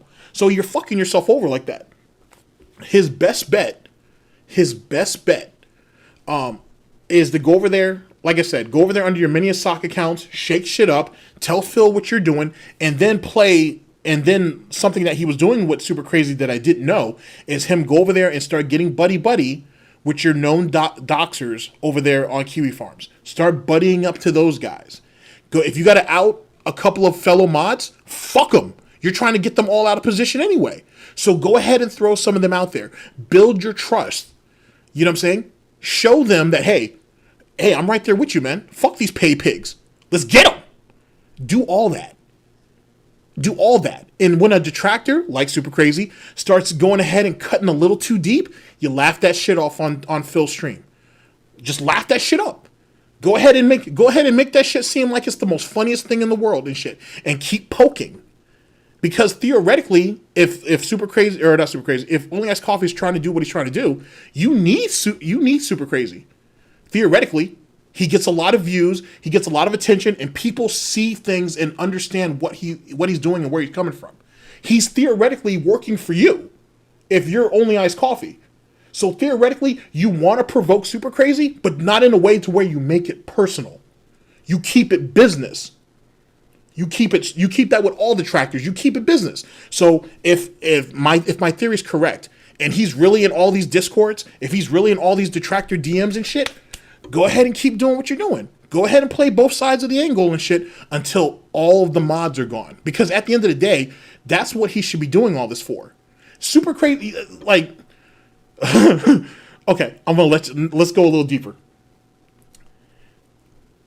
Only Ice Coffee really fucked up. He really, really fucked up. And it didn't even take me much thought to put into this. If you think about it, How to Catch a Pay Pig series, right? If Only Ice Coffee was smart, he wants Super Crazy to keep making that. Because not only does that get DSP's pay pigs riled up, but it makes it easier to expose them.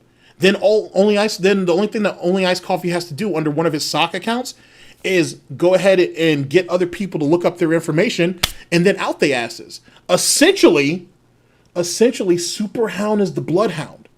Or not Super Hound, Super Crazy is the bloodhound. He sniffs them out. Only Ice Coffee takes the information, gives it to the doxers, and the doxers clean them up. And then they just start getting cut off piece after piece after piece until he's last man standing. And then when he's last man standing, top 10 anime betrayals or whatever the case may be, and then DSP gets fucked, and then you just disappear. No one knows who your sock accounts are, and you just slowly but surely go away. You just go ahead and fade out. You literally get to be your own myth and your own legend at the same fucking time. That's how you use people on a chessboard like that. If you're gonna play like at that level, and you got this much money on it, that's what you should have been doing. But see, what happened is he got emotional. He got emotional. And the moment you let emotion come into any of this shit, as I talked to you guys about on my last stream, you let this shit get emotional, then you get problems. You're right, it is diabolical. But let's be honest, he's kind of trying to do that anyway. If it wasn't for Only Iced Coffee outing himself to that one guy on Kiwi Farms, the guy he was trying to get to dox you, if he could have kept him in pocket, then it would have all played out either which way. But the thing is, though, is he overplayed his cards because he was too eager to get you. And what for? Like, and I don't want to, when I say this super crazy, I'm not trying to say this like you're just a pawn on a board. We're all pieces on a board, but I'm not trying to place you as a pawn. But what I'm saying is that if for whatever reason you decide to take a break, someone's just going to step up into your place. And then when you come back, now we just got another piece on the board, which means what? That means the board just gets bigger and he has to expand. If you're fucking Only Iced Coffee, you need to keep this shit as small as possible. You need to keep it as compact as possible, and you need to stay focused. Because if you ain't put $15,000 on this shit, then you're losing. I mean, granted, there's no payoff at the end of this shit anyway, but you're losing. That doesn't matter. The amount of time that you've put in on this doesn't matter. The fact that you've been doing this for 3 months or not. No. You're not a pawn because of that. That's wrong. You're not even a pawn. You're a much more valuable piece than you know. I've already told you what he could have done with you just on that factor alone. To be honest, because the more that he's prying you, the more that he keeps you making the content, right? The more you're going to be willing to seek out and do all the footwork for him. Even a pawn has its limits. You know what I'm saying? You're not a pawn. You know what I'm saying? And the more that, and if he had played it smart and stayed subtle about that shit, you literally could have helped him out, basically wipe everybody out. Essentially. Even if he has to drop a couple of people that he may have had an argument with here or there, he still could have kept you. He kind of needed you. He kind of needed you. Yeah, we're all chess pieces. All of us are. We're all chess pieces. But he fucked that up. He fucked that up really, really bad. Because when I came off of that stream where we talked about that whole thing, I sat there and I thought about it. Because the best way to look at it is look at a chessboard. Look at either a physical one in front of you or look at a digital chessboard. And try to put yourself in the position of Only Iced Coffee. What are you trying to obtain? You're trying to get the king, right? And the only way to get the king, theoretically, is you're gonna the king and the queen. But I don't know what his plans are for Cat. But that's going to the extreme. Like he's really gonna pull some, I don't know, fatal attraction bullshit or whatever. So let's not even get to that far. You're trying to get the Phil. The best way to get rid of Phil, or to get to Phil, I should say, is by taking out his mods. You need him alone and you need him isolated. His paranoia is his. I'll actually answer your question right now. Who's the queen? His paranoia is the queen. DSP's paranoia is his queen, for sure. If you can knock everybody else around him, where he has no moral support and he has no financial support, Phil is left to his own devices. After that, it's the person who's still around. It's the person who's still in his ear. It's the person who's still giving him support is the one who controls everything. They control all the pieces. They run the shit. And Only Iced Coffee knows that. And he was already using other people to get people out of pocket. But like I said, when he sat there and he focused on Super Crazy, he fucked it all up. And the reason why he focused on Super Crazy, to be honest with you, and this is just my own assumption, I don't know, but the only reason why he focused on him is because he cut him deep. And I don't know where yet, but because I have someone else listening to it with me. So because there's something I'm missing in whatever Super Crazy's saying. There's something in those videos that has triggered him somehow. I don't know what. I don't know what it is, but something in those Super Crazy videos, something got him off his ticker. And that's why he decided to go ahead and wage this. Because this wasn't something he just did overnight. He's been brewing on this for a little while. He's been brewing on this. And theoretically, no disrespect to anybody on Kiwi Farms, he knew exactly who to go to and how exactly he could play them. When he went to Nigel, and Nigel was like, nah, I'm not interested in that or whatever. With all due respect to Nigel not releasing DMs, if Nigel did release those DMs, then there you go. That's how you know. That right there would tell the motivation. Because whatever he told Nigel and whatever he told this second guy are two separate things. And then more than likely, there's another person on Kiwi Farms that's in that DSP thing that he probably could have asked too. And that goes back to my theory on the last stream where he's probably talked to multiple people that he knows to be doxers to try to work on Super Crazy. And the only advantage that he had is that none of those guys knew who Super Crazy was. So if Super Crazy, if you're still saying that I'm a pawn because you've been around here for 3 months, then theoretically you're a pawn with a shield because those 3 months protected you because no one knew who you were. So theoretically you would think that would have been a deficit. Because, okay, no one knows who he is. He's fair pickings then. He's a pay pig. Because that's essentially what that dude said. He didn't know who you were. He thought you were a pay pig. Let's go get you. But then, this Only Iced Coffee started pressing harder and harder for you. Why would you do that? That broke a pattern of behavior that he had already established with Anonymous and with Timbo Slice. And once that happened, he raised suspicion. The moment he raised suspicion, he lost him. He lost him.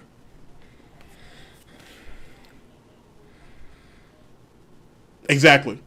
And see, now, even with him being outed, he is so deep in the mud and in the filth and everything else that DSP can't afford to lose him. It's not like with Brightside Viking, right? Brightside Viking was loyal to the end until he got the fucking blood angel treatment.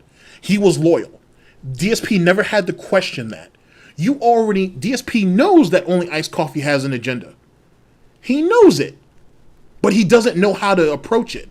And the reason why is, let's be honest, or Only Iced Coffee has weaved out anybody who may have been smart enough to do it, to figure it out.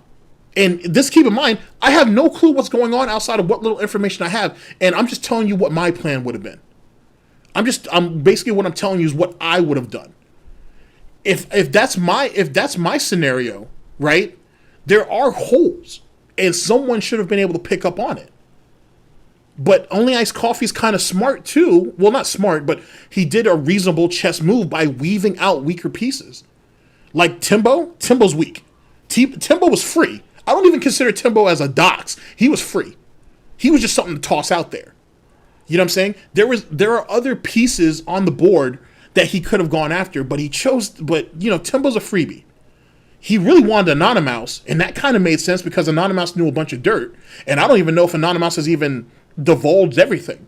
But like I said, he fucked up with Only Iced Coffee because there are other mods out there who like to jump back and forth, like in and out of the pig pen, that should have been eliminated. He should have already either scared them off or already had them doxed out or whatever the case may be. And he fucked up. He fucked all that up. And you did that like I said, Super Crazy, I'll just go with your logic because like I said, you're more than a pawn. But you want to do all that for a pawn? For someone who's only been on the board for 3 months? Who's put up I mean, what are you averaging, Super Crazy? You know what I'm saying? How many are you averaging? Like you putting up let's say you putting up 20, 25 points a game? You know what I'm saying? There's bigger targets out there. So why him? And that makes your $15,000 look fucking meaningless now. Now it's a meme. So now anybody else that you may have had in pocket, right, that we don't know of, now they already know what the truth is. So now they're like, oh, I'm done. End of story. You know what I'm saying? Okay, between 5 and 7,000 views. Okay, so if we wanted to break that down, okay, so yeah, I'm thinking 20. I'm saying he's averaging like 25, 27 points a game. He's putting up good numbers. You know what I'm saying? If he was at like 10,000 or more, then maybe he's something to worry about. Like maybe he's something I need to focus a little more on. But he's not doing that yet, though. So at the end of the day, let him do what he was doing. He was outing these pay pigs and he was outing their behavior. As far as I'm concerned, all the information that you need about these pay pigs are in those videos. Whatever he says about you is meaningless if you're Only Iced Coffee. You care about the information that he's bringing out. And if there's anything that can be said about those Super Crazy videos, there's lore in there that a lot of people don't know or a lot of people weren't familiar with. If you're only iced coffee, unless he's been around for a really, really, really long time, then you need that information. And that information is still going to be there, but you need that information. So I don't know. I have no clue. Like, you know what I'm saying? Like, you going out there, like, we're out there bullying rookies now? You know what I'm saying? Like, if we're going to go ahead and call Super Crazy that, we're going to go out here and bully rookies? Like, you know what I'm saying? He had a good season. But the season ain't over yet. So why are we dropping people?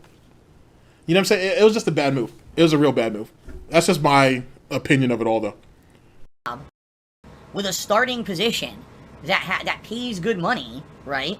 That I would be okay with, you know, and it makes up enough money to cover YouTube, what YouTube was making me. Oh, by the way, plus I need to still somehow make as much money as I was making on Twitch. It's not going to happen. You see what I mean? And by the way, good suggestion. Someone said you should, oh, John said you should disable comments already on KO Gaming, because you know the first thing that's going to happen is people are going to try to go over there and just be nasty. You're absolutely right, and I'm doing that right now. You're a fucking idiot. That's the last thing you need to be doing. You cutting off comments is all the engagement you're ever going to get. And you're already going to a dead channel that you haven't fucked around with in what, 2 years at that point? And so you think cutting off comments does what? You're a fucking idiot for that. You just said, I need this because I need to make money somehow on my content. So you decide to go ahead and shoot yourself in your own hoof, right? And then start basting yourself, I should say. And think that's going to help you in the long run? If KO Gaming wasn't dead at that point, it's dead now. Fuck his ego. His ego ain't shit anyway. His ego is the reason why he's at where he's at now anyway. And the fact that that guy right there pulled that troll move, because that's what that was. It was a troll move. If you thought I was diabolical, that's diabolical. That's directly fucking with that dude's ad revenue. And he let that shit happen to himself. And the thing is, to be honest, is DSP was already thinking it. He just needed someone to reinforce it. Yeah, that's true. Ask Spoonie. Spoonie knows all about that shit. That's a shame, too. Because I still think Spoonie could turn that shit around. Womp womp. I just did it. I just got rid of comments. So there you go. Celebratory toast. Everyone, if you have a drink, raise your glass with me, or your can, or your chalice, or your flute, whatever it is that you may drink from. Let's have a celebratory toast to being done with that fucking shit. Salud. What pasta do you prefer? I prefer a penne. Oh! Easy to eat. Oh! Phil's a faggot. Phil's fat. Phil's a loser. Phil's a beggar. Phil's a racist. Phil's a scammer. DSP's a pedophile. DSP is a thief. DSP is a greedy fuck. This guy's a bitch. I have a micro penis.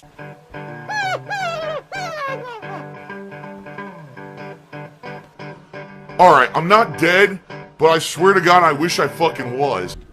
That shit never gets old. I love that. I don't know if Snort Burnell will ever bring that back or just has a new outro, but that never gets old. Spoonie just got evicted, so he lost the fucking house. Jesus Christ, Spoonie. Alright, ladies and gentlemen. I was going to try to go for 3 for 3, but I'm not going to actually hold you guys up. And that video is about an hour, give or take, which means in actuality, it's going to be like 2.5, 3 hours on my part. So, so we'll call that a wrap for the moment. But we'll pick up where we left off though, because that last one, there's a lot of things that I've been telling you guys, and this right here basically confirms a lot of that. So, which is the reason why I chose it. But we'll save that for the next one. We'll call this, what is that old channel Phil had? It's called DSP Classics or whatever. So we'll call this like Classic DSP Week or some shit. I don't know. Classic Beggar Week or whatever the case. I don't know. I'll figure out something. But and I wanted to make up for the stream that we missed early on. Oh shit. So yeah, like I said, we'll pick that up later on the next stream or whatever. Thank you guys for all coming out and whatnot. Like I said, big ups and so on and so forth. And to Super Crazy especially, dude, you never, like I said, we're all pieces on a board, certainly, but you're much better than a pawn. You're much better than a pawn. You know what I'm saying? A pawn is given a directive, and you put them out there with the expectation of them being taken. Nobody's treating you like a pawn. No one has ever No one ever, as far as I've seen, no one's disrespected you as it pertains to the detractor. I don't know if community is the word for it because a lot of people don't like that. But in this detractor community or sphere or whatever the case may be, you know what I'm saying? People appreciate what you do just like they appreciate, Sunspot Gallery, as they appreciate a lot of people, man. You like I said, you're better than a pawn. You're better than a pawn. Me saying that doesn't reinforce anything. You have to believe it. But trust me, you've never been a pawn in my eyes, and I'm sure you haven't been a pawn in anybody else's. You don't go, like I said, only fools go after pawns, and even this dude had to value you in some way that was bigger than that. So that's just my opinion, of course. Yeah, I feel you guys. But like I said, thank you guys very much for coming out. I very much appreciate it, and I will see you guys for the next stream, and so on and so forth. But seriously though, thanks for coming out, guys. Like I said, I'll see you on the next one, probably later in the week. Not sure about tomorrow, but certainly be later in the week. Later, people.